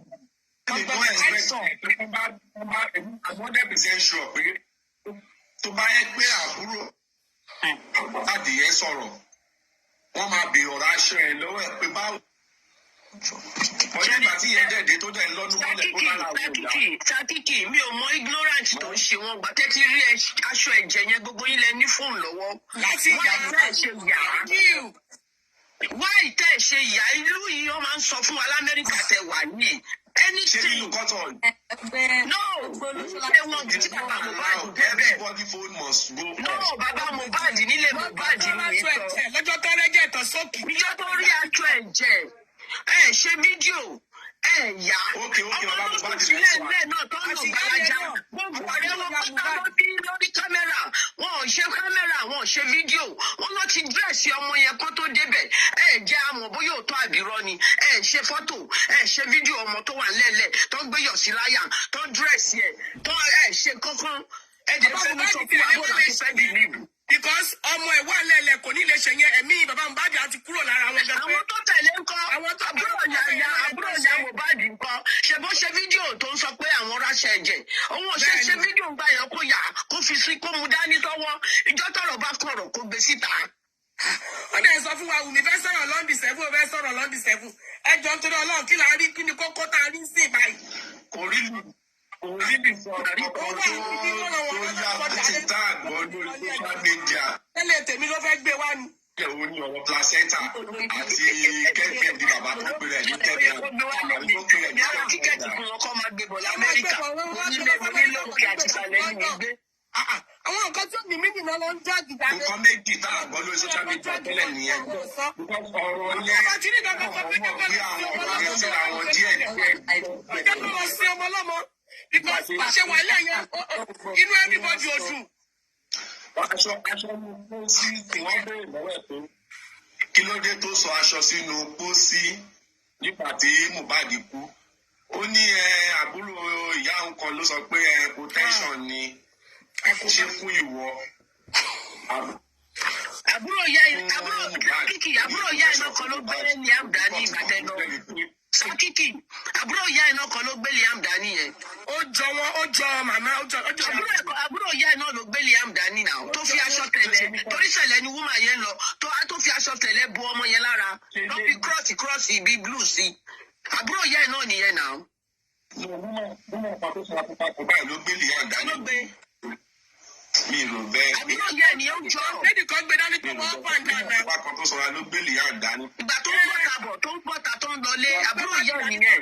Ló wọ trọ́sà ló wọ. Trọ́sà kan ló wọ̀ up and down ló wọ̀. Àbúrò ìyá ènìyàn tó wúmà yẹn ọjọ́ wúmà tó ń tún aṣọ yẹn. Ó fi sọ kí aṣọ tó tọ́ sínú kó sí ọjọ́ wúmà yẹn. Ó jọ ìyá àwọn Wùmí tó gbọ́mọ yẹn dání lé ní ó jọ lóòótọ́. Kí náà sọ? Ó ṣàní aṣọ ẹ̀ wọ́n lóun mọ̀ olóhùn èmi ò tún mọ̀ fún Ìjẹ̀bú ni. Bí tún kó bá ọgbẹ́ yóò bí tẹ́ wá láti. Ìjẹ̀bú ni. Torí ń jọ́ tí wọ́n dé sọ̀rọ̀ ẹni rẹ̀ yẹn ìgbà mo ti mọ̀ pé Ìjẹ̀bú ni. Ọlọ́run tó bá ti rí nǹkan kan tó fẹ́ ṣe pẹ̀lú ọ̀rọ̀ tó wà lẹ́kọ́ jẹ́ mo wá nǹkan kan o mo wá bí stéètì tí ẹ̀gbọ́n yẹn wà o mo ti ń bèrè kiri bó jẹ́ Houston ló wà bó jẹ́ Dallas ló mú wá state tó ń gbé. Ó jẹ́ kó lọ sí ọmọ ọlọ́mọ bó ṣe gbé kalẹ̀ síbẹ̀ yẹn kò dá ẹbí everybody wà lára ẹ̀ tó bá ti sísìn everybody máa gbọ́ pé fine. Kó jẹ́ kó lọ sí wọ́n lọ ṣọtọ́sì wọ́n ò rí gbé wá láti 2 months ago wọ́n lọ ṣe toxicology wọ́n ò rí result white Naija gan báwo ni Naija fẹ́ wà òkè gangan lọ because mi ò mọ̀. Kò lè wá òkè láíláí. Ẹgẹ́ jẹ́ máa gbàgbọ́ pé kó wà òkè because àwọn èèyàn wa tó tún wà ń bẹ̀ náà kó lọ ṣàánú. Kò lè wá òkè àwọn ọmọ wa tó wà níbí gan wọn ò fẹ́ lọ. Wọn ò fẹ́ lọ. Wọn ò fẹ́ lọ. Kò sí nǹkan tó fẹ́ Wọ́n lọ ló ṣe ní. ṣiṣẹ́ bíbá tó ní mí dókítọ̀. Èyí tó gbé oyún èèyàn ní oyún ọmọ ẹ ní oyún ọmọ yẹn ní túmọ̀ lórí. Gbogbo àwọn bíbá ẹ̀ wò pé bó làwọn ṣe fẹ́ ṣe. Bọ́bọ́ Naija ló ṣe ó kọ́kọ́ ó gbé ọmọ yẹn jáde ó dẹ̀ ọ̀pẹ̀rẹ̀tì ọmọ yẹn ó yọ túmọ̀ yẹn ó dẹ̀ tún gbọ́ ọmọ yẹn padà sínú obìnrin yẹn funfun ní obìnrin tó lóyún yẹn ó dẹ̀ gbé ọmọ yẹn padà sí Kóyìmá ẹ̀kọ́. Naija ló ṣe náà ẹ̀ka kíkì wọ́n ṣe ọ̀kan ní Brooklyn. Ṣé aṣọ tí ẹ sọ̀rọ̀ lé lórí ẹ̀ bọ̀dà kìkì ẹ lọ wo fídíò yẹn dáadáa ṣòye yìí woman tó mú Wùmí dání yẹn ó mú aṣọ yẹn dání bọ̀bọ̀ tí ó wọ woodies bọ̀bọ̀ yẹn wà ní ọwọ́ òsì ṣòye yìí sà bọ̀bọ̀ ọmọ young boy báyìí ní tílé bí adult báyìí ó fún woman yẹn ní nǹkan kan mi rí nǹkan tó fún woman yẹn. Ó fún wúmà ẹ ní kọ̀ọ̀kan ṣẹ́ẹ̀tù àlọ́wọ́ wúmà ẹ ó fi ọwọ́ kọ́ bẹ́ẹ̀ ni God bless you ma ó kì í bọnú aṣọ yẹn ni. Bọ̀bọ̀ tó fún ní nǹkan yẹn bí bọ̀bọ̀ yẹn ṣe ẹ máa mọ̀ pé nǹkan burúkú kan ló fún màmá yẹn because èmi wo fídíò ẹ̀ dáadáa sà ṣó ti yé yín sà ìgbà tó ń lọ ó dà pé wọ́n ti bọ̀bọ̀ yẹn wọ́n ti mọ̀ pé máa fún wọn ní nǹkan yẹn ọmọ young boy báyìí ni ó náwó kíní ẹ sí wúmà yẹn mi mọ̀ nǹkan náà mi ò rí torí èèyàn gbọ́dọ̀ pa irọ́ bọ̀ wúmà yẹn gba nǹkan yẹn ó kì í bọnú aṣọ yẹn lọ́wọ́ ẹ̀. Èmi náà rí bẹ́ẹ̀ ni mo ti ya fọ́tò ẹ̀ gan pàápàá mo tún pẹ̀lú. Ó kì í kó ṣaṣọ lásán lèmi tí a ti sọ wúmà yẹn gba nǹkan lọ́wọ́ bọ́ọ̀ yẹn tó wọ woodies black ẹ lọ́wọ́ fídíò ẹ̀ dáadáa sà ó gbà lọ́wọ́ bọ́ọ̀ yẹn yípo padà díẹ̀ báyìí gbà tó gbà ó tàn díẹ̀ wúmà yẹn kìkì nìyẹn bọnú aṣọ yẹn ni. Bẹ́ẹ̀ni. Ṣòye yìí bóyá wọ́n wò pé tó bá ju kíní ẹ̀ direct àwọn èèyàn ò ní gbà báwọn èèyàn máa ká wọ́n fi sínú aṣọ yẹn kò ń ṣaṣọ white yẹn gangan pàṣẹ because èmi padà tún wo fídíò ẹ̀ dáadáa sá ṣòye yìí then there is a woman tó jẹ́ pé ó ní lórí profile ẹ̀ tó fi síbẹ̀ tó explain ẹ̀ èmi tún wá wò dáadáa bọ̀bọ̀ yẹn wọ woodies by black ni ó dẹ̀ kàn fi red kọ̀ọ̀kan síwájú ẹ̀ díẹ̀ báyìí ó mọ́ra dáadáa báyìí ó náwó kíní ẹ̀ sí woman yẹn mi rí nǹkan náà ṣòye yìí sà wúmà yẹn gbà ó ti bọnú aṣọ tó wà lọ́wọ́ ẹ̀ yẹn ni kó tó di pọ́n mu fún Wùmí so ọlọ́run máa dúró ti everybody wa àti gbogbo wọn tó ń jà fún Mohbad ọlọ́run á bá wa tẹ sáfẹ́fẹ́ wọ́n punish ọmọ ẹ̀ títí tó fi kú ó tún kú tán ó tún sì jẹ́ punishment àwọn alágbára ló wà nídìí iṣẹ́ tó wà nílẹ̀ ọlọ́run nìkan ló lè ṣe ìdájọ́ ọba tí ń lé ni láì mú ni ọba tí ń mú ni láì lé ni ó ló lè ṣe ìdájọ́ because ó ti bọ́ sí gbogbo ọwọ́ lọ́tún ọwọ́ lósì ọwọ́ lọ́tún ọwọ́ lósì ọlọ́run nìkan ló máa jà fọmọ yẹn spirit ọmọ yẹn náà powerful ojú ó kọ̀ pẹ́ ni ojú ló pẹ́ sí ṣé ti yẹ yóò pẹ́ sójú because àwa gan tá àti ẹ̀ mọ ọmọ yìí gangan from anywhere ṣé yẹ yín spirit ẹ̀ ń touch wa all over the world so ojú ló pẹ́ sí ṣé yẹ yín àwọn ẹ̀dá la máa ń fẹ́ kíákíákíá ṣùgbọ́n tọ́lọ́ bá máa mú wọn báyìí kò ní lé wọn tó máa fi mú everybody wọn àtọ̀wọn tó fowó bribe o àtọ̀wọn tó mú tọ́tọ́ gbé pamọ́ tí gbogbo wọn náà máa retí ìdájọ́ ọlọ́run because wọn fọmọ yẹn lọ́rùn sílẹ̀ pọ̀ tó ti sí títí dì sí ọmọ kékeré Nàìjíríà tí ò tún sí òótọ́ kí ló le tó yìí gbogbo wa la mòdo wọn mòdodo àwọn tó ṣe ìdájọ́ gbogbo wọn lọ́mòdodo bọ̀ ọlọ́run fún rẹ̀ ló máa mú òdodo jáde bàbá mi it's just a pity it's just a pity. náà tún ti jẹ̀bi o ó ṣe kinní kan ó gbóbìnrin lọlé Mohbad kí ló jẹ̀bi inú gbóbìnrin lọlé ọmọ ẹ̀. bàbá yẹn gan ṣóun gan ló tiẹ̀ bí Mohbad pàápàá because gbogbo ẹ̀gọ́ kọ̀ tiẹ̀ wọnú ara wọn dẹ ọmọ tẹ sọ̀rọ̀ nípa ẹ̀yẹ bí tẹ̀kọ́ rẹ̀ bóyá technology pé wọ́n fi ń ṣe ojú ọmọ yẹn bí ọmọ Sam Larry kọ̀kọ̀ because ọmọ yẹn jọ bọ̀bọ̀ yẹn ó jọ gidi gan kó jọ kó fi kọ́kọ́ jọ Mohbad ẹ jẹ́ ká sòótọ́ rẹ̀ ó wá kò fi kọ́kọ́ fi jẹ Mohbad kò fi kọ́kọ́ jọ rárá Màmá wo ló fi bàbá jọ ẹjẹ́ màmá onímọ̀ kírìmù ló lò náà. Kírìmù ni ìyàwó Mohbad lò mo ló ti fi kíní jọ ọmọ Mohbad. Ẹ̀rọ aṣọ wọ́n ju aṣọ Kò sí kankan tó fi jọ Mohbad. Àtúwádìí ẹ̀ wọ́n ṣe wà yẹn sìn. Ẹ̀jẹ̀ má bínú, màmá wa, mọ́mì wa ẹ̀jẹ̀ má bínú, màmá wa ẹ̀jẹ̀ má bínú mà, ẹ̀jọ̀ ṣe nípa aṣọ yẹn, èèyàn tó wá ní ìlú tí bàbá Mohbad ti wá, ó sọ̀rọ̀ nípa aṣọ. Ó ní normally ó yẹ kí ọmọ tí Mohbad bí kó sí, torí pé ọmọ yẹn jẹ́ ọmọ kékeré, òun ni wọ́n ṣe fi àròkò sọ aṣọ yẹn síbẹ̀ pé mo bù ẹ́ láṣìírí àbí èmi náà sìn ẹ́. Òun ni meaning aṣọ yẹn. Mi ò mọ̀ bóyá ó ṣàlàyé fún Wunmi because àwọn tó wà ní ẹni sọ̀rọ̀ yeah you might against it. Sínú aṣọ yẹn náà ẹ má yẹ ká twist ẹ̀. No. Ẹni sùúrù. Àní ẹ lọ wo fídíò yẹn mà ẹ lọ wo dáadáa kò sí kó tó jọ bẹ́ẹ̀. Kò ń ṣàròkò ní ọmọ méjì làwa náà. Kí ló fà á tí Wunmi fi ń sọ̀rọ̀ wípé bàbá ń gbé obìnrin wá? Court ni wọ́n ti béèrè lọ́wọ́ Wunmi according to kan tí Sakiki sọ ń sìn pé kí ló fa ìkùnsínú láàrin wa àti bàbá. Òun ni Wunmi ṣe sọ ìyẹn wípé nǹkan báyìí ni ó ṣẹlẹ̀ tí bàbá yẹn fi éètì òun ṣe pé ó dìdì sọ justice ni gbogbo wa wá but àwọn tó wá ní ìdílé bàbá àwọn tó wá ní ìlú bàbá yìí justice ni gbogbo wa wá but àwọn tó wá ní ìdílé bàbá àwọn tó wá ní ìlú bàbá yìí justice ni gbogbo wa wá. Ẹ jẹ́ ká lo 3 minutes láti sọ̀rọ̀ sókè lè jẹ́ pàwọn láti because àwọn tó wá ní ìlú bàbá yìí wọ́n sọ wípé ìyá yẹn gan Amẹ́ríkà gan ni ìyá yẹn wà ló ti sọ wípé ìgbà tí bàbá òun gan kú àwọn sọ aṣọ sínú pósí sí orí pósí ẹ̀ wípé ìní ṣé Oǹdó ni àbí Ìkàrẹ́mì tiẹ̀ mọ̀ ṣáìdì yẹn ó ní culture wọn ni and it's normal ṣáìdì bó ṣe máa ń ṣe so kò sí nǹkan tó jọ oníkálukú pẹ̀lú tiẹ̀ ní ìdílé wọn.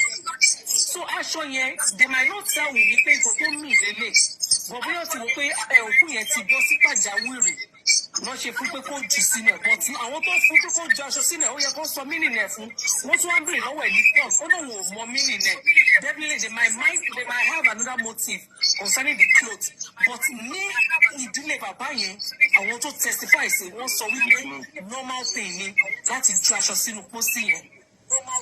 Kọ́nà kó ṣàánú wa kọ́nà má jẹ́ kó má fara pa wá ní ẹ̀ṣẹ̀ wá ní ẹ̀.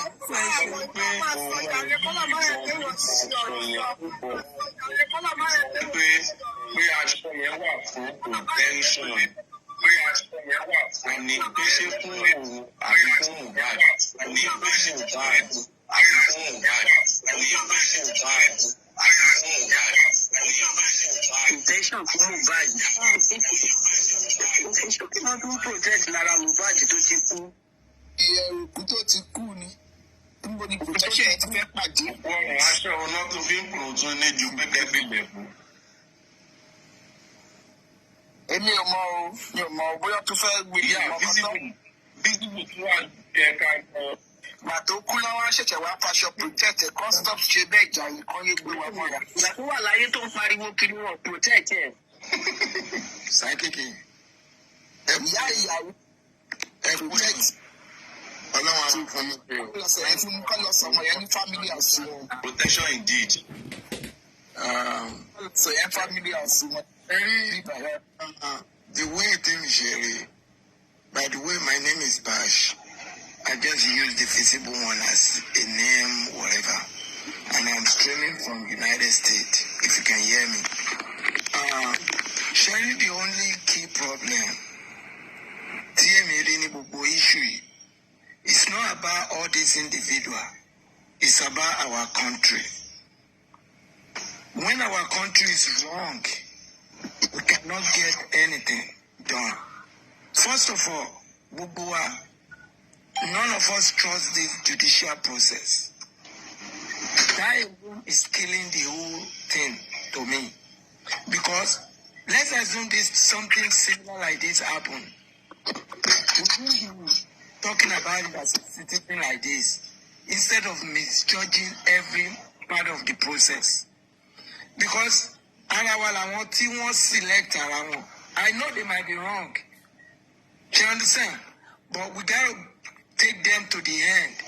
Because right now, I feel only way Lati ma play wa because we are already judging every moment. So I want only room Lati manipulate wa. Tubaja Joko Areti Ro want to wa. When they say they are done, now we can hold them accountable for everything they tell us. Now, somebody downtown, so they'll go back and freeze us around again. That way, could send it to right, could send it to wrong. Everybody will say they're looking for the content calling men. It's unfortunate, but we have to let them to us 100% before we start holding them. Our country is not good. We don't trust the process. But the fact is, we still have to be patient to let them say we have concluded, we're taking the case to court. Let them tell us all their lies before we start crucifying them. Because we're giving them room to run, to play us like this. Do you understand what I'm saying? Because, listen, team of we are authority on someone to someone okay. We don't know, team to boldly announce if these are all our facts. Once it's a watching investigation only, because court is not the traditional court. It's a process to see if they can refer it to court. And but they can get the fact, only kick it out of record. Is this a regular court? I don't think it's a regular court. Mr. Kiki. Sir? Meaning, is this a regular court or a court to consider putting this thing into a traditional court? This is just like investigating panel court. Correct? Yes. Mm-hmm. So, you know, I would say investigating panel court. So the best thing is for us to wait. Let's see what these police people and whoever is, they call it in Nigeria, Attorney General, let's see if they're going to refer this case to court. That's where we're going to see the real court, the real questioning and answer. Irú Wunmi tó wá jókòó lẹ́ni tó sọ̀rọ̀, kò sẹ́ni tó cross-examine, wọ́n kàn jẹ́ kó rojọ́ ni, kó dẹ̀ dìde. When this case goes to court, Ibelema case, Ibelema Motiwumi Bawa in all seat or not. But right now, Atilemo. Can you understand, Mr. Kiki? That's no question there. Oh, you know, God will find justice for Mohbad. Gbogbo tó ń sọ Baba Mohbad ṣe gbá kan is irrelevant. Nǹkan tá a ṣe ń court kọ́ yẹn. We don't care about what Baba Mohbad did. It's what killed this boy. It's our focus. What killed him? So that we can save all other citizen kids or our own children that will be going there in the future. That's all we're looking for. So God bless your work. You did a very nice one passing all this information to all. Thank you. Yeah, God bless you, sir. God bless you, sir. All right, sir. Thank you, Mr. Ade. Mr. Adesho, I'm being called.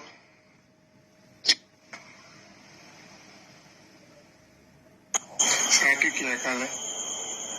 Mr. Ade, tí mo ti máìkì yẹn jẹ́ ọmọ ti máìkì yẹn kárí ṣọ́la fún mi. Mo ti ara mi ẹ wo àlàáfíà mi o. Adẹ̀kú gbogbo èyí tá a kóra wa sí. Ọlọ́run ó pè wá lérè. Ọlọ́run nìkan náà ló lè pè wá lérè. Mo notice ìran kan láàárọ̀ ìgbà tẹ́ kọ́kọ́ open live yẹn. Mo rí i pé ẹ̀ ń fi everything hàn wá bó ṣe ń lọ. Wọ ìgbà tó yá eléta padà end live yẹn. Àgbọ̀n kankan mọ́. So mo ṣe wá understanding sí ni pé ẹni tí wọ́n bá everybody tó wà ń bẹ̀ pé láti record.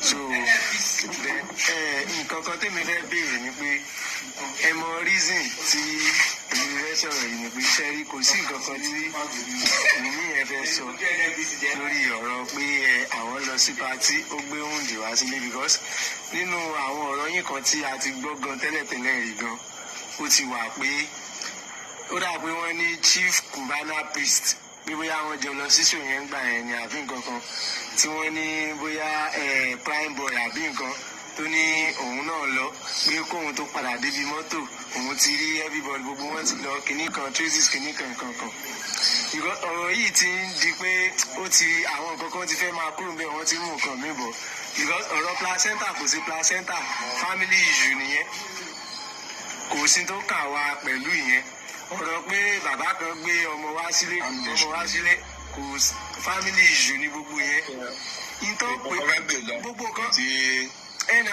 gbogbo nǹkan tó sọ tẹ́ ló sọ bẹ́ẹ̀ lé ní gbogbo ẹ̀rẹ́ àti wulẹ̀ gbọ́ rí ní social media kò sí nǹkan tó special bẹ́ẹ̀. nǹkan tó sọ àwọn nǹkan kò lo 30 minutes nínú kọ́tọ̀ rẹ̀ tó fi kúrò bẹ́ẹ̀. because kò sí. nígbà tí gbọ́ lórí social media ló kó nígbà nílé òní kan tó fẹ́ sọ pé ìgbà sísàs ló lò kò sọ kankan tó difference àwọn kan tá a ti ń jáde lórí social media tẹ́lẹ̀. mọ́mì tó sọ̀rọ̀ tán lẹ́ẹ̀kan tán ní ìbá nàìjíríà kìíní wa pé kìíní ọlọ́run ó tọ́ lọ sọ because still wo bá ti dá kò sí báyìí fẹ́ track àwọn nǹkan kan tó yẹ ká track ká dẹ̀ hold responsible kò sí bí pọ́kàn fẹ́ máa gbá wa síra wọn ní ọ̀rọ̀ tèmi rí tán ń fà pé lórí kí torí ọ̀rọ̀ yìí gan mi lè parọ́ fún yín ó ti ń di pé ó ti ń ṣú èmi gan pé irú kí ni gbogbo ilé ìtakùrà wa sí yìí wọ́n fẹ́ wá nǹkan tó yẹ pé ó máa sú wa tó yẹ pé gbogbo kálukú máa padà gbọ́kàn kúrò bẹ́ẹ̀ ni ọ̀rọ̀ yìí ò gbogbo lójú ti gbẹ̀ mọ́ nǹkan kan bọ̀ mo bẹ̀ lọ́hùn pé ẹ̀yin tẹ̀sí mọ́nítọ̀ ọ̀rọ̀ yìí ọlọ́run ó fún yín ní okun àti agbára láti ṣàṣeyọrí àṣeyọrí rẹ gangan la fẹ́ ọlọ́run ó sì sọ́pọ́tì yín ọlọ́run ó fún yín lókun àtagbára àti ṣàṣeyọrí lórí ọ̀rọ̀ yìí because ọmọ yìí. kílẹ̀rẹ́tọ̀ ṣe fíṣì kámẹ́rà yẹn ọ̀tá ló gba kámẹ́rà yẹn jẹ́ tó yẹ pé ká fídíò yẹn wọ́n rí kámẹ́rà yẹn ní a lot of things ló máa sọ jáde ẹ wò gba ti adédọ̀yìn ẹ wò kámẹ́rà tó wà lóòótọ́ yẹn ó reveal a lot kámẹ́rà tó wà ẹ̀yin èèyàn mi ṣe ṣe wà ń bẹ̀ ṣá ẹ má bínú o pé ìyá oge ò sọ ọ̀rọ̀ sí nǹkan tó lọ borí kẹ máa gbọ́ ni o kẹ lè ní understanding kẹ́mi náà máa fi style ṣe àwọn nǹkan tí mò ń ṣe. kámẹ́rà yẹn bá ló ṣe bàbá ó ṣe jẹ́gbà tí mo bá torí ẹ̀ náà làwọn ti ní serial number. mọ́mí bẹ́ẹ̀ ni so kámẹ́rà yẹn kí ló ń ṣe lórí kámẹ́rà ẹ kalẹ̀ ẹ̀yin èèyàn mi I'm back o Yeye Oge is back I'm back now ẹ má bínú o pé Yeye Oge mo ní break látàárọ̀ mo ní kẹ́ máa gbọ́ ní o kẹ́ máa gbọ́ kó máa yé yín because táwa máa ṣe show tiwa lọ́la àti kọ wọn point sílẹ̀ nínú lẹ́kì yẹn kámẹ́rà ẹ gbọ́dọ̀ wà standby CCTV number 1 àbí number 2 ní sákìkì ló wà nínú rules and regulation wọn bẹ́ẹ̀ pé I can't wait kí àwọn ìgbìmọ̀ kan pé prime boy kan pé prime boy kí wọ́n dẹ̀ tún pé nurse ìyẹn gangan ní kókó prime boy nurse. àwọn kámẹ́rà mi máa ń wà tó jẹ́ pé ó lè jẹ́ next neighbor ṣe yẹ yín ní títí ẹ máa reflect síta bó ṣe gbé kúrò nínú ilé tó fi ń gbé ó ṣe reflect like almost 5 meters away. ẹ ṣe jàre Stafọláṣadé you are still here ẹ ṣe Stafọlákẹ́ Grace Akínyẹlé thank you you are all still here thank you I appreciate you at least we make everybody ní idea I told you I was gonna carry you along and that is exactly what I'm doing to carry you along kẹ́ lè gbọ́ dáadáa kẹ́ lè understand àti gbọ́tọ̀ wọn lóyìnbó àti gbọ́tọ̀ wọn tó ń sọ Yorùbá so that a lè yí everybody dáadáa it is only fair àwọn tó bá gbọ́ Yorùbá kán lè wo eléyìí náà sister the phone fi àfihàn ẹ ṣé jàre sister Deb Ọlájùmọ̀kẹ́ welcome on board àwa máa ṣe tiwa lọ́la because ilẹ̀ ti ṣú sìn a máa ṣe analysis tiwa ní ọ̀la mo ní àwọn kókó kan tí mo fẹ́ sọ̀rọ̀ lé lórí that's all. ọlọ́pàá tó bá fẹ́ ṣiṣẹ́ gan wọn nídìí too much ọ̀rọ̀ lẹ́nu everybody fóònù wọn conversation. sísá yèmí ẹ̀ka lẹ́jà ìṣàlàfíà lẹ́wà tàbí sórí àṣàlàfíà lẹ́wà. oníkálukú sọ títí di orí nọ́ọ̀sì because nísìnyí nọ́ọ̀sì ẹ lọ́ máa fẹ́ di gbogbo ẹ̀rì yẹn mọ́ lé lórí ibẹ̀ ẹ lọ́ máa fẹ́ di kan dẹ̀ ó lè lọ 2 ways mi mọ́ ọlọ́run dáríjì 2 ways nínú kó jẹ́ pé nọ́ọ̀sì gan ti sọ fún pé ọ̀gbẹ́ni ṣáàjẹ́ kọ́kọ́ gbẹ̀lẹ́ lórí tó bá bọ́ta millions máa máa wà káàntẹ̀ ọ̀ kọ́mọlọ́mọ má mọ̀ much kọ́kọ́ fẹ́ dìde lórí 2 weeks ló ń lọ because everything goes in Nigeria mi trust ìlú yẹn. It is so unfortunate pé oríṣiríṣi story là ń gbọ́ tẹ́mọ̀ tó bá jẹ́ pé gbogbo àwọn tó ti pè wọ́n sọ the same story ìbá tún dáa but everybody tó ṣojú ẹ̀ different things náà sọ it is concerning you know.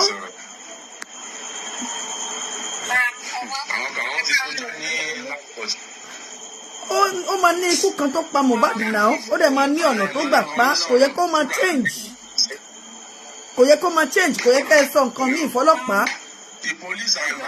ẹ tún lọ sọ nǹkan míì ní court àwọn tó witness ẹ wọ́n pè wọ́n tún sọ nǹkan míì tí ìmọ̀ kẹta àbúrò ẹ̀ máa sọ ní next week it is well.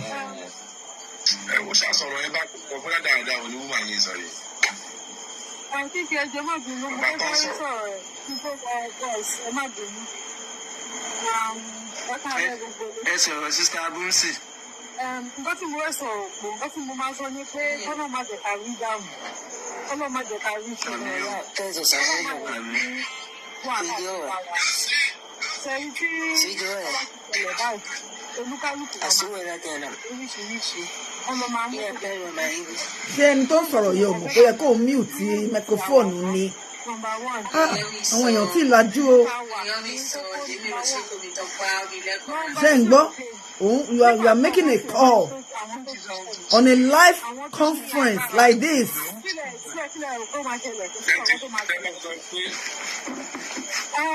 ẹ ṣe jàre Sàbọ́lá wò sí láti.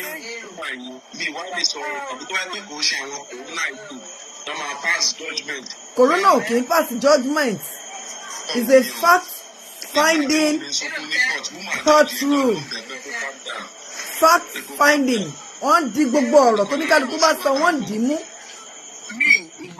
òun náà máa gbé lọ sí ilé ẹjọ́ gíga kẹ́sì ò ní dáadáa síbí o ẹ̀rọ.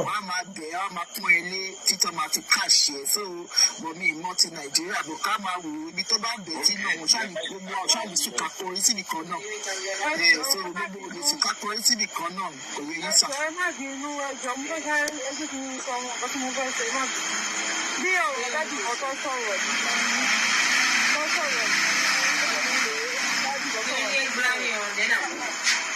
sọ̀rọ̀ wọ́n ní pé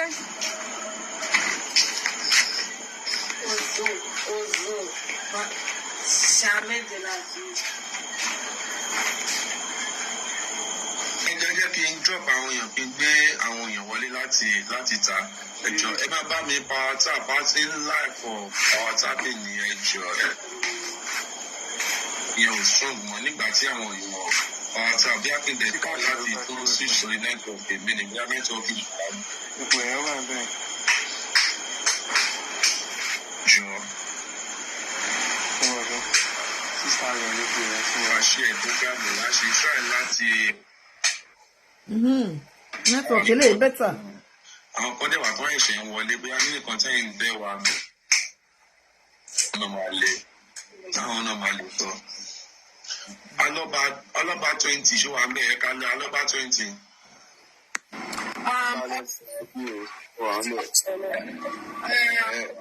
nígbà tí mo sọ lọ ṣé rí ó sì ń jọ pé ọ̀rọ̀ wà àbí àṣírí ọ̀rọ̀ wà tó wà ní kankan lè sọ ṣé rò pé bí wàgbé ṣe wà save kò tó kún ṣé rò pé àwọn ètò kùsọ̀ save ni even débi náà bá wà ìṣù yẹn tí bá débẹ̀ wọn máa ká lóòzù mi ní sọ pé mo mọ̀ ọ́ bá jẹ̀bi ìkọ̀bà ṣé ìlú tí ó sì justice wọn máa lọ sọ̀rọ̀ ẹ̀rẹ́ tó lè kú kọ̀ mẹ́rin ṣé ń gbọ́. ṣé ìlú tí agbára ti ń kù wọ́n bí ọ̀gá náà bí ìmọ̀ nǹkan tí mo lè fi mọ̀ wọ́n máa ti lọ bá ó ṣe sílẹ̀ ọba ìlú ṣẹlẹ̀ ọba ìlú wọn. ẹgbẹ́ wọn jẹ́ ká mọ̀rọ̀ ilé ẹ̀kọ́ fífún àti wa máa drop ní gbogbo àyè tẹ́ ẹ̀ sọ̀rọ̀ báyìí sí gbọ́kàn tẹ́ ẹ̀ sọ èmi ò gbọ́kàn tẹ́ ẹ̀ sọ rárá. ọ̀rọ̀ náà tẹ̀ gbọ́ bíbá yìí. lẹ́sìn náà sì ń dé lọ́wọ́ yẹn. oníkálukú ló free láti kọ opinion ẹ̀ because gbogbo wa ò lè sùn kákọrí síbì kan náà kò fàjà oníkálukú ló free láti sọ ẹ̀dùn ọkàn ẹ̀ láti sọ èrò ọkàn ẹ̀ you know it's a free platform everybody ló free láti sọ bọ́kàn ẹ̀ bá ṣe rí because ọkàn wa á lè ronú bákan náà náà but à ń ṣe the same species you know brain wa ò wà wáyà the same way but kò mi ò fẹ́ kékeré nìkan lọ bú anybody lórí platform mi yẹn ni mi ò fẹ́ àbí kéèyàn kan máa ṣépè àbí kéèyàn kan máa sọ anything you know oníkálukú feel free láti kọ nǹkan tó bá wù ú so far it is your opinion because bí kò fàjà béèyàn mi ṣe rí o lè má rí bẹ́ẹ̀ feel free má jẹ́ kí kọ́mẹ̀ntì èèyàn kankan kó halẹ̀ mọ́ tiẹ̀ kọ́ tiẹ̀ feel free tó bá fi pé gbogbo nǹkan tó ń lọ yìí kò yẹ kó rí bẹ́ẹ̀ nǹkan tó feel nìyẹn but má bá anybody jà má tako àwọn èèyàn sọ tiẹ̀ sọ opinion tiẹ̀ that's all nǹkan tó ní láti bí àwọn kan ṣe rí ìwọ lè má rí bẹ́ẹ̀ kò mí pé anybody ní tiẹ̀ correct you know. Pé bàbá Mohbad máa ń gbé ìyàwó girlfriend wá sílé o èmi kò rò gẹ́gẹ́ bí ọgbọ́n ọmọdé. èmi ò lè block èèyàn nítorí pé ó sọ èrò inú ẹ̀ kò possible bí ó ṣe rò ó nìyẹn bó bá ṣe rò ó ní kó ṣe sọ tó bá fi ìpè àbóṣe kó ṣe rí lélẹ̀ àbí mo ṣe fi ìpè ó ṣe rí lélẹ̀ o kì í ṣe kó lọ reply comment èèyàn mi kò mọ ní what do you know how do you know káàkiri kan you are evil you are igbá you are awo you are lying ìyẹn ò dá ọlọ́run ni everything yé you know ọlọ́run ni ó rí gbogbo ẹ̀ ọlọ́run dẹ̀ ni ó máa dájọ́ so kóníkàlùkù sọ èrò ọkàn ẹ̀ ní tí bá máa ṣe ṣóògùn oníkàlùkù máa pè mí fún máa ìdí ẹ ibi tó bá fi sí o lè sọ ní oge bẹ́ẹ̀ mi ṣe feel lélẹ́yìí kò sí ìwọ̀ nínú ẹ̀ but that is the way you feel. nǹkan tó bá wù ú ló lè ṣe ọmọ yẹn tó lè máa bá wí pé àdáàdì kan fẹ́ ṣe ìdá kó má gbọ́ tó bá dẹ̀ sí kan tí wọ́n dẹ̀ bá bàbá ẹ̀ sọ sí bàbá àgbọ̀ ṣó fẹ́ mọ ẹgbàá náà bàbá ẹ̀ ni. ọ̀rọ̀ o. so àwọn ọkọ àárín yẹn ọlọ́run nìkan ni. ọlọ́run ni ó yé the only thing tí mo wà concerned nípa gbogbo nǹkan tí everybody ń sọ ni pé ọ̀rọ̀ wọn kò kò ọ̀rọ̀ wọn ò kò. Even DJ iṣẹ́ bí Mohbad tó ti kọ́kọ́ sọ tiẹ̀ previously statement tiẹ̀ ó yàtọ̀. Péṣó láwọn tó ń date látà tó bẹ̀rẹ̀ sí ní fẹ́ Mohbad wọn ò lè jẹ́ kó dáhùn ìbéèrè yẹn wọ́n ní pé kárátà ẹ̀ ni pé kò lè dá sí yẹn pé tó bá wọn kó date yẹn tó bá wọn kó má dé yẹn pé ìyẹn ò kọ́kọ́ tù ìdí pẹ̀lú nǹkan tó ṣe yẹn. Ààrẹ ṣé mi lè sọ̀rọ̀ báyìí?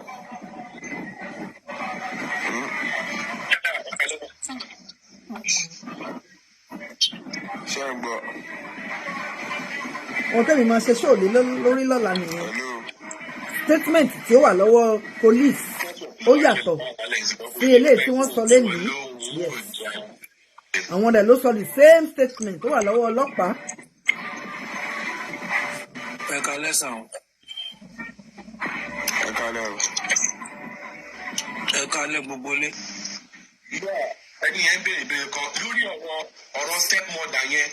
Wúmà yẹn wà láàárọ̀ nígbà tí wọ́n kọ́ ṣe live video. Ó wà ń bẹ̀. Bẹ́ẹ̀ sì ni ó wá bọ̀ mí rò pé step mother táwọn èèyàn sọ nìyẹn o. There is another woman tó tẹ̀lé bàbá Mohbad wá. Nígbà tá a fi ń béèrè ọ̀rọ̀ lọ́wọ́ ẹ̀ láàárọ̀, ó sọ fún wa wípé family but later làwọn èèyàn wá jẹ́ ká mọ̀ pé step mother ẹ̀ nìyẹn. But náà nígbà tá a interview family ló pe rẹ̀. Family orí fídíò àrọ̀ family ọ̀tọ̀ step mother ọ̀tọ̀ wọn jọra. Reason tí àwọn woman yẹn àti Sister Olúwakẹ́mi Àjàní God bless you that is all we want kí ló pa Mohbad that's all. challenge pé àwọn normally wọn intentional náà install guy yẹn sínú ilé òun tó ń pass information fún wọn so òun ní wọ́n jẹ́ ká mọ̀ sí pé woman step mother àti fake Danis because òun sọ pé kò ṣe step mother pé girlfriend ló jẹ́ sí bàbá Mohbad òun ló máa decide ẹni tó jẹ́ step girlfriend fún bàbá so ọ̀nà ṣáàtì jẹ́ ká mọ̀ sí pé woman yẹn kọ́ step mother pé ó kí o girlfriend tí bàbá ń fàyà ni Can't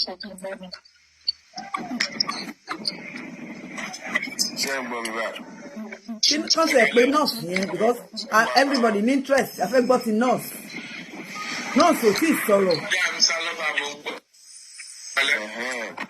Ẹ̀rí nǹkan tí mi kọ́ rí sí àárín ìdílé pé ọ̀rọ̀ tí Wunmi sọ ní kóòtù dé nìyẹn.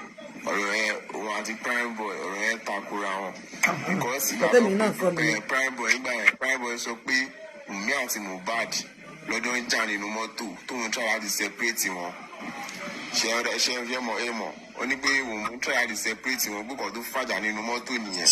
Gbàdó di ní ìsìn tí Wunmi máa sọ̀rọ̀ Wunmi sọ pé prime boy àti Mohbad lọ́jọ́ ń jà nínú mọ́tò nígbèkọ̀ tó fàjà nìyẹn. Bó wá sọ̀kalẹ̀. Ọ̀rọ̀ ẹ méjèèjì rẹ̀ sìn Wunmi sọ pé prime boy àti Mohbad ni prime boy sọ pé Wunmi àti Mohbad lọ́jọ́ ń jà nínú mọ́tò. Sọ̀rọ̀ méjèèjì yẹn ó ti takora wọn. Ó takora. Oríṣi yìí sì prime boy gbọ́dọ̀ wà lórí ìjókòó kí Wunmi náà wà lórí ìjókòó kọ́ wá dọ̀ máa àárín yẹn kọ́ kí àárín yẹn náà. Then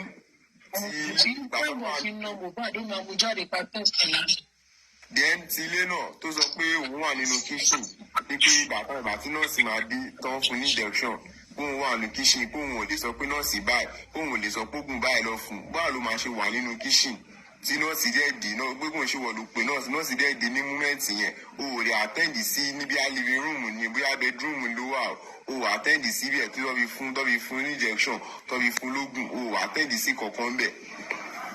So nǹkan kan ṣì wà tó yẹ pé wọn ti jẹ́ ká mọ̀ lórí exactly nǹkan tó pa gbọ̀ngbọ̀ngbọ̀n normal CCTV camera yẹn òun ni.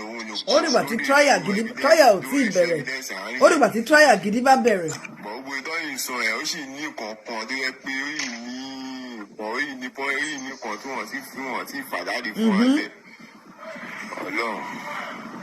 Ọ̀rọ̀ tí ọlọ́pàá sọ ó yàtọ̀ completely. Ṣé tàbúrò ẹ̀ tí kò sọ̀rọ̀ ẹ̀gbọ́n lẹ́nu tàbúrò ẹ̀ tí kò sọ̀rọ̀ lẹ́nu nǹkan tó expect yìí ó lè jẹ́ nǹkan tó di script fáàbùrù ẹ̀ kò ṣe nǹkan tó bá wọn ní kọ́ láti ọ̀dọ̀ ẹlòmíì.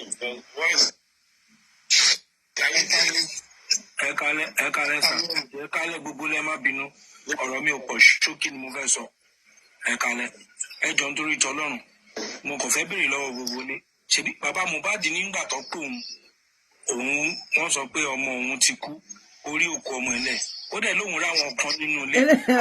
Ẹni sòrò ẹ jẹ́ kí main trial gangan bẹ̀rẹ̀ eléyìí ń ṣe trial fact finding lélẹ̀ trial gidi máa bẹ̀rẹ̀ eléyìí yẹn máa fi ṣèdájọ́. Sòkò jù bẹ́ẹ̀ lọ gbogbo eléyìí tó ń wí àwáwí asán yìí everybody máa gba 2 portion of rice o everybody máa gba 2 portion of rice o.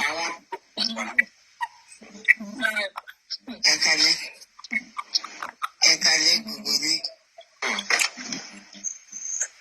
Yes, ṣe rí nǹkan tí mi fẹ́ sọ lórí ọ̀rọ̀ ṣe gbọ́ mi lọ́dọ̀ Wunmi o lọ́dọ̀ bàbá Mohbad nǹkan kan ṣì wà tí wọ́n á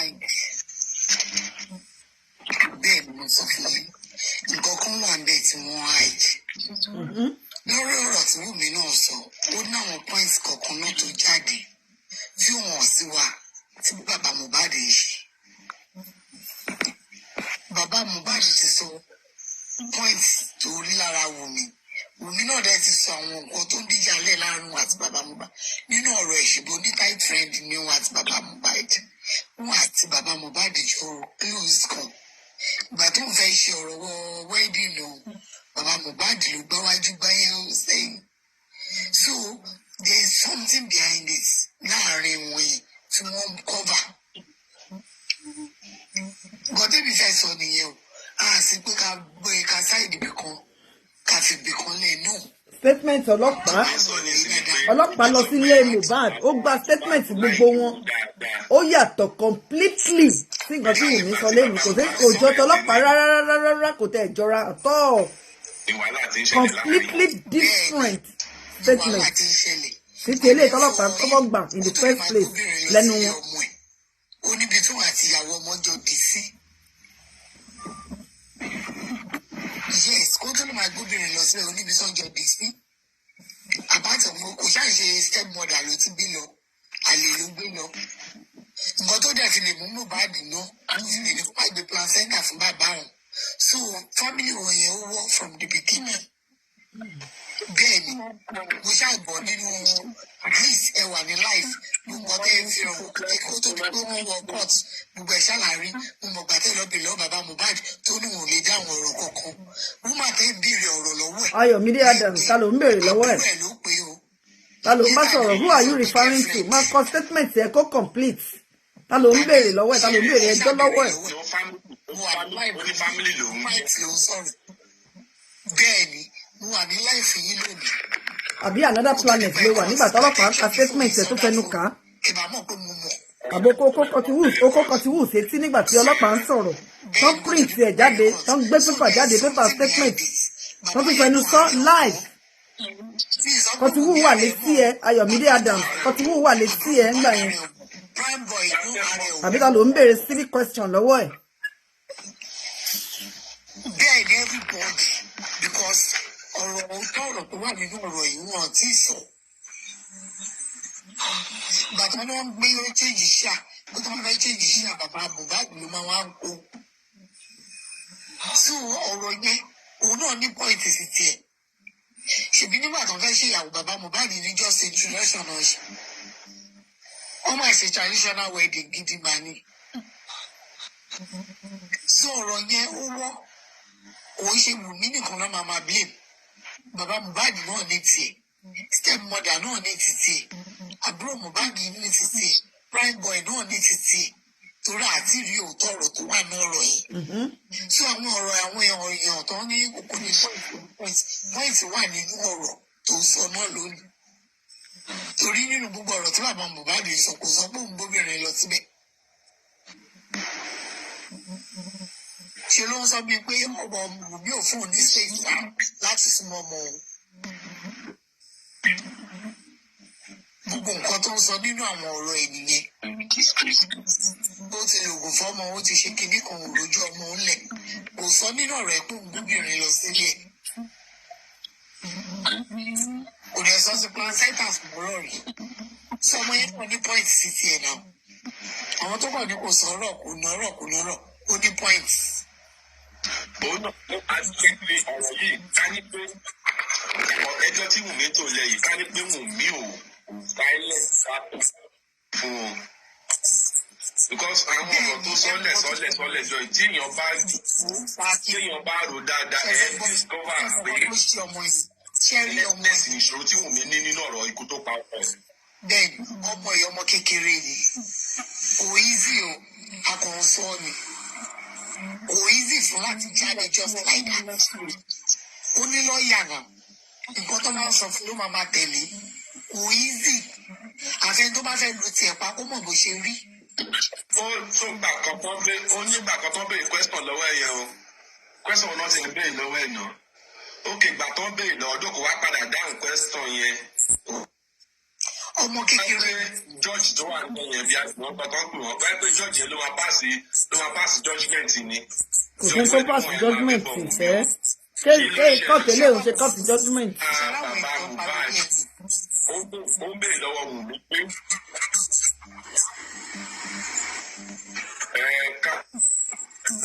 Mohbad ó ń béèrè lọ́wọ́ Wunmi pé láti gbà tó ti ń fẹ́ Mohbad pé ṣó ní another affairs pé ṣó ń dèjì àwọn èèyàn mẹ́ta tí wọ́n ló ń dèjì lórí social media. Defending lawyer Wunmi kan gbéná jẹ látọ̀dọ̀ sí ẹni pé no this is personal this is this character does not concern this court so this court has no power to ask Wunmi this type of question. Gbé parí pé no kíní kan gbádà kò at the end of the day ìyá wa lórí náà lórí sí ìyá wa ní pé káwọn méjèèjì pa ní. Èmi fẹ́ bẹ̀rẹ̀ question. Okay. Èmi fẹ́ bẹ̀rẹ̀ question ọ̀rọ̀ yìí. Ta ló rèézì pé Wunmi ní affairs pẹ̀lú ẹlòmíì? Ta ló ń béèrè question pé Wunmi ní affairs pẹ̀lú ẹlòmíì? Ta ló rèézì question yẹn nígbà? Lọ́yà bàbá Mohbad. Question méjì tó béèrè náà ni. Ẹ dúró, mo fẹ́ yọ police kan. Lọ́yà bàbá Mohbad béèrè question. Lọ́yà bàbá Mohbad béèrè question yẹn. Ìfẹ́ àbí entertain entertainment lawyer. Lọ́yà oríṣi mẹ́rin náà wà ń bẹ̀ yẹn o. Ó jẹ́ pé àwọn mẹ́rin àwọn tó ń defend wà ní Lagos State lawyer ń bẹ̀. A ní Wunmi lawyer ń bẹ̀, a ní bàbá Mohbad lawyer ń bẹ̀. Wọ́n pọ̀. Ṣé ẹ mọ̀ pé láti orí social media ló ti ń bú ọmọ ìpò olóṣù ni? Àwọn entertainment lawyer yẹn wọ́n kọ́ béèrè ìbéèrè yẹn.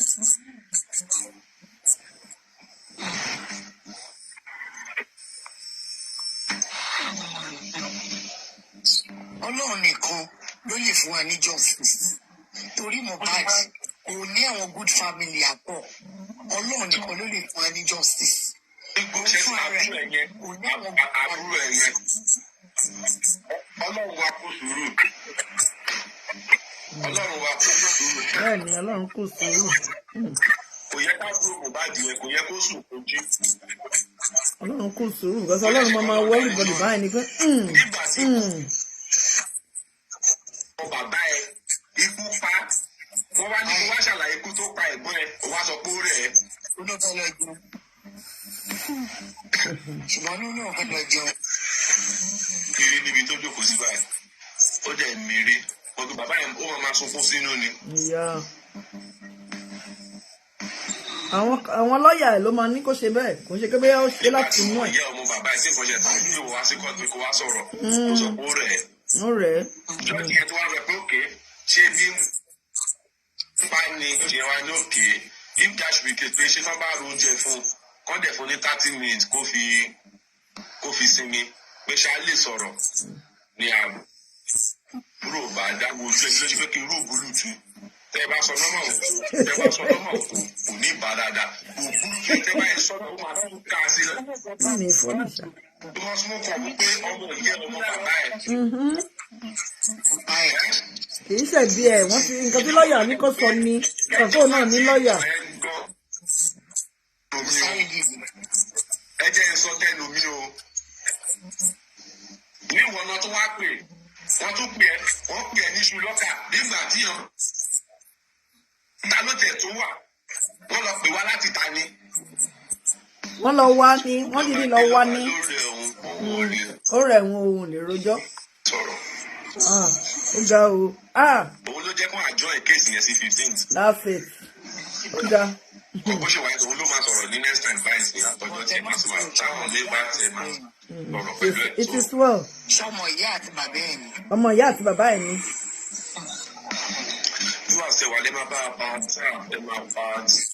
Ọmọ ìyá àti bàbá ẹ̀ ni last born ìyá ẹ̀ ni last born no sorry ẹni tí ìyá ẹ̀ bí last kó tó fi bàbá wọn sílẹ̀ ni. Látàárọ̀ àtúndé padà tó jẹ́ pé owó bíi láti lọ sí kóòtù yìí tí o.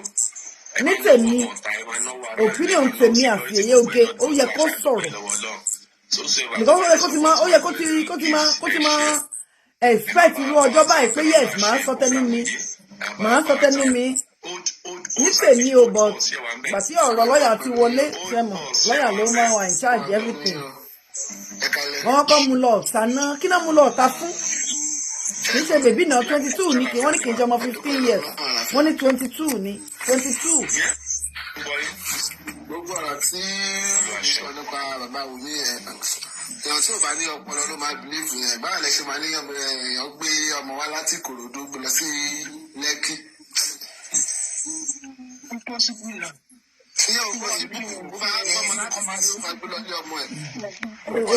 Orí bákan.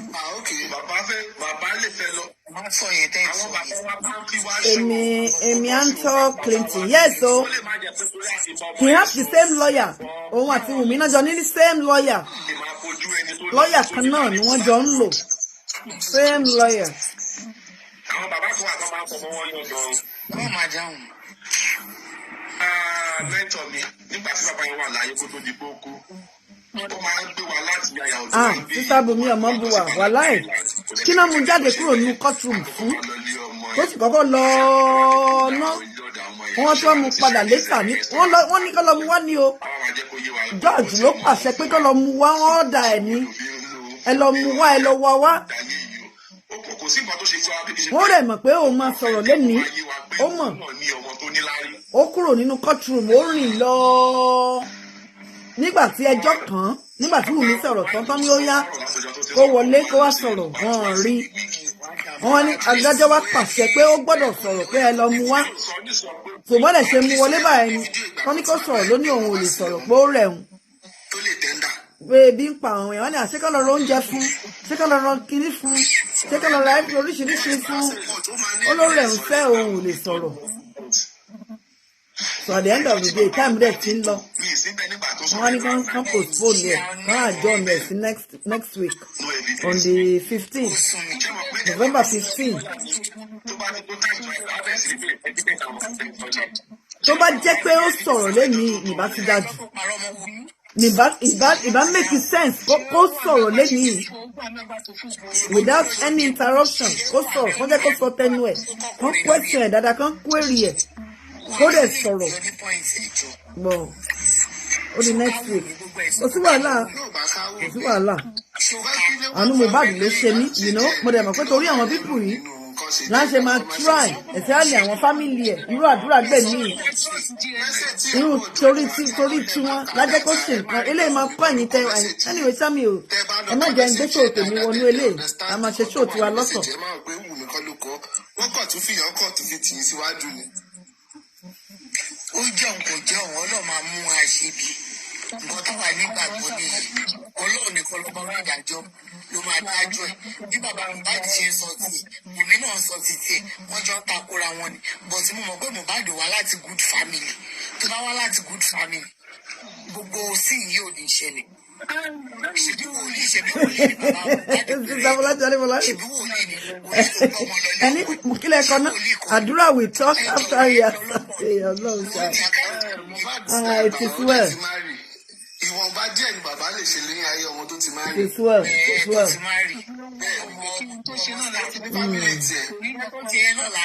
Don't wait, káwa ṣe ṣó òsì wa.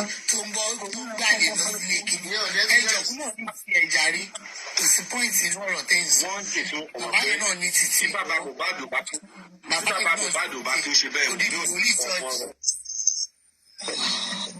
Tí bàbá Mohbad bá tún ṣe ẹ̀mú ní òní sọ́mọ́rọ̀. Kò lè bá dúró tó bẹ̀yẹn. Pé kò lè gbọ́ ọmọ lọ sí lẹ́kì yẹn gbàgbé ẹ̀ forget ẹ̀mú yọ pé yẹ̀sùn gbọ́ ọmọ lọ anyway. Má sọ wòlíì táwọn yìnbọn sí lójú omi tó tọ́ ó jọ wọnú ara wọn ni. Ìjọba dáńgé ìwà sábà ní orúkọ ọmọ lọ ìjọba ikú Mohbad. Kò sí kan tí ẹ ti jọmọ́ kú Mohbad bẹ́ẹ̀. Òun náà ọmọ lọ kò gbọ́ ọmọ lọ. Ojú àwọn ẹ̀ka àtọ̀pá kó lè sọ pé nǹkan báyìí pàtó ló ṣẹlẹ̀. Gbogbo ọ̀rọ̀ tó sọ ẹ kò sí àfihàn tí ò bá lù lákàyè ló máa dùn ní wọ́n wá tọ́jú ọkọ ẹ̀ ìwọ ò wá síbẹ̀ wọ́n lọ sí kitchen. Ó rí bákan létí o. Ó rí bákan náà. Ìgbà nìkan ló lè dájú àárín yẹn. Tí wọ́n tọ́jú ọkọ ẹ̀ lọ́wọ́ ní ìjọba ọlọ́dọ̀ ìṣòro tó who are people talking like this? It is well.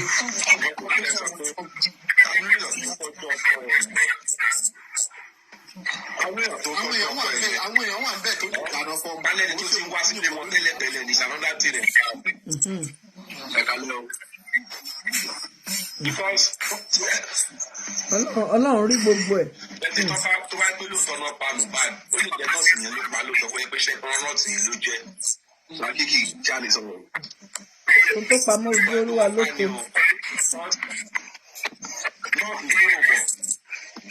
Ẹni tó kọ búmáìtì olùsí ìrọ̀lẹ́ ìrìn ẹ̀ lólùsí. Ó dà páyé tí ń ṣe. Kálẹ̀ yìí bá gbọ́. Gbogbo àwọn kìíní request ẹ̀sẹ̀ ló kàn án ni. Mr. Temi ṣe wà bẹ́ẹ̀ kálẹ̀ sà. Spirit Mohbad is strong. Tẹ́nitì ò bá go the way it's supposed to be. Ẹ rí pé gbogbo ẹ̀ máa tún dàrú. Ẹ máa wòran. Ṣé ẹ gbọ́ mi sà? Ìyá àwọn gbọ́ ẹ kálẹ̀. Mo kí jẹ́rí ẹ̀ẹ́dẹ́ka sọ̀rọ̀ díẹ̀ yìí ra wa. Ṣẹ́rí gbọ́dọ̀ tí bí bàbá Mohbad gbóbi lọ sí ọ̀dọ̀ ẹ̀yẹ ìrọ́ ló ń jẹ́ bẹ́ẹ̀. Ó dẹ̀ ṣe ẹ̀sọ̀ bẹ́ẹ̀ rí ìdúmọ̀ ẹ̀sọ̀ bẹ́ẹ̀ ni pé ẹmọ ìyàwó tó ń gbélé Mohbad. Àwọn tó ń gbélé Mohbad máa pọ̀ ká márùn-ún. Imagine you'll be very, very glad. So, someone you could hear, don't believe that, don't jump at teaching about one bodyguard about it. When I leave one daddy, they got for everyone now. Secondly, find the let me move on, but I just go finish at second year.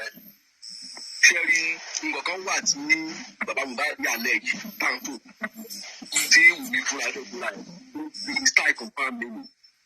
Bàbá mi má di sẹ́ pé ó ń dálé nípa ọmọ òun àkíyèsí ẹ̀ tó ń dálé. Òun fúnra ẹ̀ sọ pé mo bá dé àkíyèsí pé òun dálé. Mi ò rí pé understand àárín yẹn, òótọ́ kan wà láàárín yẹn tẹ̀ bọ́ náà lọ́dún tó ṣe.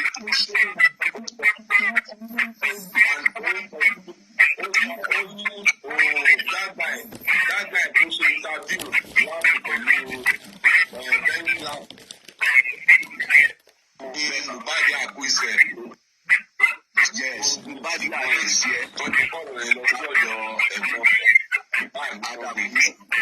Nobody accuse.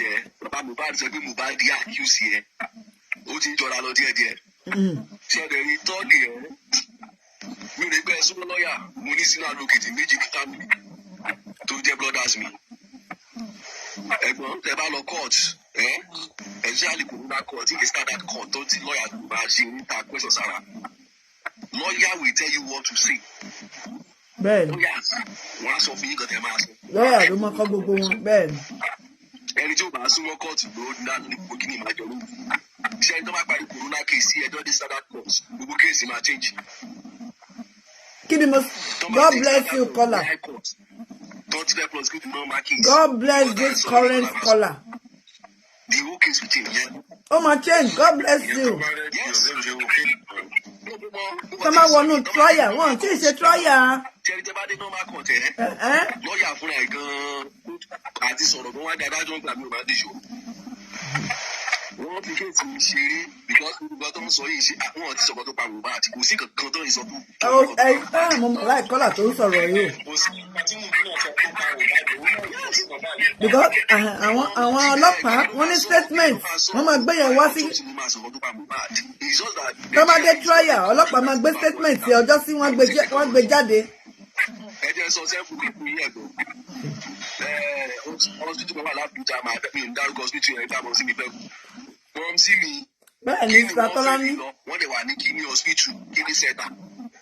Hospital mọ̀ ẹgbẹ́ kíní màmá ń fèlè lọ́wọ́ títí màmá ẹ̀. So Sherry, and then I don't know why this autopsy is taking a long time. Because wọ́n ti sọ fọ́lọ́pàá pé prime boy lù ú pé no wọ́n ní prime boy lù ú wọ́n náà wọ́n ti prime boy jà. Ó wá fẹ́ lo prime boy.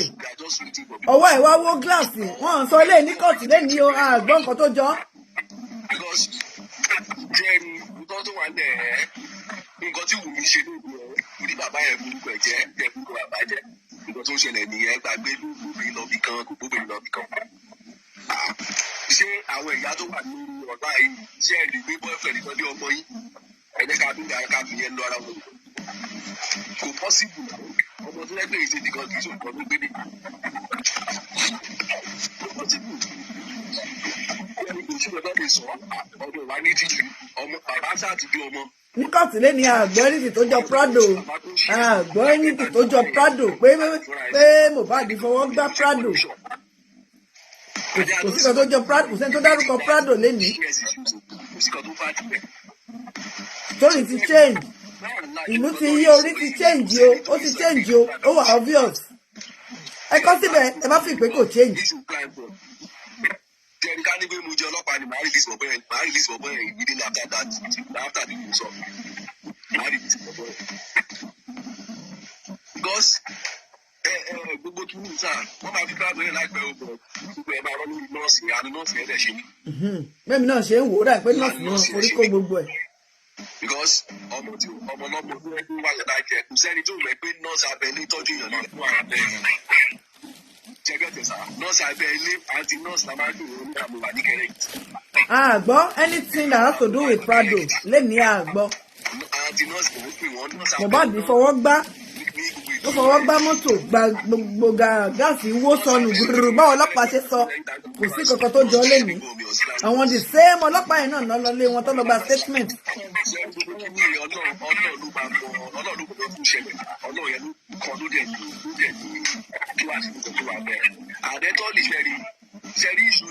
kò statement ọlọ́pàá gbogbo ẹ̀yìn ọlọ́gbọ́n tẹ bá ń wò mí tẹ̀sí fọ́lò kéèsì bọ̀ ǹjẹ́ statement ọlọ́pàá ó jọ ilé ìta gbọ́ ní kóòtù lẹ́ni ṣé ó jọra.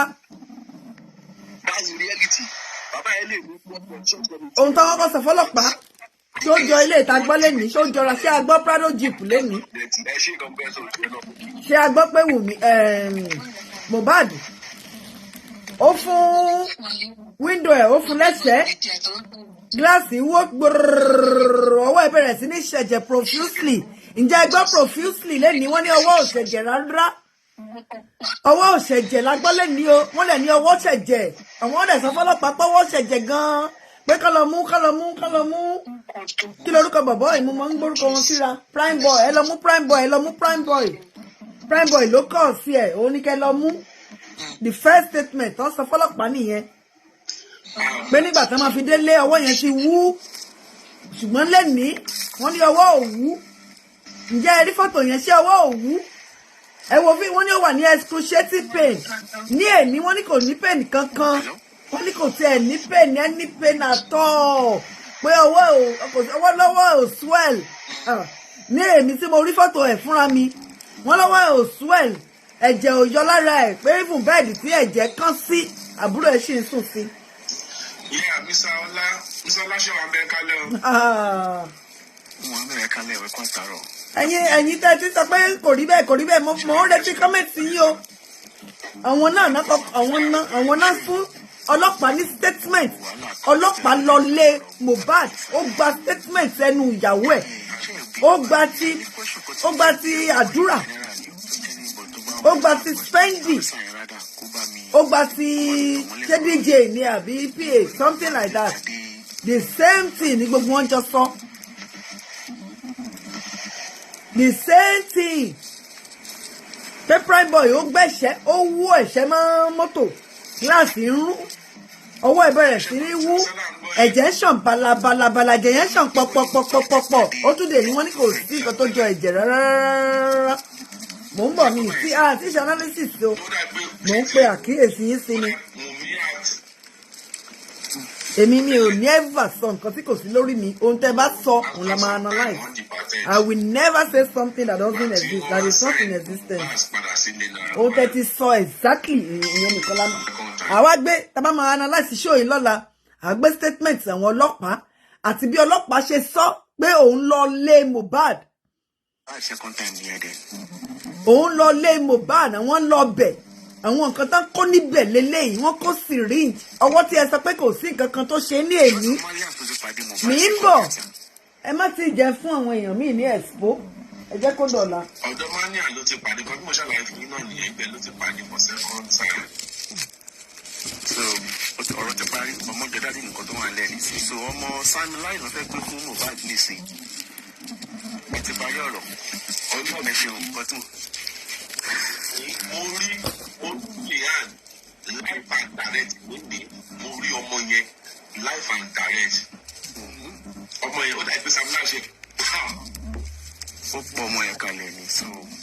ọlọ́run ṣiṣẹ́ inú ọ̀kan kan báyìí ni ò lè dá sí ìlú ilé tí màá nìyẹn sọ pé òun rí ọmọ Mohbad ó jọ yẹn kan mi lè sọ irú àwọn nǹkan bẹ́ẹ̀ yẹn ẹ máa notice ẹ̀yin tẹ́ máa ń wò mí mi ń dá sí irú àwọn nǹkan bẹ́ẹ̀ mi ìdẹ̀ ń sọ but statement tá a ti fi ti ara wa gbọ́ báyìí tá a wo àwọn ọlọ́pàá live tí ọlọ́pàá dẹ̀ sọ pé ẹnu wọn lòún ti gba statement ó dárúkọ àwọn tó ní statement yẹn àwa compare statement yẹn sí eléyìí tó ń sọ lẹ́nu ní court lọ́la lágbára ọlọ́run alààyè. tẹ̀yìn orí báyìí ló fi jọ Sam Larry pẹ̀lú fèsì ló fi jọ Sam Larry. èyí ò ṣe wọ́n ní wọ́n pé a máa gbé fàtì síta ni. òótọ́ ọ̀rọ̀ straight.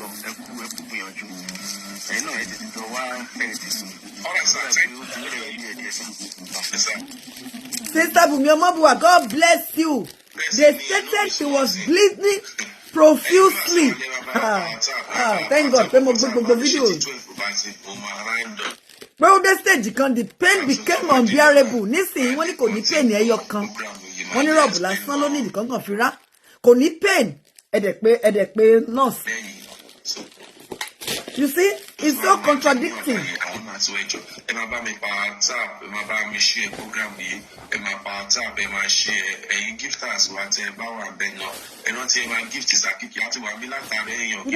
It doesn't sound well to me. It sound well at all.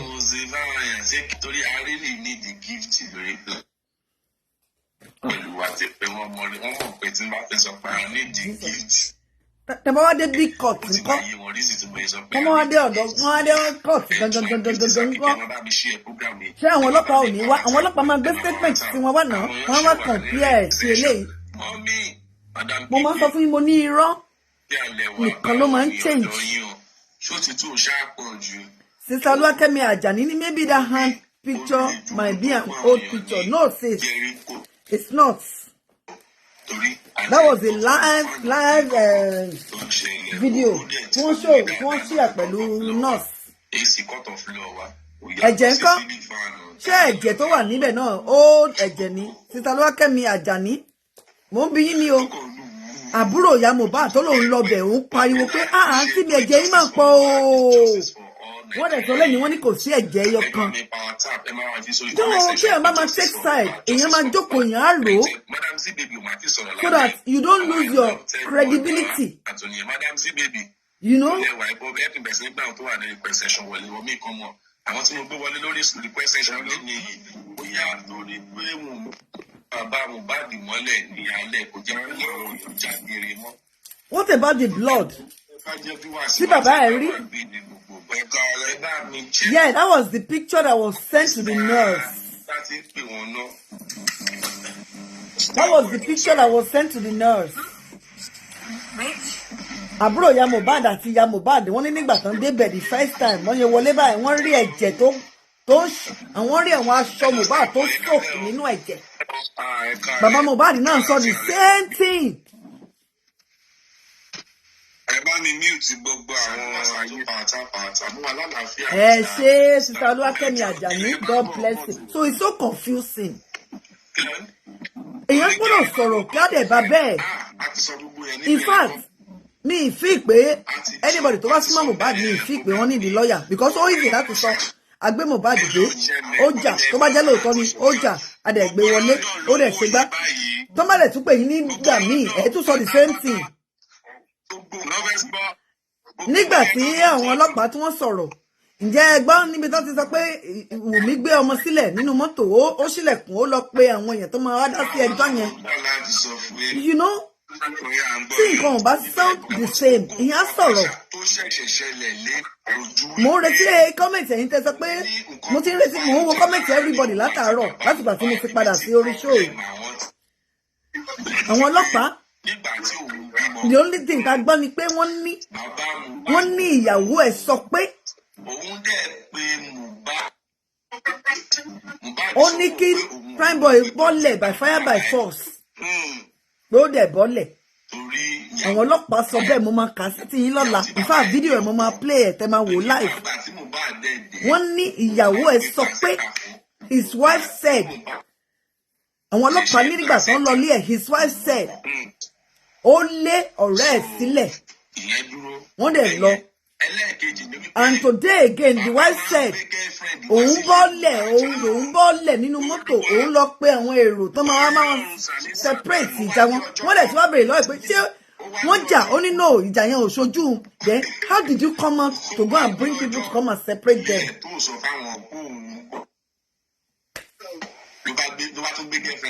Anything tó máa sọ lè mí jọ́ ẹ lọ́nu ẹni pé mi ò fọ́ọ̀mù mi ò ń ṣe speaker tá a jáde tá a máa fọ́ọ̀mù ọ̀rọ̀ tí kò ṣẹlẹ̀ ohun tọ́mọ èèyàn bá sọ evidence tá a máa ti gbé sílẹ̀ èmi máa ń jọ́ ẹ lọ́nu wọ́n lọ gbé ọmọ sílẹ̀.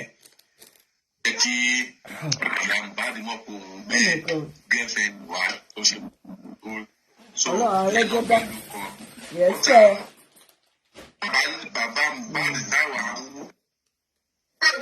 ó lè ṣe bẹ́ẹ̀ ṣá ọdún bàbá Mohbad èmi ti sọ fún yín mo ní òótọ́ òkè gbọ́dọ̀ change ọlọ́run má jẹ́ kí èèyàn rí ogun wàhálà ìfọ́ àtẹ̀wọ̀n nídìí lọ́ọ̀yà wàláì wọ́n kàn lọ wé ìṣòwò wọn gba lọ́ọ̀yà níbi kan wọ́n lè fẹ́ ní ara wọn sọ nǹkan tó ṣẹlẹ̀ tí kò dẹ̀ ní yí padà.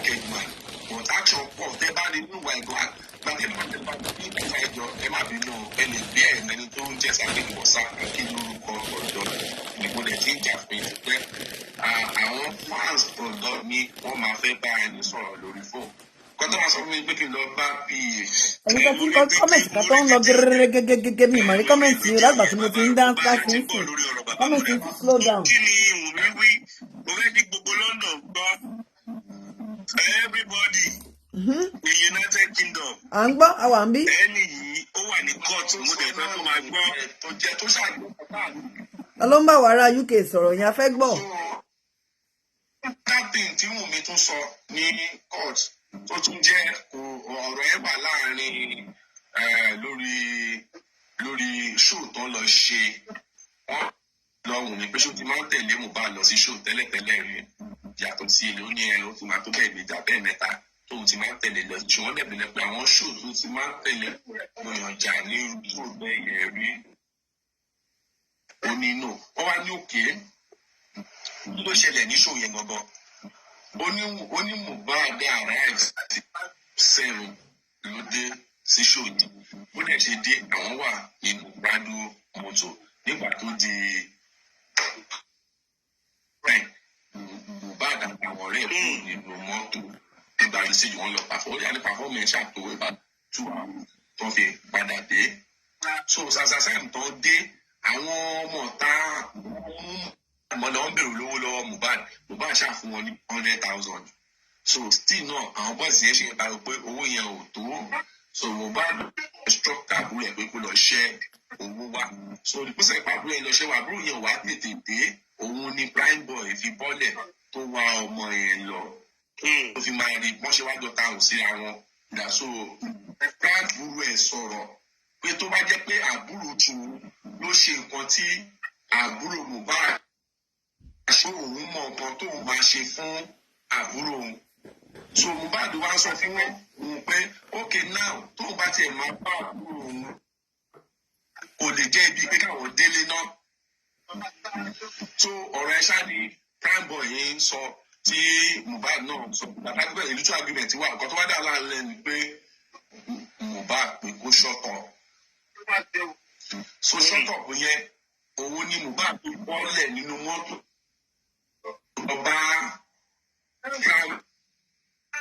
prime boy yẹn according to nǹkan tí Wunmi sọ Wunmi lòun ti bọ́lẹ̀ nínú mọ́tò òun ìlọsẹ̀ tó pride mọ́tò méjì náà kó wá Mohbad Wunmi prime boy àti àbúrò Mohbad wọ́n wà nínú ẹyọ kan àwọn crew àtàwọn ọ̀rẹ́ Mohbad wọ́n wà ní Prado lẹ́yìn so nígbà tí Mohbad fi kúrò tó fẹ́ lọ yìí ti prime boy ni Wunmi lòun ti kúrò nínú mọ́tò òun ti lọ bá àwọn bọ́ọ̀lù tó wà lẹ́pẹ́ kọ́ wá la báàgì àti prime boy pé wọ́n ń jà o tó wá ní táìmù tó fi máa dé òun ìdíyẹn béèrè that is a state lawyer ó béèrè lọ́wọ́ ẹ̀ pé òkè tó ti fún tí Mohbad kọ́kọ́ fún 100,000 olówó tó bá Mohbad lọ ṣe wá ṣe nígbà tí Mohbad wá ti stop ẹ̀ ó lóun mọ̀ pàtó lọ pé àwọn bọ́ìsì yẹn wá tó fi wá láìjà pé bàtà òfin máa dé àwọn ti àwọn bọ́ìsì wọn bẹ̀ wọ́n ti ń làjà wọ́n ti ń la Mohbad àti prime boy wọ́n wá bẹ̀rẹ̀ pé ṣé prime boy fún àkọ́ bọ́ọ̀lẹ̀ nínú mọ́tò yẹn ó ní prime boy ò bọ́ọ̀lẹ̀ pé nínú mọ́tò ẹ wá ní ẹgbà tó fẹ́ gbá prime boy ní orúkọ bẹ́ẹ̀ ṣe tó fi ó dẹ̀ ní injury yẹn bó ní scratch ní injury yẹn. ṣé ń gbọ́ scratch. after the ibẹ̀ yẹn wọ́n ṣàpadà kúrò ibẹ̀ yẹn wọ́n lọ sílé so state lawyer wa ìwọ àti balafta fẹ́ kúrò ní show yẹn nílé pé kí ló ṣẹlẹ̀ wọ́n ní nǹkan tó ṣe pé minor ló ṣẹlẹ̀ láàrin wọn pé Mohbad ló sọ pé òun àti dan ojú ọmọ pé kọ́ wá travel lọ sí Canada because ó pé ó ló pẹ̀lú kan tí Mohbad ò ṣe tí release the picture ọmọ nìyẹn yẹn ṣáàbẹ àwọn èèyàn dà wọ́n ó ṣáàbẹ pé ókè àti mùbẹ̀wọ́ ní ọ̀gá ọmọ àlọ́ ní Canada pé ọ̀rọ̀ yẹn ló wá ń bí pé ẹni tó ní pọ̀ ní kó bá wọn ṣe Canada pass pé kò tó ti kó passport yẹn wá pé nǹkan tó fàdí tó àbíbẹ̀ lọ́jọ́ yẹn pé bí wọ́n kọ́ta náà Mohbad dé bàbá nínú yàrá ó bẹ̀ òun pé ó má bínú pé ìgbà ìlú ṣẹ̀ṣẹ̀ wá ń bèèrè lọ́wọ́ ẹ̀ pé ókè tó wà lọ́wọ́ ẹ̀ pé ló ṣe pọ̀ tó ó ní pé bàtà òun dẹ̀ òun rí pé wúndù kékeré òun dẹ̀ fi rọ̀ òun fi pa. ṣé ẹ̀gbọ́n wọn ló sọ pé wúndù kékeré. ṣé káwọn kó tó tá a bá tó kò gún bàrà rí wọn máa tún máa tóbi tó bẹ́ẹ̀ dá gègé àwọn oníkòlè tó bẹ́ẹ̀ dá gègé pé mọ̀ ó kù díẹ̀ náà wá ní òkè bó ṣe wú yẹn. kò wú díẹ̀ ó wú gan-an. ọ̀rọ̀ pẹ̀lú ọwọ́ ìbò ní ẹ̀kọ́ òkè wọ́n ní jẹ́ ń kọ́ báwo ní tìǹyẹn jẹ́ ìlú ó nílò tó ní ẹ̀jẹ̀ stain aṣọ yẹn pé but it's just a draw kékeré kan stain èèyàn. Just a stain. That is not a stain. No, that wasn't a stain. That was oh no. Nígbà tẹ́lẹ̀ sọ fọ́lọ́pàá pé ó ṣàn profusely. Ẹ tún sọ pé ó stain ni just a stain. Kí ló lè tí lọ́ọ̀yà tó àbí nọ́ọ̀sì tó pè tó fi di pé wọ́n pè ó wá nítorí ọwọ́ ẹ̀ ló wú yẹn ló kọ̀ sí nọ́ọ̀sì tí àwọn wọn níta ló fi bá sí yẹn bí ṣe nọ́ọ̀sì yẹn ti máa ń tìtì bá tẹ́lẹ̀ ni òní ara pé wá ọba lóbi nígbà tí nọ́ọ̀sì yẹn wá dé tó ń tìtì Mohbad ògbésọ̀ wà bẹ́ẹ̀ ẹ ó nígbà kan fún ní Nàìjíríà fún ìgbà sọmọdé mo gbọ́ yín. Network. torí wípé òun ṣe oúnjẹ nínú kitchen pé so òun á lọ wo nọ́ọ̀sì ẹni tó ti ń tìtì kitchen wọn wá ní òkè wá ní ìgbà tó fẹ́ gba injection àwọn tó wà bá àti sọ̀bẹ̀ kan yọ kúrò pé òun pé before you know it ó ti bẹ̀rẹ̀ sí ní pọ̀ mi nǹkan ṣàdúrà ní bẹ́ṣùn bó domi sára ó ṣe everything gbà kí ló lè máa ṣẹlẹ̀ pé from there àwọn gbé ó di hospital tó bá tó wà lọ́dún tó ń fi máa ṣe test kan ní hospital okay before that hospital pé before kan tó dé hospital àwọn kan ṣẹlẹ̀ what are the scene ó ní pé gbà tí Mohbad ti bẹ̀rẹ̀ sí ní ibi yẹn ló ń wá lọ bá driver níta driver mechanic Mohbad gan tó jẹ́ mechanic Mohbad mọ́tò Mohbad gan fún ara ẹ̀ ní ló ń wá lọ bá driver yẹn pé àṣẹ wọn lè gbé mọ́tò ẹ̀ wọ́n ní lọ́pàá ọ̀ lè gbé jáde ó nítorí òun kàn fún sí àárín ìlú tó ń bẹ̀rẹ̀ sí ní pariwo. At the end of the day, Sister Victoria, God bless you. So láti wá help Mohbad. Nígbà tó wá lọ contract lọ́nà pé àgbẹ̀. A lè kọ́kọ́ gbọ́ pé àbúrò Mohbad ló lọ sí kitchen ló lọ sí Indomie. Ọ̀rọ̀ yìí ó ti wà so confusing jù. That's my point. Báwo náà ṣe jòkó tó fi di pé driver ló sọ fún ẹ pé ọwọ́ Mohbad ti tutù. Ó wá ní nígbà tí àwọn bẹ̀rẹ̀ ti ní ìdú ní ẹ̀yìn tóun sunkún àti kámẹ́rámà rí pé tóun ṣàṣùkún ṣe gbẹ pé òun ní dáìvà yẹn ni wọ́n wá sẹ́yìn tó di ọwọ́ Mohbad mọ́ torí pé ọwọ́ ẹ̀ ti tutù pé mílíọ̀nù tó dẹ̀ ti sọ ti fò bọ́ọ̀lẹ̀ láti inú mọ́tò òun dá ọ̀kadà dúró so the other guy àti gbígbọ́ ọ̀kadà mi òun tẹ̀lé wọn ní délé ọ̀rẹ́ta kọ́fí máa dé hospital wọ́n gbé Mohbad wọlé sínú hospital wọn ní kò ń lọ jòkó para so báyìí ṣì wà nínú hospital yẹn like 15 minutes kó dé pé àwọn dọ́kítọ̀ ẹ̀ padà jáde wọ́n sọ fún àwọn òkè pé Mohbad ti ó ti rèlé. so hospital ni Mohbad kú sí. àwọn èèyàn gbé so there is no any confirmation for hospital ni Mohbad kú sí. okay the reason ni má gbàgbé pé dábàá ẹjọ ẹ bá mi ìṣèjọ tó lọ lọhùn gbogbo London ló ń gbọ́ yín báyìí gbogbo London ló ń gbọ́ yín ẹjọ ẹ bá mi ìṣèjọ Ọlọ́run ní báyìí jẹ ẹjọ ṣé.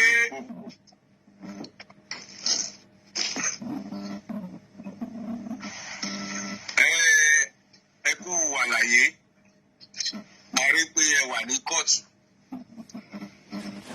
mo fẹ́ kí gbogbo United Kingdom nílùú ńlá nílùú ọba àtàwà yìí bẹ́ẹ̀ ti gbọ́ náà lọ screen record gbogbo nǹkan tẹ̀ ń sọ pátá. ṣé Wunmi sọ ní kóòtù wípé hospital ni Mohbad dákẹ́ sí ni ó wọ́n ti wà ìjọba àtọ̀nà mọ́ ilẹ̀ ọ̀rọ̀ yẹn jọ.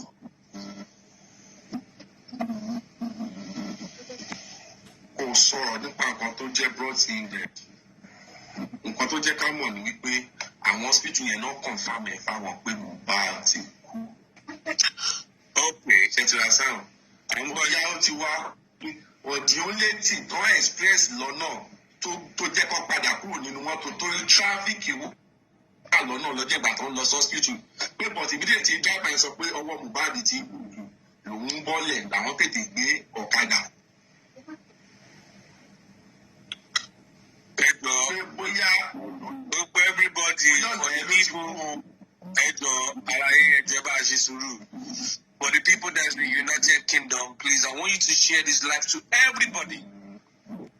I want everybody to listen to this audio. Okay. Sí nǹkan tí arákùnrin yìí ń sọ torí pé arákùnrin wà ń court gbà tí Wunmi gíbu ọ̀rọ̀ títí ẹ̀ dé kóòtù. Ẹgbẹ́ continue. Ẹ ṣé.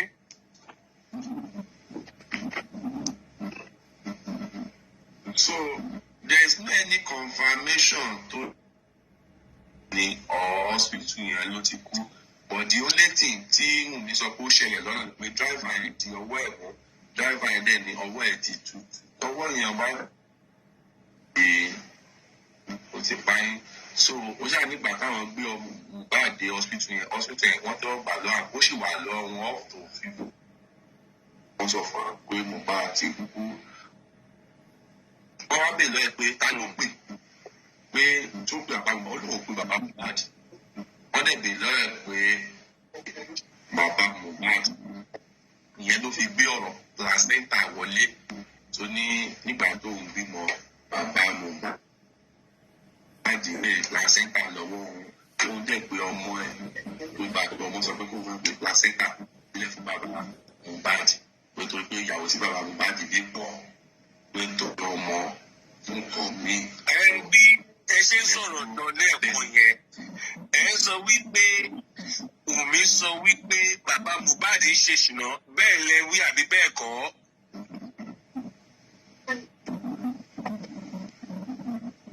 Nǹkan tó sọ náà ni bí bàbá Mohbad máa ń gbé ọmọ wá sí ilé àwọn. Bàbá Mohbad oṣọmọṣọmọ rìn oṣọmọ. Wípé bàbá Mohbad ó máa ń gbé ọmọ wá sílé àwọn.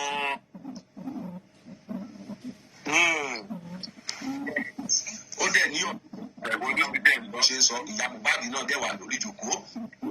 Nǹkan tó ṣe sọ yẹn mọ́rọ̀ ni pé bàbá Mohbad fi ń bínú sóhun nìyẹn o. Àkọ́kọ́ ni orí ọ̀rọ̀ placenta. Ìkejì ni wípé bàbá Mohbad gbé obìnrin wá tó o dẹ̀ sọ fáwọn pé òun gbé obìnrin bọ̀. Ìyá Mohbad dẹ̀ ti dé sọ́dọ̀ wọn èdè mi fọ́ra. Obìnrin tó gbé wá àti ìyá Mohbad wọ́n bá jọ̀ mọ́ ara wọn. Òrìṣà jẹ́ pé sọ̀rọ̀ yẹn wá dá wàhálà lẹ̀ because ìyá Mohbad ò ní gbà á. So bàbá Mohbad náà máa ń yọ ṣọ́ọ̀tì ní wà nígbà tí Mohbad pàdé ní. London ṣe ń gbọ́. Ẹ̀gbọ́n tó sì ṣe ń gbọ́ wọ́n ní bàbá Mohbad ń yọ ṣọ́ọ̀tì. Ó yọ wá parọ́ ni. Enough of the explanation, Daddy. Ẹgbẹ́ gbé ní sọ̀hún. Ta ló fẹ́ gbọ́ gbogbo ẹgbẹ́ ní sọ̀hún? Ní sọ̀rọ̀ yìí náà sọ̀rọ̀. Alẹ́ gbé yín. Ẹ jẹ́ pa lọ́lọ́. Ìjọba mi yọ arábìnrin yẹn kúrò jọ. Bá mi yọ fẹ́ yọ kúrò ayé ọ̀rọ̀ àtàyè. My friend, keep quiet. Ẹ̀yin lẹni platform mi. Ṣé ẹ sọ lórí Ó fẹ́ gbà fún yàrá ìjà ẹ̀ ló ń sọ̀rọ̀ yìí. Abolórí burúkú ni ẹni òmẹ́ tó sọ̀rọ̀ ní abúlé ẹ̀ dà ní. Orí ẹ̀ ló yí. Ló tún jà ẹ́. Abẹ́gbọ́ nǹkan tí gbogbo tó gbé wá láti kóòtù. Come on, get the hell out of this place, idiot madman. Lórí live show. Lord of Jesus. Irú àwọn ewo leléyìí. Kí ló tún bára wọn jà? Ara nǹkan tí mò ń sọ nìyẹn, you see? Kò ní ìdí ìjà. Kò ní ìdí ìjà. Àwọn òyìnbó ò lè máa jarú ìjà bí eléyà, àmọ́ àwọn tó bá really were exposed, tó wà educated, wọn ò ní máa jarú ìjà báyìí. Tó bá rí dúdú, èmi lè rí yẹ́lò, kò fa jà. Even àwọn lawyers wọn bára wọn jà. Wọ́n kàn rọra sọ ní politely. Can you imagine? Ó yẹ kí màmí yọ àwọn méjèèjì kúrò ní orí live show ẹ̀.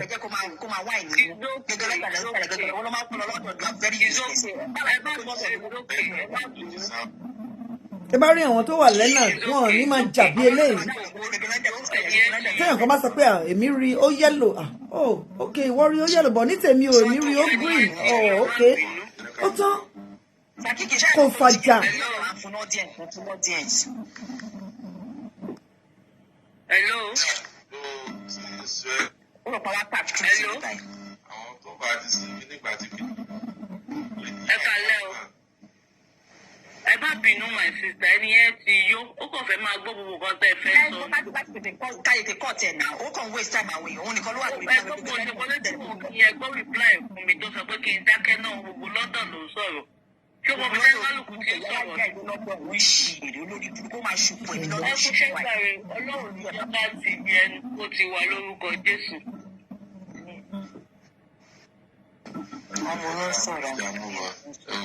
Hello. Má ní gan ti tutù tó ń coordinate wọn yìí, ó ti tutù jù. Èyí kó gba irú nǹkan báyìí ní orí public show. Ẹ má bínú. Ó ti lè wá nǹkan mú lálẹ́.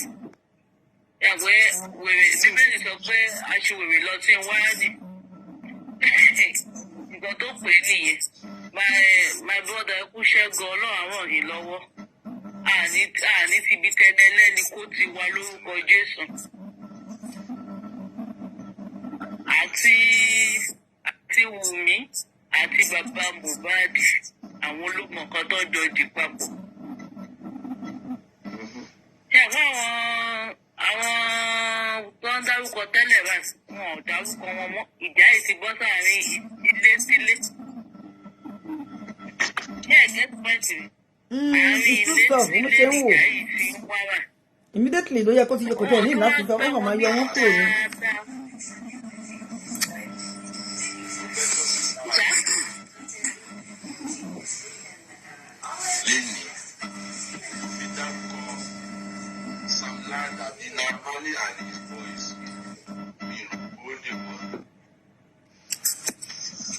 Mo sọ fún yín mo ní kò lè sí straightforward story. I said it from day one. Mo ní there can never be straightforward story. Kò sí èèyàn kan tó lè sọ pé gbogbo ẹ̀ ṣojú òun. Mo ti sọ.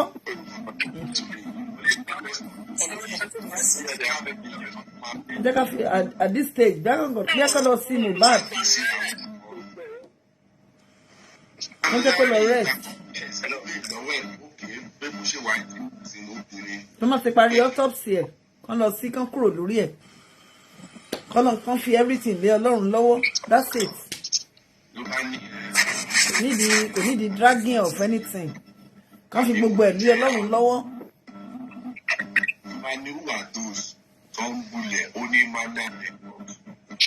Bẹ́ẹ̀ ni Mr. Victoria Odusi Banjo, God bless you sis, because tá a bá sọ̀rọ̀ tá a bá tẹ̀ ṣe show láti ìsìn kan ti ṣe another call city lọ́la kan máa ṣe ní ojoojúmọ́ different story. Ẹ̀rí nígbà tí àbúrò ẹ̀ bá fẹ́ wá sọ tiẹ̀, ẹ̀rí bó ṣe máa sọ tiẹ̀ á tún yàtọ̀.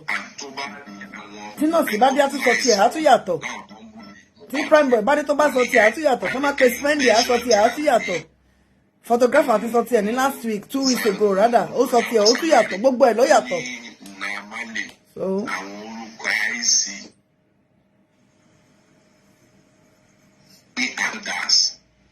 so who address Sam Larry gẹ́gẹ́ bí one of the Nyamali boys wọ́n kò dárúkọ Sam Larry rárá. So nígbà tó dẹ̀ tó tẹ̀ tó fẹ́ máa béèrè lórí personal movement ẹ pé okay láti gbà tó ti tètè báyìí pé ṣó fẹ́ lò mí rí ó fẹ́ dáhùn ìbéèrè yẹn lọ́ọ̀yà ẹgbẹ́ lọ́jẹ́ pé kò ìbéèrè ilé ètò kan kóòtù pẹ̀lú ìyẹn ó dé lómi àbí kò dé lómi personal character ti ẹ̀yẹn so àwọn tó jẹ́ kíláàsì pé lọ́ọ̀yà lọ́dọ̀ tí wọ́n àwọn náà gbé lọ́dọ̀ tí wọ́n pé à lọ́sàn án náà ní question pé ó lẹ́tọ̀ọ́ láti dáhùn pé ibi nǹkan mail fún question ni béèrè lọ́wọ́ ẹ̀ pé ẹ̀tọ́ ẹ̀ ni pé ó dáhùn àwọn question yẹn ìgbà tí lọ́ọ́ ṣàfihàn ìwé padà pa ẹ̀ sọ fún ẹ̀ pé kó jẹ́ kóun sọ̀rọ̀ pé ẹni question tó bá béèrè lọ́wọ́ pé kó jẹ́ kóun dáhùn ìyá wa George lókè náà bá ní lọ pé kò nídìí pé personal àìsí ẹ̀yìn yẹn pé àìkú sílẹ̀ tó kan kọ́ òbẹ̀ kan ẹni lọ́ọ̀yà kankan níbí pé kọ́ mú fọ̀ lórí ẹ̀ ìyẹn mo ṣe ń sọ bí George yẹn ṣe ń sọ̀rọ̀ èmi ò ti in support of Wunmi o ọdún wọn níbẹ̀ yẹn kì í ṣe the record pé kò ṣe bẹ̀ lọ́tí máa pass judgement ara o ibẹ̀ yẹn ní nǹkan ṣe pẹ̀lú judgement. ìyẹn wà bẹ́yẹn yóò sọ nǹkan kan ó lè tún things tó sọ tó yàtọ̀ sí ojú ọ̀rọ̀ lórí ìṣọmọ pé bàbá òṣọmọ gbọmọ ni bàbá that is only two things tó sọ tó yàtọ̀ sí àwọn nǹkan ọ̀gá méjìlá àgbọ̀ lórí social media ẹ̀rọ ń béèrè fún placenta ẹ̀kan lẹ́yìn bí bàbá máa ń ṣọmọ wá nílé àwọn ẹ̀kan lẹ́ sà ẹ̀kan lẹ́ mo kí gbogbo ilé rẹ jẹ ọjọ́ madam jẹ ẹ fún mi some minutes please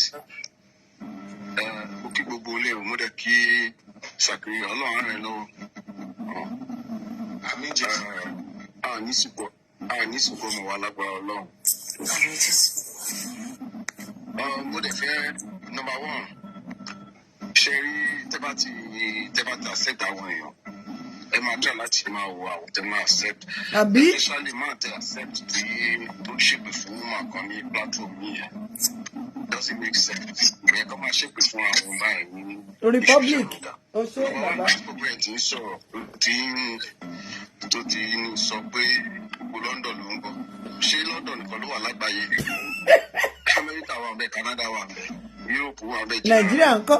So everybody ló wà involved nínú kéèsì mo bẹ́ẹ̀ ni ó lè máa gbọ́ mi náà òun náà máa bínú máa máa ṣèpè fóbìnrin ọkùnrin gidi òun ṣèpè fóbìnrin ọkùnrin lájẹ́ ọkùnrin tó bá jẹ́ ọkùnrin kò ń ṣèpè fóbìnrin òye tó bá jẹ́ ìyàwó lẹ́ẹ̀ni òun máa ṣèpè fún ẹnìyẹn báyìí wọ́n máa ṣèpè fóbìnrin mọ́ torí ọjọ́ mi so ẹ jẹ́ ká wọ́wọ́ yes so my point is that nígbà tí wíwú nílẹ̀ ní ní ilé tó ń dún wuyuwuyu ń bẹ̀ iná ó yẹ kán ti yọ ẹni yẹn kúrò.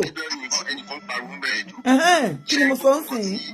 wọ́n sọ ń kọ́ọ̀tù lẹ́nu lójú ti tèmi ṣe fẹ́ gbọ́ gbogbo ọ̀rọ̀ mi gbogbo everybody ló ń gbọ́ mi gbogbo nǹkan tó sọ ń kọ́ọ̀tù lẹ́nu dragons ní gbogbo nǹkan tó sọ dragons ṣé gbogbo tó pè dragons gbogbo nǹkan tó sọ ń kọ́ọ̀tù. wọ́n dẹ̀ sọ oríṣi dragons sọ dragons. number one Wunmi sọ pé òun tẹ̀lé ọkùnrin lọ sí èmi ò bìlẹ̀ mi sọ pé Wunmi ló pa bọ́bọ́ yìí o mi dẹ̀ sọ pé èèyàn kan ló pa but máa kàn touch àwọn olùkọ́kọ́ tó yẹ kí n touch lẹ́kọ̀ọ́ wọn ti fail nípa ọ̀rọ̀ gbogbo pèsè mi sọ pé Wunmi ló pa mi dẹ̀ sọ pé ẹnìkan ló pa mi dẹ̀ sọ pé bàbá Wunmi mi sọ pé ìyá Wunmi now Wunmi sọ pé òun tẹ̀lé ọkùnrin lọ sí sórí stage yẹn ṣó tó lọ ṣe ẹ má bínú o. kò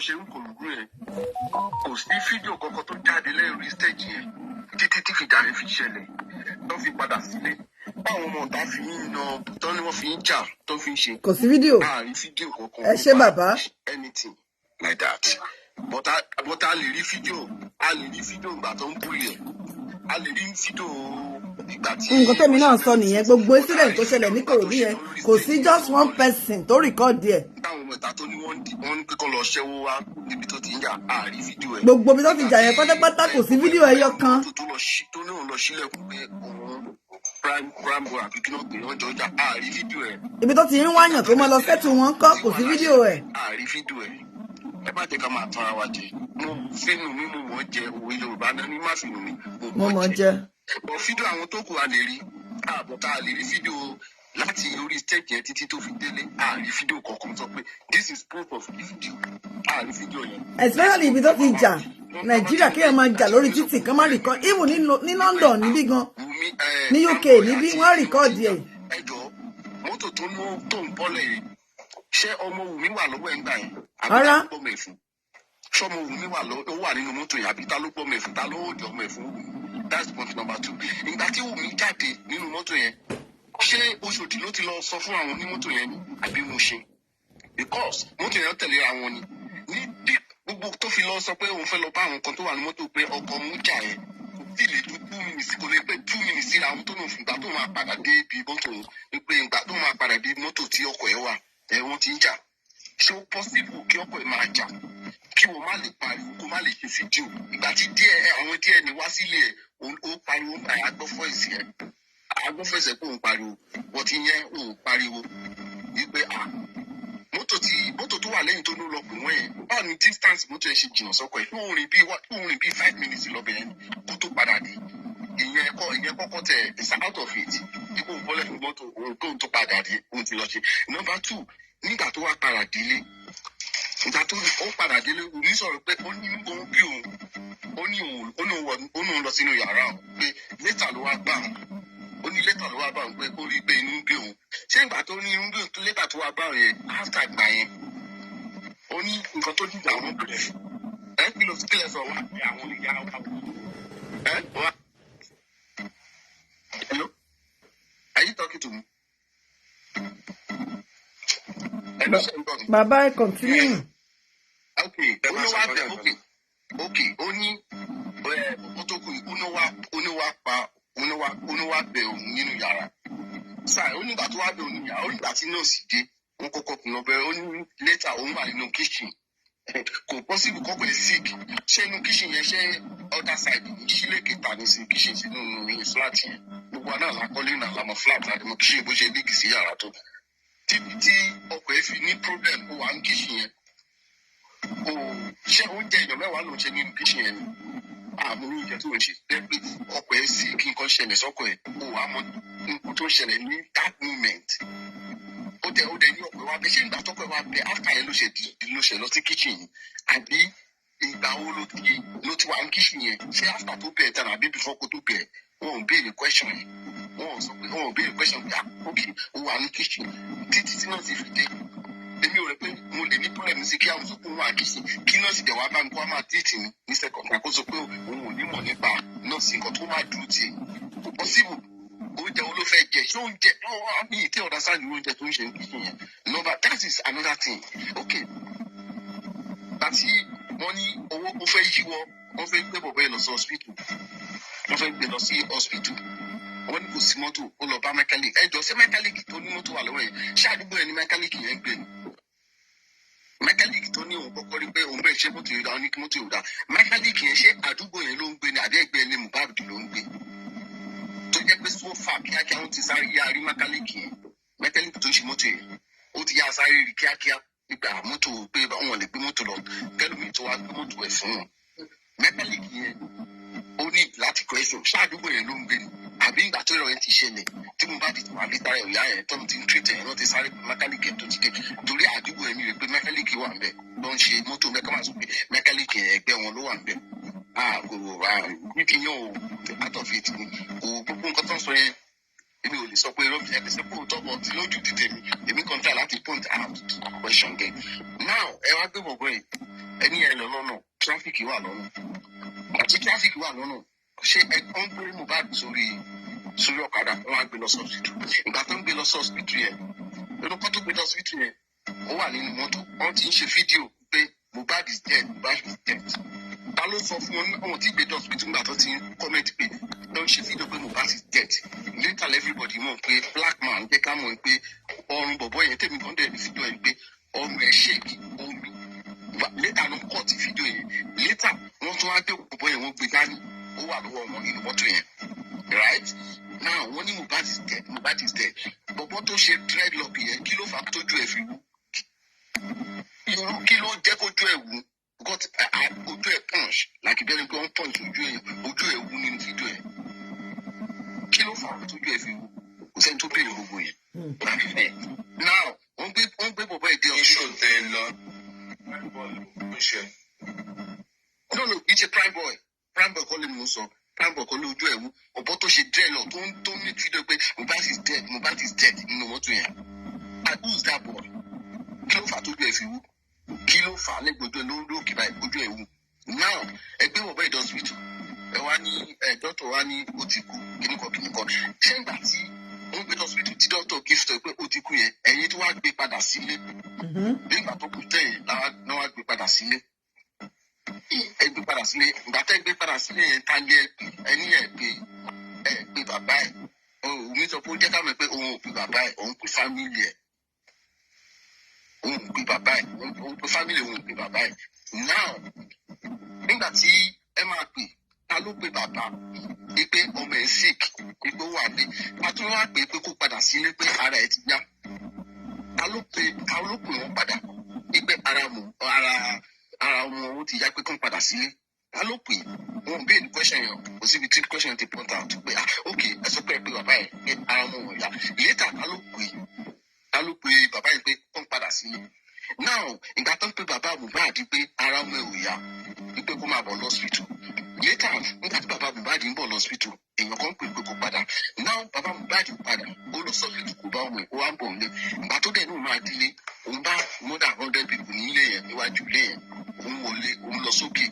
òun rí pé òun lọ òkè níbi tí òun bá di tó máa ń discuss òun bá aṣọ ẹ̀jẹ̀ ní òkè yẹn irú aṣọ ẹ̀jẹ̀ yẹn lọ́nà ó bá lọ́wọ́ ògùn tó ń bá lókè yẹn báwo la aṣọ ẹ̀jẹ̀ yẹn ṣe débẹ̀ báwo ló ṣe rí aṣọ ẹ̀jẹ̀ yẹn ṣé wọ́n fi yí òun bá dì ní àbí aṣọ tó wọ̀ ní ìgbà tó ń lọ ṣe pàtí tó ń lọ ṣe play yẹn aṣọ aṣọ yẹn àbí aṣọ wo ló jẹ́ now bẹ́ṣíìtì tó sùn sí ok ẹ wá fọ aṣọ yẹn immediately wọ́n ní ẹ̀fọ́ dragina ti wà lẹ́yìn automatic tó lè fọ aṣọ yẹn right ok aṣọ bed ìwọ jẹ́ ká mọ̀ pé aṣọ bed yẹn gan tó sùn sí kò tí bẹ́ẹ̀ ṣe lè wúndì lọ́wọ́ sí èmi expect pé aṣọ bed yẹn gan gbogbo ó sì máa jí ẹ̀jẹ̀ náà òun dẹ̀ jẹ́ ká mọ̀ pé aṣọ bed yẹn gan àbúrò ẹ̀ ṣe ń sùn lé lórí ó ṣe ń sùn lé rí aṣọ yẹn up to today right bí ọjọ́ méje kan ṣe tó kó aṣọ yẹn òun làbúrò ẹ̀ ṣe fi ń sùn ó dáa náà gbogbo ẹ̀ náà oríṣi lọ now my question is that nígbà tí gbogbo yẹn ṣẹlẹ̀ nígbà tí bàbá Mohbad dé tó gbó pọ̀ mi ẹ̀ tó wá wọlé ẹ ti gbéyọ̀ sí ní àyà ẹ ti fi owó ẹ ti fi nímú ẹ ti fi tímú ẹ̀ bàbá Mohbad wá gbé òkú ọmọ ẹ̀ ó gbé lọ sọ́ọ̀fìdì ó gbé lọ sí police station wọ́n fún ní statement pé wọ́n fún láyè láti gbógun yẹn pé wọ́n fún ní ẹ̀ẹ́dẹ́gbẹ̀rún máa ń pè tí escape right. Police report. Police report. Oko mi o, àwọn police station wọ́n jẹ́ kó mọ̀ pé ibi tí kèsì ti ṣẹlẹ̀ ó yẹ kó ti report. Wọ́n ní wọ́n lè fún. Àbí wọ́n ní wọ́n lè fún òun ṣáfún. Ó lọ sí hospital pé Congo mọ́ṣúárì. Wọ́n ní wọ́n lè fún. Wọ́n ní kò possible. Bàbá Mohbad take step. Ó láti gbọ́mọ yẹn lọ sí Ìkòròdú. Ókè ó fi wọ́n lẹ̀. Òun lọ sílé òun máa lọ prepare ibi tó máa sin sí. Wípé ó nílẹ̀ tó máa sin sí. Wọ́n dẹ̀ gbọ́mọ yẹn láti bẹ̀rẹ̀ lọ́gbọ̀ wá sí Ìkòròdú. Wọ́n wá sí ọmọ yẹn. According to ìyàwó ẹ̀ jẹ́ ká mọ̀ pé òun ò mọ̀ pé wọ́n tẹ̀ ti fẹ́ sí gan. Wípé orí social media ló dà pé òun ti rí. Bẹ́ẹ̀ yóò kọ́ ló jẹ́ pé òun máa fẹ́ sí Mohbad. Ẹ jọ̀ọ́ ṣó possible ìyàwó tí tẹ́ ṣe marriage fún àbí tẹ́ ṣe engagement ọdítò torí àrí bishop kan post sister ọkọ̀ ẹ̀ kú wọ́n dẹ̀ fẹ́ sí gbọ̀ngàn yẹn òkú gbígbóná ni kò bá sẹ́ni tó sọ fẹ́ ní family ká má gbàgbé family bàbá Mohbad kò sẹ́ni tó lè sọ fẹ́ ní family títẹ̀ pé wọ́n máa fi ọkọ̀ yẹn báyìí o mọ̀ wọ́n fẹ́ sọ pé o gbọ́ látòrí social media lè wọ́n ti mọ̀ ìpọ́n fẹ́ sí ìyẹn ti yẹ ó sọ sí mi ó dẹ̀ buyọ̀ sí pé orí social media ló ṣe pé wọ́n fẹ́ sí ọkọ̀ ẹ̀ pé wọ́n kún ọmọ wọn kárí àná ṣó sí yẹn possible ni bí family ìyàwó ọkọ̀ kó má tiẹ̀ yé tiẹ̀ at least ẹ ṣe introduction o ṣì ní part láti take onírò láti take láti mọ ohun tó ń ṣẹlẹ̀ ọkọ̀ ẹ̀ ṣì ní òun ló bímọ fún ó bímọ fún ó dẹ̀ kó ṣù wá sílé bàbá Mohbad wọn tó ń jọ ya bishop pé yes adẹ̀rí ìpínlẹ̀ tó jáde lóòótọ́ so kò sí nǹkan tó fẹ́ ṣẹlẹ̀ sọ́kọ̀ ẹ̀ kí ó yẹ kó o mọ̀ láti sọ pé wọn kò ṣù wọn fẹ́ sí ọkọ̀ ẹ̀ lọ́jọ́ yẹn now ó rẹ̀ kó sí ọkọ̀ ẹ̀ ó ṣàdébẹ̀ lọ́jọ́ yẹn now ó jẹ́ ká mọ̀ pé aṣọ tán ni wọ́n sọ sínú pósí yẹn o èèyàn kan ló mú wá wúmà kan ló mú wá mi gbọ́ bẹ̀yìn dáadáa pé wúmà kan ló kọ́ bísíǹsì aṣọ yẹn oníkan jù sí ṣé bó ṣe máa ń ṣe orò nílé wọn nìyẹn ṣé tílé wọn tọkọ ọmọ wọn má ti kú wọn máa ń fi aṣọ sí sínú sàárè ní pé aṣọ yẹn because aṣọ yẹn o wọn á ní ìgbà tí wọn bílẹ̀ wọn á ní pé aṣọ yẹn o pé protection ló ń fi ṣe lọ́yà rẹ̀ tí wọ́n á bèèrè lọ́wọ́ àkọ́dí tó nǹkan tí mo gbọ́ tẹ́lẹ̀ tó a gbọ́ tó ń sọ síta wọ́n á ní protection wo ló ń ṣe fún Mohbad ló ń ṣe fún onípùn Mohbad ló ń ṣe fún ẹjọ́ ṣé tí èèyàn bá ti kó tó ń protect ẹ̀ ni wọ́n máa protect pé kó má padà kú lẹ́lẹ́kejì pé kó má kú lọ́nà ọ̀run lọ àbí kọ́ lọ́n lè fún ní ìdájọ́ gidi lọ èèyàn náà ẹ̀wọ̀ question náà so kò bára wọn tó bá jẹ́ kó sọ pé aṣọ yìí o òun fẹ́ fi protect ara òun àti àwọn ọmọ tó ń bí fún bí kọ̀ọ̀kan burúkú kó má padà ṣẹlẹ̀ sí wọn àtọmọ ẹ̀ yes that's another thing a lè reason pẹ̀lú ẹ̀ pé òkè ó yóò fi protect ọmọ tó bí fún un kó má bàa lè harm ọmọ ẹ̀ you understand ìgbà tó máa béèrè lọ́wọ́ ẹ̀ pé ta ló mọ̀ nípa wọn ò béèrè lọ́wọ́ Wunmi pé ṣọ́kọ̀ ìdílé láti máa ó béèrè lọ́wọ́ ṣó máa jáde tó wá ń sọ fún ẹgbẹ́ àṣọ ní problem níta ṣó jà ní kìnnìkan kìnnìkan ṣó ní problem àbí ló ń búlẹ̀ kìnnìkan kìnnìkan ó ní orí kankan wọ́n sọ̀rọ̀ Sam Larry or something ó jẹ́ kọ́ mọ̀ pé nísìnyí àti mọ̀ pé Sam Larry na mẹ́rin àwọn ní kéèsì kankan kò sí kéèsì kankan táwọn èèyàn tó fẹ́ bá wọn fà ju pé bẹ́ẹ̀ wọ́n búlẹ̀ you understand then my point is that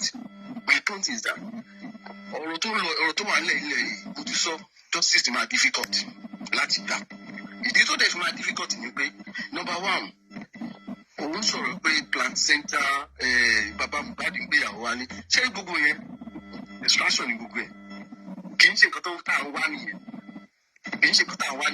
bàbá Mohbad bá gbé 20 girlfriend wá sílé wọn is their own cup of tea ìsìn bàbá Mohbad àti ọkọ lórí aya tọ́mọ ẹ̀ wà ń bẹ̀ kò sẹ́ni tó lè defend yìí Mohbad ti kú náà ṣó fẹ́ dìde wá sọ̀rọ̀ ni pé ọ̀rọ̀ rí belé kò sẹ́ni tó fẹ́ dìde náà ṣé Mohbad fẹ́ dìde láti wá testify pé àlóòótọ́ bàbá mi ṣe nǹkan báyìí o now kí ni ìgbà tí Mohbad ti kú sí tàbá ń ta ní méjì àti oṣù méjì we are going to 2 months ṣé láti gbà yẹn yìí sínú ṣe yẹn kó pọ́ síta lórí ẹ̀kọ́ pọ́ síta ń sì kó ṣàwọn máa analyze nǹkan tó ń ṣẹlẹ̀ láti bìkínì gbogbo nǹkan tó ṣẹlẹ̀ yìí ó ní the first person kókó jáde kó máa sọ gbogbo nǹkan tó ń sọ yìí ẹ jẹ́ ká fira wa òun náà gbogbo nǹkan tó ń sọ yìí everything ti wà lẹ̀ ṣe drop ti ní everybody ti drop èèyàn kan ti sọ lẹ́ẹ̀kan pé bẹ́ẹ̀ property ló ń jà sí yes I know they are fighting for the property ẹni tó bá ti já sí lọ́wọ́ ni gbogbo nǹkan tó ń sọ yìí ó yẹ kó ti sọ tẹ́ ẹ wo bọ̀bọ̀ tó kú ní Ìbàdàn Adédoyin Timothy ṣèbí ìyàwó ìlú bọ́ síta tó pariwo bí bẹ́ẹ̀ni kí gbogbo ìlú tó dìde sí. ó sọ pé ọmọ 24 pé kò ní brain. báyìí lẹ́yìn máa ti sọ pé ọmọ 24 mi ní Nàìjíríà nínú ó lè ta ìyá 50 years àtà ó máa ta ìyá 50 years ọgbọ́n tó wà lórí wọn ó ju anything lọ. so èmi ò sọ pé Wunmi ló pa o but Wunmi nǹkan tó sì ṣẹlẹ̀ sí Mohbad lọ́wọ́ tó ń sọ ní gbogbo pẹ́ṣẹ̀ tó ń sọ yẹn bàbá Mohbad fẹ́ gba placenta mọ́ bàbá tó bí mi òun ló lọ gbá ìgbà tí bàbá mi ò ìgbà tí kí ni number one ó dà pé bọ̀bọ̀ tó pé Ọlọ́run forí àṣìṣe jì bọ̀bọ̀ yẹn náà ti jẹ́ òbò ó ti jòbò yó àwọn akẹ́kọ̀ọ́ ní Yorùbá níyàn ti jòbò yó ó ti jòbò yó tó bá tẹ́ lóòótọ́ ni o kò sí láyé mọ́ sí ó ti jòbò yó báwo ni wọ́n ṣe máa bímọ pé kọ́ máa gbé placenta kọ́ máa gbé fún bàbá ẹ̀ so nísìnyí ló ṣe lè sọ pé placenta ọmọ tó bí kọ́ máa gbé fún bàbá ẹ̀ ìgbà tí bàbá ẹ̀ lọ gba owó olóko tó fi ń tọ́ ẹ ní skul o ò rí ìyàwó yẹn o ò sọ pé kí bàbá ẹ̀ máa lọ yáwó kó fi tọ́ ẹ ní skul o ò sọ pé ìgbà tí ìyá ẹ̀ fi ẹlẹ̀ fún 10 years bàbá yìí ò jẹ́ síwájú tírélà bàbá yìí ò jẹ́ síwájú ọmọlàkè bàbá yìí ò sọ ẹ́ di pé kó lọ máa ta oúnjẹ ní títì lóṣòdì ọkọ ló máa lé mọ́tò kó máa ta ṣinṣin lóṣòdì bàbá yìí ò lé sí gbogbo situation bàbá yìí fi ẹ́ sábẹ́ ó take care ó ṣe many things bàbá yìí dẹ̀ ti sọ orí ó ní tí ìyàwó bá dúró lọ́dọ̀ òun ó ní ajẹ́ pé torí Mohbad náà ni ó nítorí pé òun shoes láti wà pẹ̀lú Mohbad àwọn ìyàwó ṣe ń dúró lọ́dọ̀ ó nítorí tiẹ̀ ni ó ní because and it's true kò sóbìnrin kan tó fẹ́ wá bọ́ ọkọ tó ti bímọ síbi tó máa sọ pé òun fẹ́ shoes ọmọ against of another wife yẹn máa sọ pé òun máa lọ ni pé fọwọ́ mú ọmọ ẹ tó bá ti fọwọ́ mọ́ ẹ náà máa bá ti tèmi lọ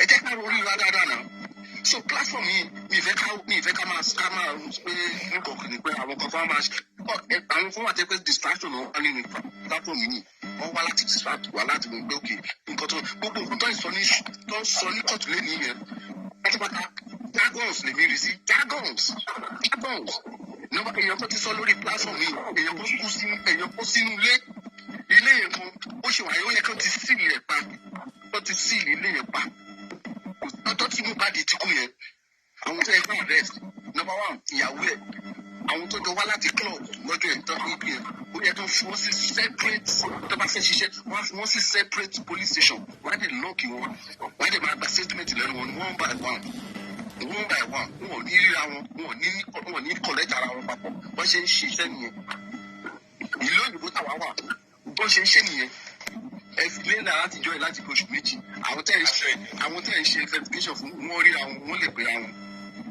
ẹni tí ò sí Nàìjíríà nígbà tó kú ẹ wá lọ ẹ ń pe Naira Marley ẹni tó sí Nàìjíríà ẹni ò ló pa ẹni kò máa wá sí Nàìjíríà kó gbogbo ẹ̀fà ṣe rí kéèsì iná ẹ má jẹ́ kí n sọ fún yín ẹ fẹ́ gbọ́ kéèsì tábà máa rí justice the only justice tá máa rí ok autopsy ò tí ì dé sí tí autopsy bá dé wọ́n á sọ pé kò sí nǹkan kan tó rí ṣé kí ló fẹ́ ṣẹlẹ̀ láàbùkà kan bá sọ yẹn pé kò sí nǹkan kan tó rí lórí autopsy ṣé àìkọ́ni mo kàn máa kọ́ àwọn abiyamọ ayé mo fẹ́ gbà lámọ̀ràn ṣe àwọn ìyá wa because àwọn ìyá wa ló sì bí wa ẹ ní fojú sí kọ́ ọmọ yín gbogbo abiyamọ tó ń gbọ́ mi tó dẹ̀ wà lórí platform tó jóbìnrin ni o ṣe ní àwọn abiyamọ wa ọmọ yín ọkùnrin obìnrin òkúrú no àwọn bàbá ló máa ń pẹ́ ọ ní bàbá gbogbo ayé ni bàbá gbogbo ayé obìnrin òun kankan abiyamọ. àwọn ọkùnrin kan ṣì wà náà tó jàbíyamọ. yes wọ́n jàbíyamọ bó ṣe ń bọ̀ lórí ìtàwọn ọkùnrin ìjẹ̀bọ̀ tí àwọn obìnrin wa ẹni tó bá ti bímọ obìnrin wa tó bá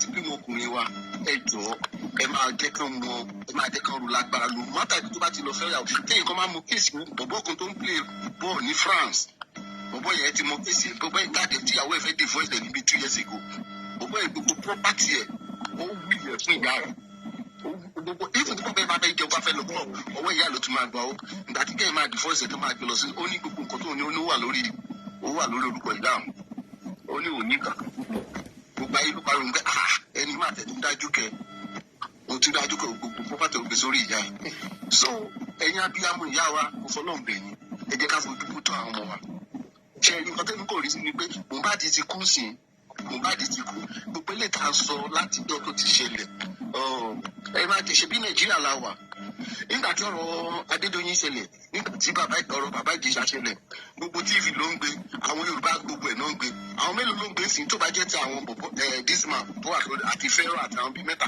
ló ń gbé lórí TikTok àwọn ní TV mélòó lẹ́rí kó gbé látàárọ̀ sí tó ti jà tán ti ṣẹlẹ̀ ibi tẹ́ ẹ bá ti mọ̀ pé ọwọ́ ti kan wọ́n nìyẹn ọwọ́ ṣe kan wọ́n lọ́rọ̀ ta ni Ọlọ́run bẹ́ẹ̀ ni ọwọ́ ṣe kan wọ́n lọ́rọ̀ ilé ìlú ẹ jẹ́ ká gbàgbé ẹ̀ kò sí nǹkan kan tó fẹ́ ṣẹlẹ̀ justice ká máa rí yẹn ájúlé justice omi ìsọpá àlè justice táwọn obìnrin tó wá fẹ́ ṣiṣẹ́ ájúlé justice so ẹ jẹ́ nǹkan tó kàn máa ṣẹlẹ̀ ní pé kó dájọ́ kán jẹ́ pé bọ̀bọ̀ ìkó lọ rẹ̀ sí kán lọ sí bọ̀bọ̀ yìí orí gbogbo nǹkan inú mi ò dùn after court today I swear to God inú mi ò tẹ̀ dùn rárá kò tẹ̀ bí gbogbo kẹsẹ̀ ṣe wà lọ́pọlọ mi gbogbo ẹ̀kan wẹ̀ ó dà fún nǹkan tó fi kílẹ̀ ọpọlọ mi pé ọmọ má para ẹ̀ pé kí ní kó lórí ẹ̀ mo ti gbé kúrò lórí mi I swear to God mo ti gbé kúrò lórí mi so mi ò ní question ìyá mi mo ti gbé kúrò lórí mi ẹ lè believe because mo ti wà disappointed mo wà very very disappointed ilé tí mo dẹ̀ fi wà disappointed ni pé kí ló kọ́ pé plan simon ní court kí ló kẹ́ pé fẹ́ gbé plan sata kí ló tẹ́ kó bàbá Mohbad gbé wá ṣí ẹ̀ là ń sọ ni kí ló kàn wá pẹ̀lú gbogbo yẹn a ní afẹ́ mọ̀ kó tó pa Mohbad afẹ́ mọ̀ kó tó pa afẹ́ mọ̀ bẹ́ẹ̀ ṣe afẹ́ mọ̀ nǹkan tó ṣẹlẹ̀ afẹ́ mọ̀ oúnjẹ tó jẹ nígbà yẹn afẹ́ mọ̀ ó ní àbúrò ẹ̀ ló ń tó jẹ ṣé àbúrò ẹ̀ ló lọ gbóúnjẹ fún ǹjẹ́ àmọ́ bẹ́yà èèyàn kan wà nílé ẹ̀gọ́ gbogbo ìyá mi ǹjẹ́ àmọ́ bẹ́yà èèyàn kan wà ní bí sọ pé ìyàwó ẹ̀ ǹjẹ́ àmọ́ pé àwọn èèyàn kan wà nílé ẹ̀gọ́ tó nígbà tábúrò ẹ̀ ṣe ojú mi yẹn tó lọ sí kitchen tó lọ sọ poison sí ṣé àmọ́ ni ó bá jẹ́ ìyàwó ẹ̀ gangan ẹni pé ọ̀tá tó ń ṣọ́yàn ọ̀tá tó bá ń ṣọ́yàn ìwọ ló mọ ẹ̀rù òun ọ̀tá tó ń ṣọ́ ẹ òun ṣọ́ ẹ tó pé any slight mistake báyìí ó máa sọ nǹkan sóúnjẹ tí ìwọ ò lè mọ̀ tí ìyàwó gan dẹ̀ nímọ̀ sí á ní òun máa delete gbogbo ẹ̀ tí ìyàwó gan ò nímọ̀ sí á ní máa blame ìyàwó gan sí gbogbo ẹkú òpó ẹkú máa wà lọ́dọ̀ ìyàwó ẹ̀ ó lè má jẹ́ ọ̀dọ̀ òwe tó ẹgbẹ́ àwọn tó jọ wà lẹ́yìn gan tó jọ ọ̀rẹ́ tó jẹ́ many people ní kú ẹ̀ ti wá káàdì mọ̀ tó káàdì mọ̀ jáàmù àwọn òpè ẹ wà lọ sọ̀rọ̀ ẹ̀hún pé Mohbad ṣé kò ń gbé sẹ́ńtà fún bàbá ẹ̀ ìyẹn náà wá sọ pé kó má gbé fún pé torí bàbá oníyàwó púpọ̀ òun fẹ́ kàn lọ. no ni o no kọ Mohbad náà dà sí. bàbá yẹn ti jẹ Mohbad ti jẹ kí ló ń pè é ṣẹ́rí tí èèyàn kan máa ń sọ̀rọ̀ kí n tó ọ̀rọ̀ yìí mo fi máa ṣe lásọ̀rọ̀ mi ọ̀rọ̀ tí mo fẹ́ ló máa fi ṣe lásọ̀rọ̀ mi ṣẹ́rí tí wòye bá wòye pọ̀pọ̀ pọ́tẹ́bù yẹn ṣẹ́rí kókó kọrin kan ó wá ṣe kíní kan lẹ́yìn ìgbà yẹn ó ní snitch náà ni ó ní ó sọ̀rọ̀ kan ó ní nǹkan tó jẹ lóyún ẹ má kọ́rọ̀ bọ̀bọ̀ yẹn dànù ẹ má kọ́rọ̀ bọ̀bọ̀ yẹn dànù bọ̀bọ̀ yẹn ò ní sọ̀rọ̀ ní wá sọ pé lóòótọ́ ni bọ̀bọ̀ yẹn kàn sọ bí ọ̀rọ̀ òwe ni ṣé ní gbogbo kéèsì ẹ̀yìn abiyamọ táwọn wò gbogbo wa wò èmi ti tèmi o èmi tó orí mi mo ti yọ kúrò bẹ́ẹ̀ mi tẹ̀ ní táìmù láti rò mọ́ mo ti yọ finally mi ní láti tẹ̀ wọ́n mọ́ rárá àtọ́ mi ní láti rò mọ́ but Ọlọ́run jẹ́ ká fi wẹ́lẹ̀ sọ fúnra wa gbogbo ọmọ wa arógolo láyé o ọmọ òde ní kú máa lójú kò sí gbogbo ọ̀rẹ́ mi tó ṣe program yìí náà wọ́n ní tó bá kàn yẹn wọ́n ní tó bá kàn yẹn kò ṣe wọ́n ní tó bá kú ìwọ nìkan kò tó rárá ẹ̀ pa because àwọn kan wà nílẹ̀ Yorùbá ẹ̀ tẹ́ pé sọ pé òní jáwọ́ ní máa wọ rí amòbí tá a ti máa èwo níyàwó òde bímọ bàbá ò ní ṣe bàbá ọmọ ẹ lọ́jọ́ tí tọ́mọ ẹ bá fẹ́ ṣe ìgbéyàwó bàbá àní fi bàbá mi ṣe ẹ pé ọ̀pẹ bí bàbá ẹ bá wà láyé ìsìn Ọlọ́run jẹ́ ká orí ẹ̀ ṣẹlẹ̀ sí ẹ kò dẹ̀ ní ṣẹlẹ̀ sí gbogbo wa Ọlọ́run àfi ojú ọ̀tá ọlá àfi débi mo kí yín o.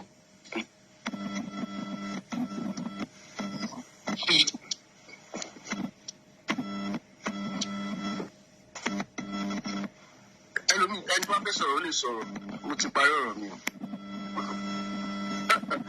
Àbí everybody silent àbí. ọ̀rọ̀ náà súnyàn náà ẹ kalẹ̀ everybody. ẹ kalẹ̀ o ẹ kalẹ̀ akó àtàrọ̀. ẹ̀rọ tó wà lẹ́yìn ẹ rí pé everybody go to sue wa because one thing I believe is I get justice. Justice for Mohbad is in blank pariwo. There is no way we can get it. Èmi ń tèmi ẹkún tí mo tún lórí ọ̀rọ̀ Mohbad máa rò pé family mi ni yàrá ìsìnkú tí ẹ̀mọ́ gbọ́ngbà tó wà ní ayé mo tún ti gbé kúrò máa fún move down lórí ọ̀rọ̀ Mohbad because mo believe mo mọ̀ wípé àwọn tọ́rọ̀ yìí wà ní kí ẹ̀ àwọn alágbára ni. There is no way we can get that justice for Mohbad. There is no way at all. Ìgbà tí mo wéwu mi máa sọ̀rọ̀ báwo lèèyàn ṣe máa sọ pé òun mọ̀ nǹkan tó ṣe kó wá má ta mọ́ òun sọ̀rọ̀ tí ò kan nǹkan tó ń sọ. Actually mi ò tí ì gbọ́ láìsí yẹn náà dáadáa but àwọn tó ń sọ̀rọ̀ òun gbọ́ nǹkan ó sọ nǹkan tó ṣẹlẹ̀ gangan òun sọ pé bàbá ọkọ ẹ gbé girlfriend wa kí ló kàn ẹ́ pẹ̀lú yẹn ilé ọmọ ẹ nìyàn. Mo ní èèyàn tó jẹ́ pé tó bá wà ní Nàìjíríà ó máa pe bàbá ẹ̀. ẹ má bínú kò dé sọ ṣẹlẹ̀ ṣùgbọ́n torí nǹkan tó ju ẹnu ẹ̀ lọ ni a kàn ń pariwo justice for Mohbad kò sẹ́ni kankan tó máa rí justice ní anywhere. Because okay ẹ wo Ìyábọ̀ Òjó ó kígbe títí tó ti rí cause tó ti wá ṣé kò gbẹ́nu ìdákẹ́ tó ń tó díke ṣé kò gbẹ́nu ìdákẹ́ then this black man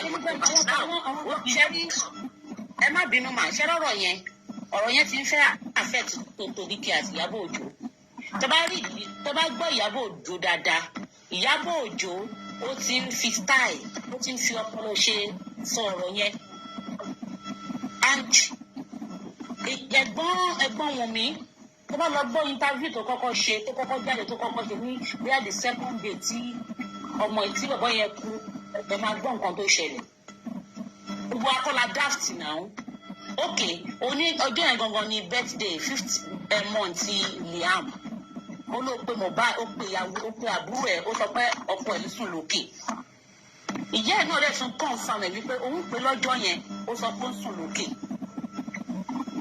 òun dẹ̀ mọ̀ wípé tó ọmọ yẹn bá ti ń sùn kò séèyàn tó lè disturb ẹ̀ fine jẹ́rí ọlọ́run ló nǹkan tí ó pamọ́ lójú ẹ̀dá kedere ni ló tó pamọ́ lójú ẹ̀dá kedere níwájú ọlọ́run God knows everything even Mohbad himself has already known what has happened through him on the get justice ẹ má jẹ́ ká tọra wa jẹ don't let us be deceived nǹkan tó kàn dùn mí bẹ́ẹ̀ ni pé kó jẹ́ kí ọba yẹn lọ sùn wọ́n jẹ́ kí wọ́n lọ sí bàbá yẹn gan ẹ̀ ń pariwo pé bàbá Sherry, let me tell you something ẹ má bínú ẹ̀yin èèyàn mi tó wà lórí platform yìí Sherry àwọn èèyàn máa ń ṣe nǹkan kan and the way this thing is going wọn ò ní encourage pé kí ọkùnrin kó tó dá ọmọ tọ́ mọ́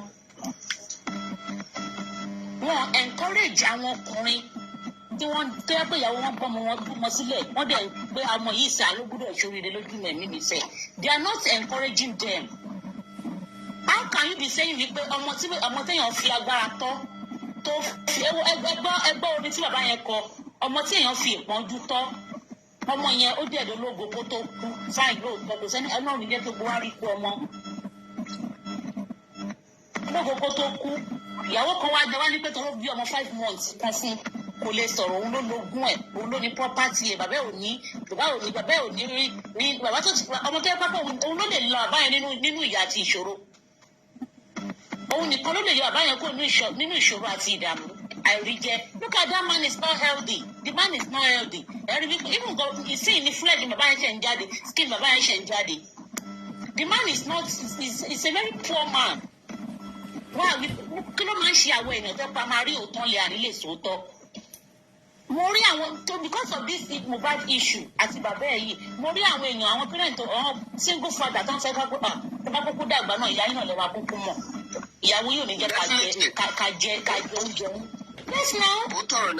Òótọ́rọ̀ lẹ́sọ̀ sísá mi òótọ́rọ̀ you stop right. Some people are just like that. Àwọn èèyàn mo rí bàbá tó pápẹ́ fún ara ẹ̀ ló ń struggle fún àwọn ọmọ ẹ̀ láti lè jẹ́ èèyàn ìyá ẹ̀ tí wọ́n ti ṣá lọ. And now he's now saying wípé ṣebí tó bá kúkú dàgbà náà ìyá yín náà lè máa kúkú ṣe fún àbí ìyàwó kan tí ò ní jẹ́ kéèyàn súnmọ́ yín. They are not encouraging men, single men that are fighting for their children for life. Ẹ wá sọ pé bàbá yẹn ń jà fún. Okay, ṣé property ti ìyá Liam ni ìyá Mohbad ni kó lọ jà fún ni? Àbí kí ni ìyá Mohbad náà torí ẹ̀ ṣe kúbẹ́kúbẹ́ lẹ́gbẹ̀ẹ́ Wunmi? Is it not because of the property? Torí ẹ̀kọ́ ló ṣe ń ṣe tó ń gbọ́mọ kiri tó ń ṣe kíní kan. Is it not because of the property?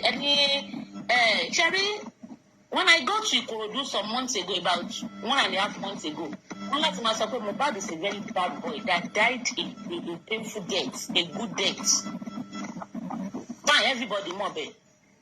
But why kí ló ṣe Wunmi tí o lè fún báwo ni mo ṣe máa lọ́kọ tí máa sọ pé mi ìmọ̀ nǹkan tó ṣe ọkọ mi? Ó ń bleed. Bàbá yẹn nígbà tó ń dókè òun rí pé wọ́n ti gbéyọ̀ sí lẹ́yìn àyà. Kí ló ṣe náà? O pe family o lọ pe Sherry mo tó bá tẹ Wunmi nínú dáadáa wọ́n gbé ìyá ẹ̀ kan just like that man that said something before wọ́n sọ̀rọ̀ kan fẹ́ pé ẹlẹ́ẹ̀ṣẹ̀ interview fún àwọn èèyàn ẹ kó wọn papọ̀ síbi kan wọ́n lo fóònù àwọn èèyàn máa kó wọn ní nǹkan tó wọn máa ṣe náà àwọn èèyàn máa kó wọn ní nǹkan tó máa yẹ má sọ báyìí o ìwọ̀n tó máa bá pé àwọn èèyàn kan lọ gang up tí wọ́n pa bọ̀bọ̀ yẹn wọ́n máa ti take oath pé tó bá ti sọ báyìí irọ́ báyìí ló ṣe máa ṣẹlẹ̀ sí ẹ.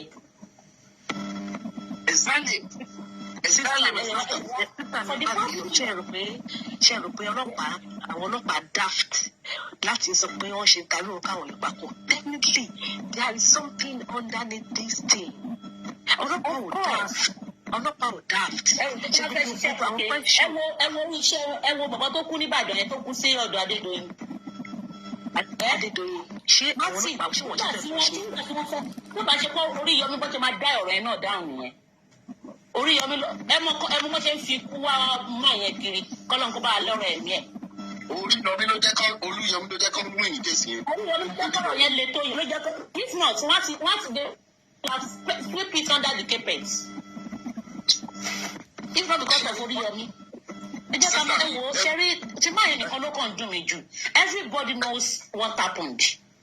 But pé tí máa yẹn kọ́ encourage tí máa yẹn lẹ́dẹ̀ ní fight fún property. Kò ṣe ní fight fún property ọmọ ẹ̀ tó torí ẹ̀jẹ̀ jìyà ó ti kú. Ó dẹ̀ ní nǹkan ẹ̀dẹ̀ ṣé kò wá ní ẹ̀tọ́ sí ni.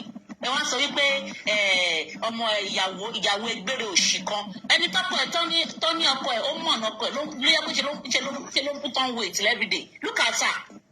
Ṣé ẹ jẹni tó ń ronú? Ó jẹni tó ń ronú ni. I just pity this in Nigeria. Bí ẹ bá kàn lọ ẹjọ́ gbogbo àwọn tájábí amọ lórí platform yẹn Ọlọ́run á dá àwọn wá sí o. Ikú ò ní pa àwọn ọmọ wa lágbára Ọlọ́run ẹjọ́ tó bá jẹ́ ìpele babaláwo ló bá lè mú ọmọ ẹ lọ. Tètè ya múra o. Bọ́dẹ̀ ẹ̀ pàdé àwọn olùbá àmọ̀ ọ̀gá tó bá ṣe ń kó lókè òkè kan tó dé àwọn ọmọ máa lọ sí kìkì. Wọ́n ẹ pálá àfà náà ní tètè á máa dáàbò bò ó torí ìyá Mohbad gbọ̀ngàn ọ̀rọ̀ yìí bọ̀ lè dúró jù. The woman really fucked up gan ni. Ìyá mi dúró mo ti sọ How can you have that? Okay, tó bá jẹ́ pé náà tó jẹ́ pé ẹ má bínú sà tó bá jẹ́ pé èèyàn tó jẹ́ wípé wọn tí ì sọ àsọtẹ́lẹ̀ lórí ọmọ yẹn fún ẹ tẹ́lẹ̀tẹ́lẹ̀.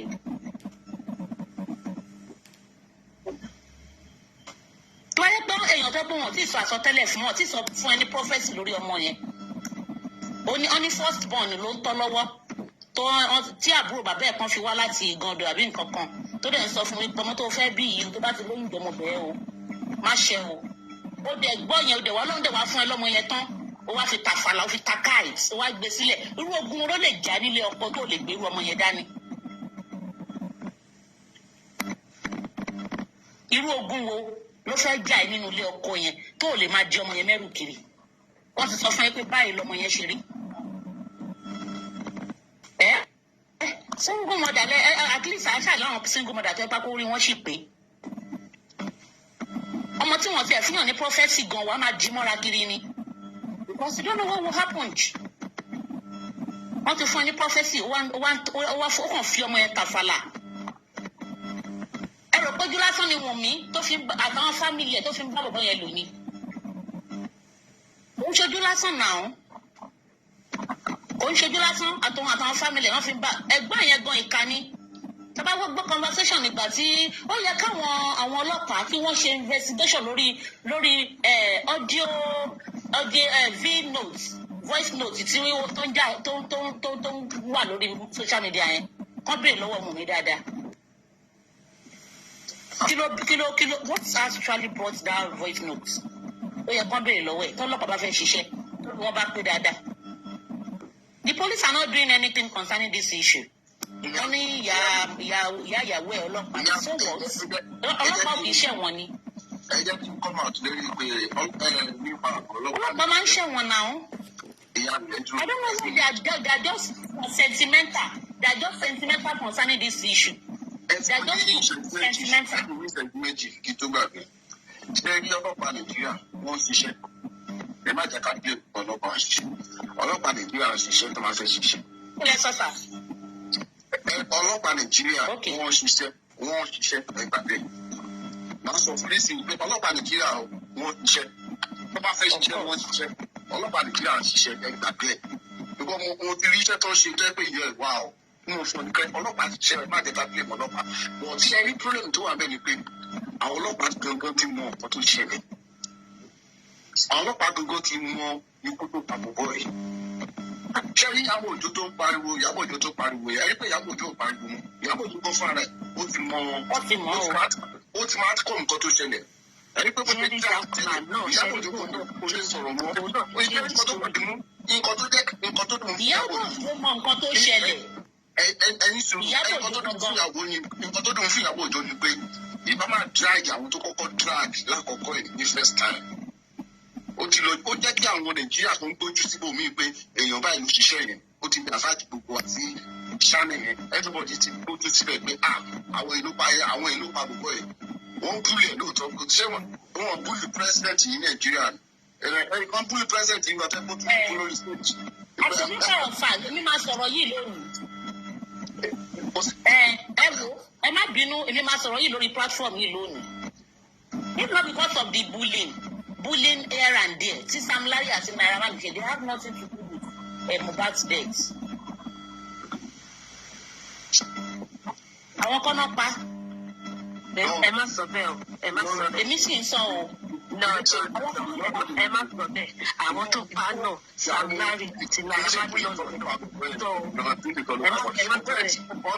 Bọ̀bọ̀ yẹn ṣẹ́rí ẹ jẹ́ kí wọ́n sọ fún yín ṣẹ́rí kú bọ̀bọ̀ yẹn. A bá sọ pé ìjà ẹlẹ́yẹ ìfọwọ́sowọ́pọ̀ ìjà ẹlẹ́yẹ ẹ̀wọ̀n kan tó ń pè ní ìjà ẹlẹ́yẹ. Wọ́n fọwọ́sowọ́pọ̀ pa bàbá yìí wọ́n fi pa bọ̀bọ̀ yẹn lọ sọ́run. Kì í ṣe èèyàn kan ló pa bọ̀bọ̀ yẹn not only one person. Fọwọ́sowọ́pọ̀ ló pa. Bàbá ìgbà ti sọ́rí ó ní ó ti kú lé ti pa. The left Malian they used to survive Jubela. So kán tó gba fóònù Mohbad lọ́wọ́ ọmọ mi mọ kán tó máa ti ṣe sí mọ ẹni tẹ́ bá pé kò tí ì kú gan tó ti ń pa tó ti ń kówó ẹ̀.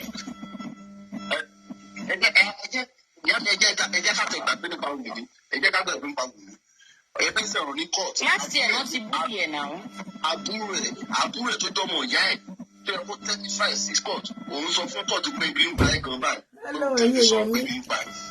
Ẹ ṣé o. wọ́n ní bàbá yẹn fẹ́ sọ̀rọ̀ ní court lónìí. Aago mélòó ló lù ẹ ṣé o. wọ́n ní ìyá ẹ̀ pè síta ni. Ṣé ẹ bínú pé mi ò sí níbí látàárọ̀?